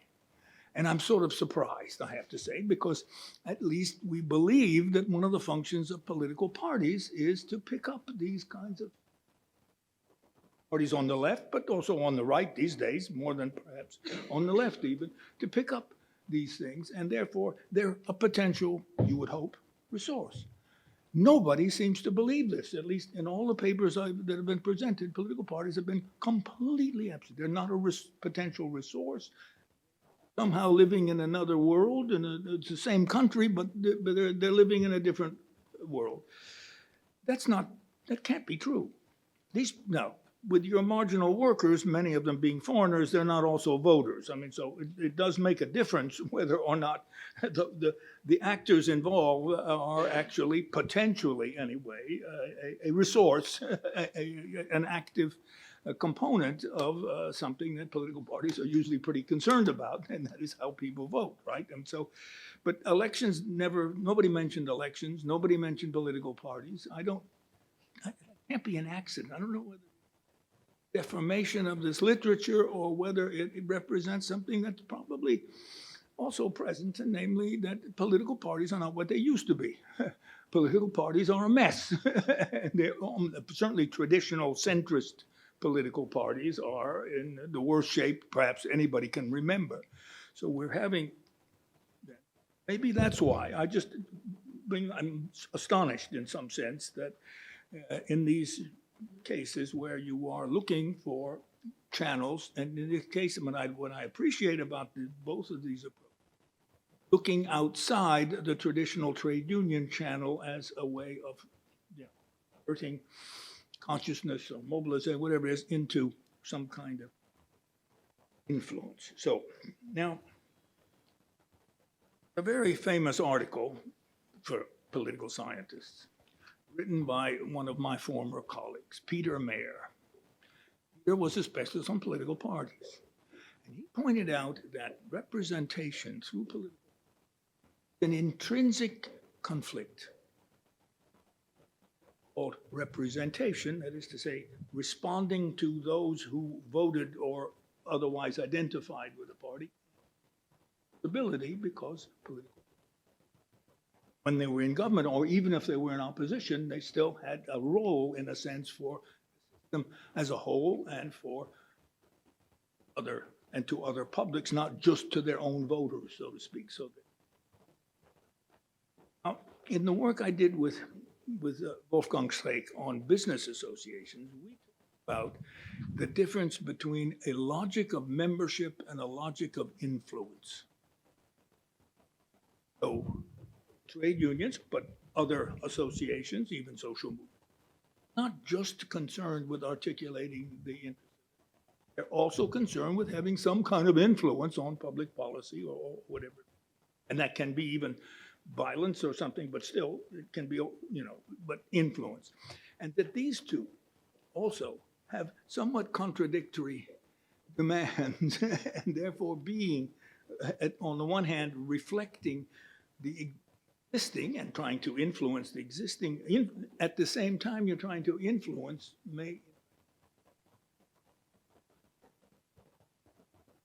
bring this to your attention, and that's why I use this concept of intermediation to not to use the word representation because of Hannah's, at least my understanding of how it fitted into that piece. There's a second element that both of you have brought up, which has not been as central to previous discussions, and again, both of you have been paying attention to the impact of new technologies. Both of you. So clearly, one very important factor, so-called ICT, and information and communications technology. I think that stands. Clearly, the capability to communicate at relatively little cost to people, even if they happen to use different languages, because nowadays, still to communicate at, with live in very different conditions and different locations. Much of the literature I see, I've been listening to for the last 2 days, seems to use the concept of mobilization in a kind of physical sense. I mean, getting these people in the same room. Well, you don't have to. The downside to that, because at the same time that the new technology makes it easier first, and even to get them to act together in some sense without ever having seen the same room or whatever, at the same time, that same technology produces lots of diverse forms of information, some of which may be quite subversive to the one you're trying to get across. So there is a kind of ambivalence or fundamental ambivalence about this new technology. And it looks like something which can, especially for these marginal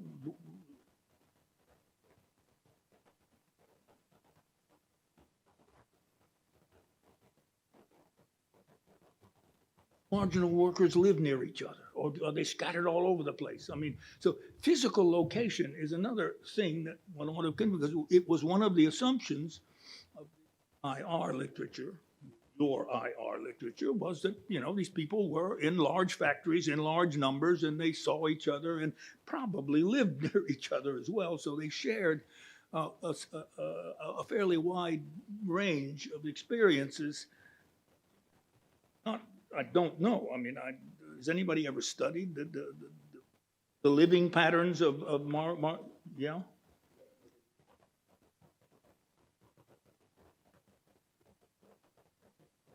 But do they live in sort of ethnic ghettos? I just wonder, because it's another factor which it's kind of. So now I want to make some comments.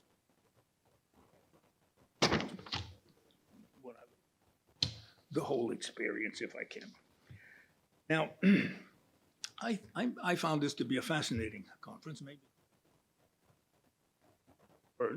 But it really is, it's been diverse and I think innovative. I mean, almost every paper represents an attempt to deal with change, with innovation, right? So that nobody's sort of sitting back and saying, this is something we've already experienced, we already know what to, no. Everybody has a kind of open-endedness about but I think there is an underlying agreement, and in this I think no, but I think the mental underlying agreement ties all of this together is changing. This translates into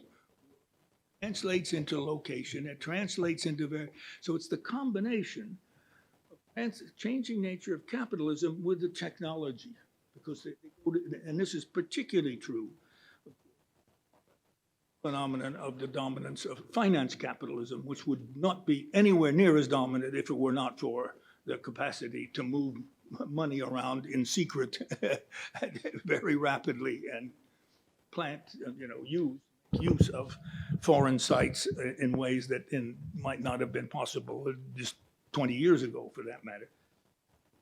I think so the underlying factor then that I kept hearing is this change in the nature of capitalism, but in relationship to this changing technology, right? The two are kind of interwoven, right? Now, there is, I think, plenty of evidence of resistance against this. Now, whether this could be called a resurgence of class conflict, the problem is we have a conceptual problem. historically, when we talked about resistance against, we used the word class conflict. That was given to us by dear old Karl Marx and I don't know, and his followers, shall we say. And therefore it was a code word for a variety of activities which could be subsumed under this one label with the presumption that either they were produced by or they were producing something like class consciousness, something collective identity. Not happening. So what we have then is plenty of evidence of resistance, except it doesn't take the classic form of a strike or some kind of, and in many cases, I suspect that much of this resistance isn't even monitored by standard indicators of conflict. I mean, so there may be just such, I mentioned earlier this, Guangzhou, and how he was organizing class conflict or labor conflict in southern China by the internet. And what they were doing was sort of slowing down or having an accident here or there. And they knew what the internal dynamics of production. Blah, blah, blah, blah, blah. That was never, I mean, first the Chinese government would have never admitted that it was going on. And according to my student, your wages did increase, especially in this area, Guangzhou and sabotage or whatever you want to call it. So I wondered whether what we need is some kind of sensitivity to collective events that doesn't depend on how should I say, public recognition as a strike or a unwillingness to work. It may take other boycotts, for example. And here we get, of course, on the range between them.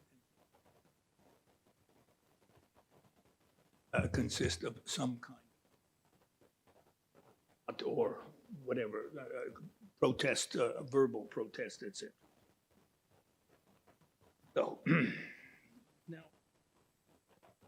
so at the core then is the changing nature of capitalism and the inequities, injuries, etc., and that capitalism is produced. And they're a different set. Not simply because income inequality and wealth inequality even more has grown. And apparently not, you have to go back to the 1890s or something to find it, as it presently is. But it's also causing also. And for this, it's clear, is that pricing, the pricing mechanism as the so-called distributing, is that much of the damages are not being priced. 20 years in the future or something like that. And so the day-to-day operations of capitalism does not correctly value, so to speak, what is going on. And so lots of the indirect effects, consumption especially, but also with production, not being monetized. And of course, the capitalists in the short term benefit from this because they're passing on the cost that would be otherwise monitored, and for that you need some kind of political process. So now, three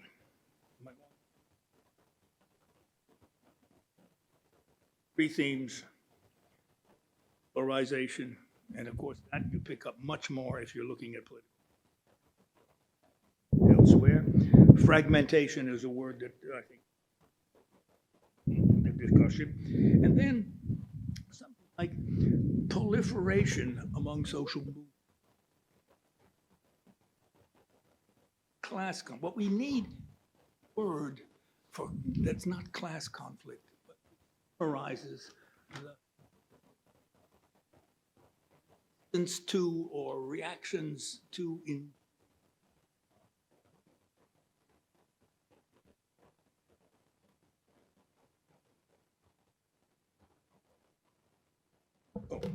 Okay, that's all right. I'm sorry that, and I think that's, thank you. Thank you. Thank you very much, Philippe. I see already Richard raising his hands. And the microphones, I'm not sure where they ended up. One is here.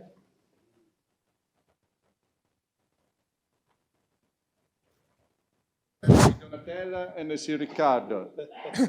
Right. A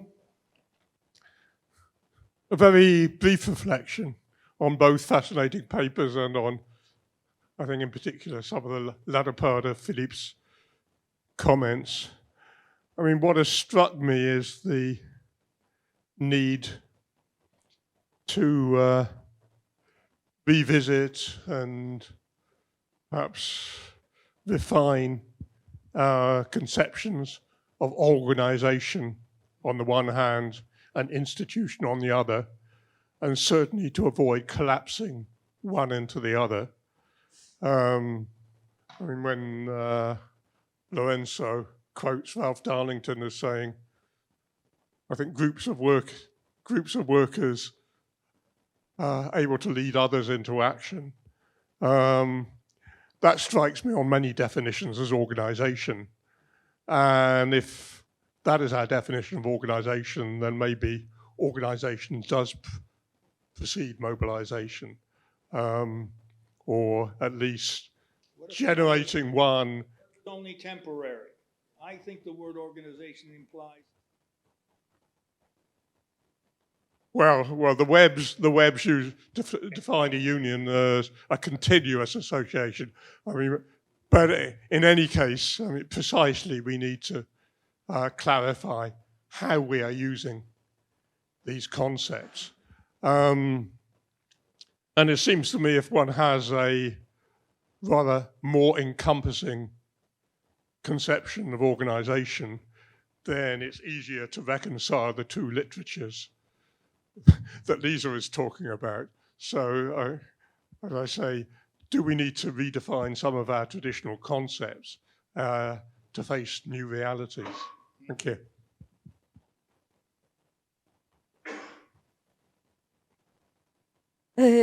Thank you, Lisa, for a very, well-organized presentation.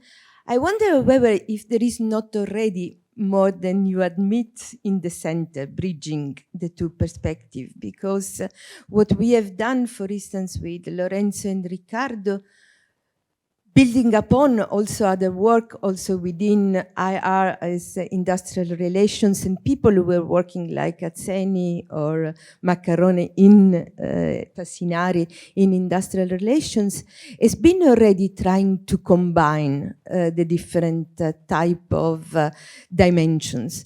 Maybe we did it methodologically in a different ways because we started with the struggles. So we started by looking at conflicts. But then we reconstructed the conflicts, trying to see when there were unions as actors and when there were other type of organizational structures more or less resilient in the long-term perspective. But we did also distinguish the cases in which unions were relevant, for instance, in the distinctions in food delivery and truck drivers also, then trying to see which specific conditions, both in terms of living conditions, but especially in terms of the organization of labors, could have explained this type of differences. So my impression is that it is useful to distinguish the two approaches, but also that already in between there is a lot of work starting from this, I admit, different perspective, starting from the struggle. So when looking at GKN, when looking at Mondo Convenienza, we're looking at food delivery, we found unions, we found different actors, but the critique of Maurizio Azzeni and others is not to consider them as separate from other actors. And in this, maybe one of the limitations of our approach is that we focus mostly on conflicts. So we say less about the more, I can say, everyday forms of organizations and representations, but maybe a next conference could start with what is there, and it would be interesting.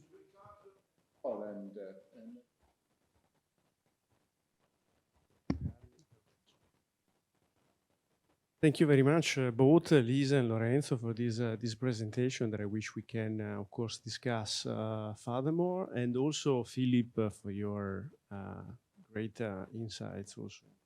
Discussion. Was just trying to connect to the fact, okay, that Pitkin's, for example, essay written by Alessandro Pizzorno is included in the book that we will discuss this evening. So. Connecting the first Sandro Pizzorno with the last Sandro Pizzorno, we clearly see a difference in the perception he has in the role of democratic representation and its connection with, so to speak, grassroots movements, but also in the ways political parties can contribute to deliver a very specific good, which is collective identity. Together with Lorenzo and Donatella, when we were writing the book on labor conflicts, we basically realized that while workers can coalesce together in order to mobilize, to struggle for their own rights on the job, or I mean, what looks like a new type of workplaces, or even these riders or drivers are basically nowadays in a new type of social concentration, not anymore in the factory, on the factory floor, so to speak, where they socialize. But while they recognize that they can create a new collective identity in order to find common interests and common purposes, why we introduce, for example, their connection to political ideologies or political party representation, they say that this could even negatively affect the possibility to organize, to get together. So this is an interesting aspect that we could probably analyze. What's the meaning of politics for the lives of these workers? In the Lotte Operaie and Sindacato in Italia, Alessandro Pizzorno mentioned this aspect because at that time the so-called transmission belt, the cinghia di trasmissione, was connecting the unions with the political parties. So the Communist Party, for example, even at the time, even though it has a quite controversial interpretation of 68, was even opposing, I would say, 68 at the beginning as a sort of a petit bourgeois individualist new type of social movement. At some point, he has really to recognize that some of its militants are organic to these struggles. Nowadays, it doesn't seem that this is still the case because, as you said, mentioning also Peter Mayer, so the separation between political representation, so leaders that works more on the back, taking back also a Goffmanian analysis that probably Alessandro Pizzorno also reinterpreted. We don't know the connection between Goffman and Pizzorno, but there are some similarities. So politicians nowadays, they simply use direct communication with media because they don't have any more all these intermediation that are the several levels of representation that political parties usually put in place. So they work more on the front stage, where for Alessandro Pizzorno, this was a little bit pathological, because on the backstage of politics, this is where the lobbies come in and politicians are more working for their own interest or, I mean, non-transparent interest rather than democratic ones, so responding to a constituency. So I think this is a very important aspect that I will look for Lorenzo and Lisa reply to know what they could say about also this reconstruction of political representation out of worker struggles. Thank you. Now, there are actually two more questions. One is Roland and David. The answer will have to be a bit short and selective. So, thanks for the presentation. And I would like just to ask or put forward a question which is behind all this. And that is a very simple question. What is a union? What is a union? And you have different conception of unions. You have the cooperativist view of unions, as Müller-Jensch said, as an intermediary organization that deals with the system and deals with members and tries to balance, so unions as an institution.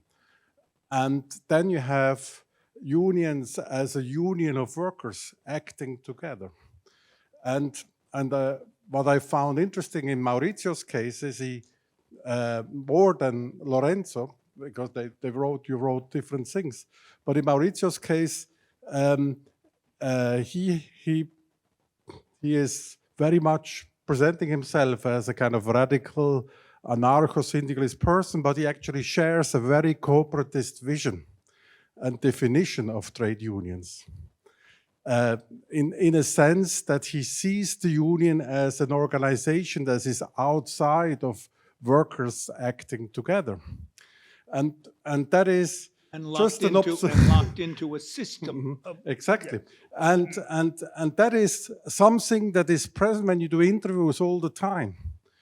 So 20 years ago when I did study the ABB Alstom mobilization, so they are all with IG Metall and CGT, etc. So people reading about them would say that's union action.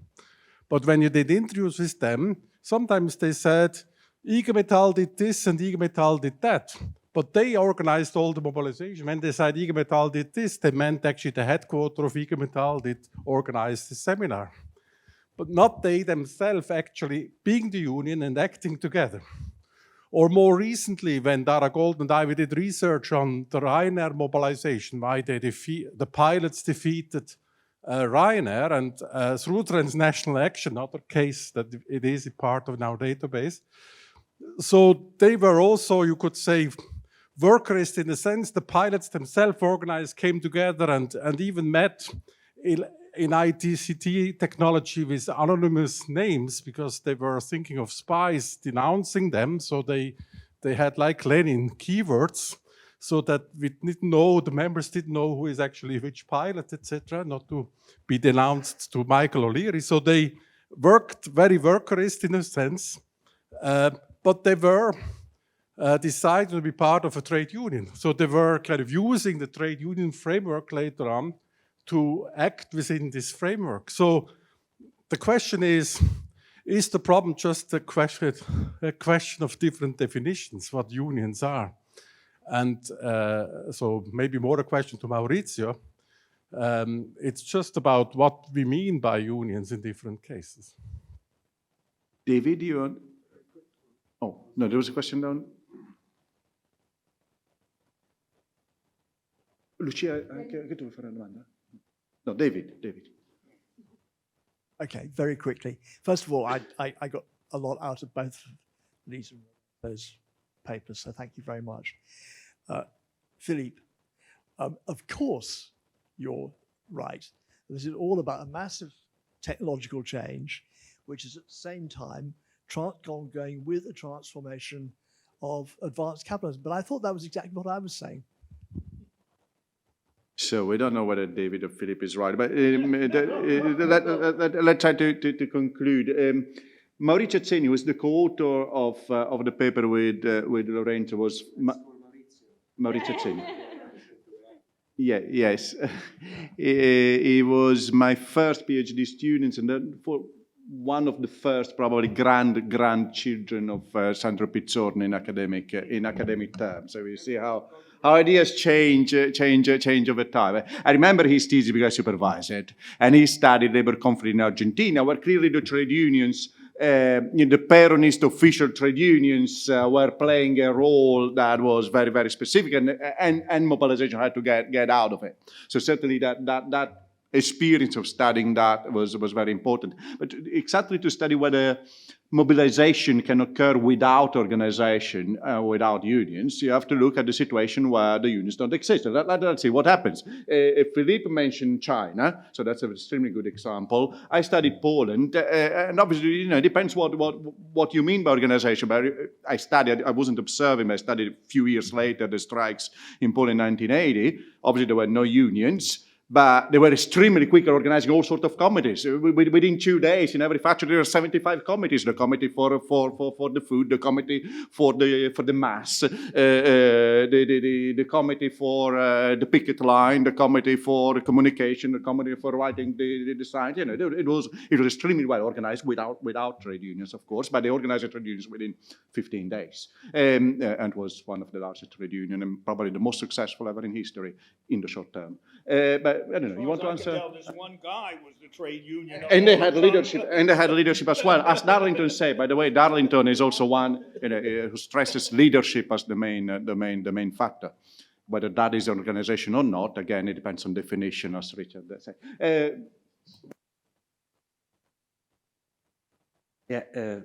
First of all, thank you for all these comments and questions. Actually, I didn't have time to develop further the idea of organization or the concept that we are actually raising rightly. First of all, I have to say two things. Okay, we base our empirical evidence on several, research qualitative studies, such as ours, but also colleagues of ours who have been, over the last 3 or 4 years, abundantly looking at how this mobilization took place in several workplaces, such as food delivery couriers, logistic workers, platform workers, online platform workers, as well as quantitative study, Leeds Index labor protest, who have been actually doing a quite very difficult but good job in highlighting in their own variable to digging into the protest events in the world of platform workers and platform work economy. What they have found out is that more than 80% of these protests globally, and I'm using their own categories, so I'm not inventing myself the idea of organization, have been actually carried out without the involvement of established trade union. What we mean in Italy, CGL, in France, and in Italy, in Germany, and so on and so forth. So we have this type of confederation. So when they say 80% of these protests have been carried out through non-established channel of the union, they means it. What else? The rest of the 80% of these protests have been then carried out by, I would say, hybridized form of actors such as rank and file union, informal collective of workers. Now also I want to say something myself, what I mean by organization, why you are saying quite naivety that you're not saying rightly if you say first was mobilization, then organization. Well, in most of these mobilization we have also investigated with Donatella and Riccardo, food delivery courier in Italy, but as well as logistics workers. The first episode of this mobilization was carried out by informal networks of workers, political activists. They didn't belong to any traditional organization, not even maybe belong to any organization. I studied myself in Dublin. I was actually, my main research subject in Dublin was, I carried out a project was called Cogo Nu, Contesti Governance by Number. The idea was, in my Marie Curie fellowship, studying 3 countries in Europe, Belgium, Italy, Ireland, and looking at the different type of action for organizing of these workers. But in Ireland, not any kind of traditional type of organization or action occurred, because there were very type of informal ties network of migrant workers who were actually reacting very informally, very also passionately to street violence they were undergoing daily in several areas of Dublin, and they didn't have any type of traditional organization helping them, no SIPTO, no other traditional unions in Ireland, but only... What about churches? Sorry? Churches. In other countries, churches... No, I could talk about Fiacra, that is now become a friend of mine, with an English teacher there, who actually became the main political activist organizer of food delivery couriers in Dublin, because he was English language teacher of these people who are mostly Brazilian. So there are many bilateral agreements between some South American countries such as Brazil, Argentina, and Venezuela, and in Ireland. So they arrive in Ireland for learning English. you cannot work more than 20 hours, so you cannot work as a food delivery courier because you need a different type of visa, so they have only student visa. But they, nevertheless, they have to, survive there, so they need to work more than these 20 hours, and they cannot be organized by unions. And this guy, this very nice guy, realized that this was a problem in the pandemic crisis when, they could not work anymore. It was their teacher, so they started to organize. Okay, so there is a problem here. You have to start to organize these workers. But they didn't have any kind of backing from institution, from organizational. So I'm asking myself to you actually. So what do you mean? What do you think are these type of informal network? Are they organization or not? On this, actually, I agree with Philip. He was saying, okay, it's an issue of degree of formalization on the one hand, and also time, durability, or like over time. This is what you think makes a difference as what is organization, what is not. And I think I also reply to your question, Roland, but I would say you can always catch the first train from Dublin and come down to Cork, and we can have a discussion on this over a pint. Yeah, because we had also 2 years together in Dublin. Okay, Lisa. You could have. Yeah, just telegraphic, I don't think I can pick up. Thank you very much for all the comments and the reflection, very stimulating. Perhaps the one by Donatella, which was saying that perhaps there are already bridges there. I'm happy if this is the case. I'm not completely sure this is actually as it is. Perhaps there are instances, but I have the fear, and I think that this really requires theoretical polishing, really coming to understand each other in terms of the terms we use, and probably we should go a piece of the way together in order to have this, because I have the fear that we end up being the specialist of the non-union and the specialist of the unions, and this doesn't do a good service to either the research stream. Because if I take, for example, what Lucia was telling this morning, that we need to understand unions as gendered, racialized, and organizations which are part of their societal fabric and which share part of this. So in order to understand union, and on the other side, when Lorenzo was presenting the research design, the idea of selecting cases, and I understand what you do, but the idea of selecting cases of protests in the gig economy basing on the absence of the unions, then what can we say about the conditions under which in other contexts perhaps the unions play a role?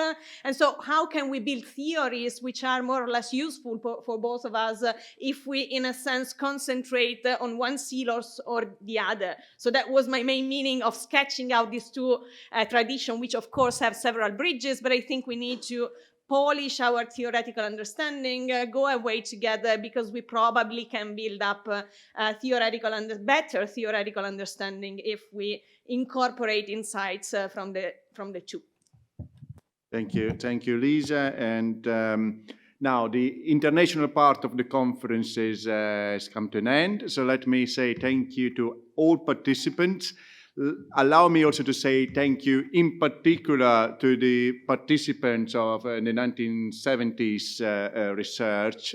So Colin, David, Richard, Bianca, those who had already to leave, that is Ida, Marino, Michael, and Emilio, who was with us only online, for your very engaged participation in the debates.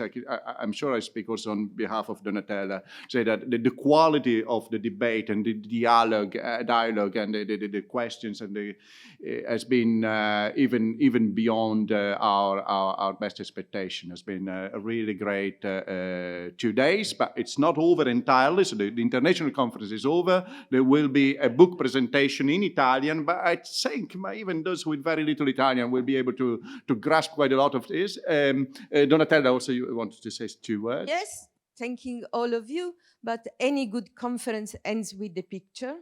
And even though 3 people have left, I think we can try to copy shop them into the picture. So if we use this break also to have pictures of those who are still here, it will be a nice memory. And of course, as Guglielmo said, we hope to keep the conversations going because he has his former PhD here. I have my former PhD here, which means that it is a unified type of word and struggle, and that I think we can build on this conference to see the silence that are still there. My dream would be to have a next conference on the class conception, to see to which extent it developed, and the resistance by Philippe is in other terms. But thanks to all, we will have the discussion about the last book by Sandro. Thanks to Gian Primocella as well. And we can take a picture. Thank you very much. Thank you, and thank you to Valentina, Federica, and all those. Colin has something he wants to say.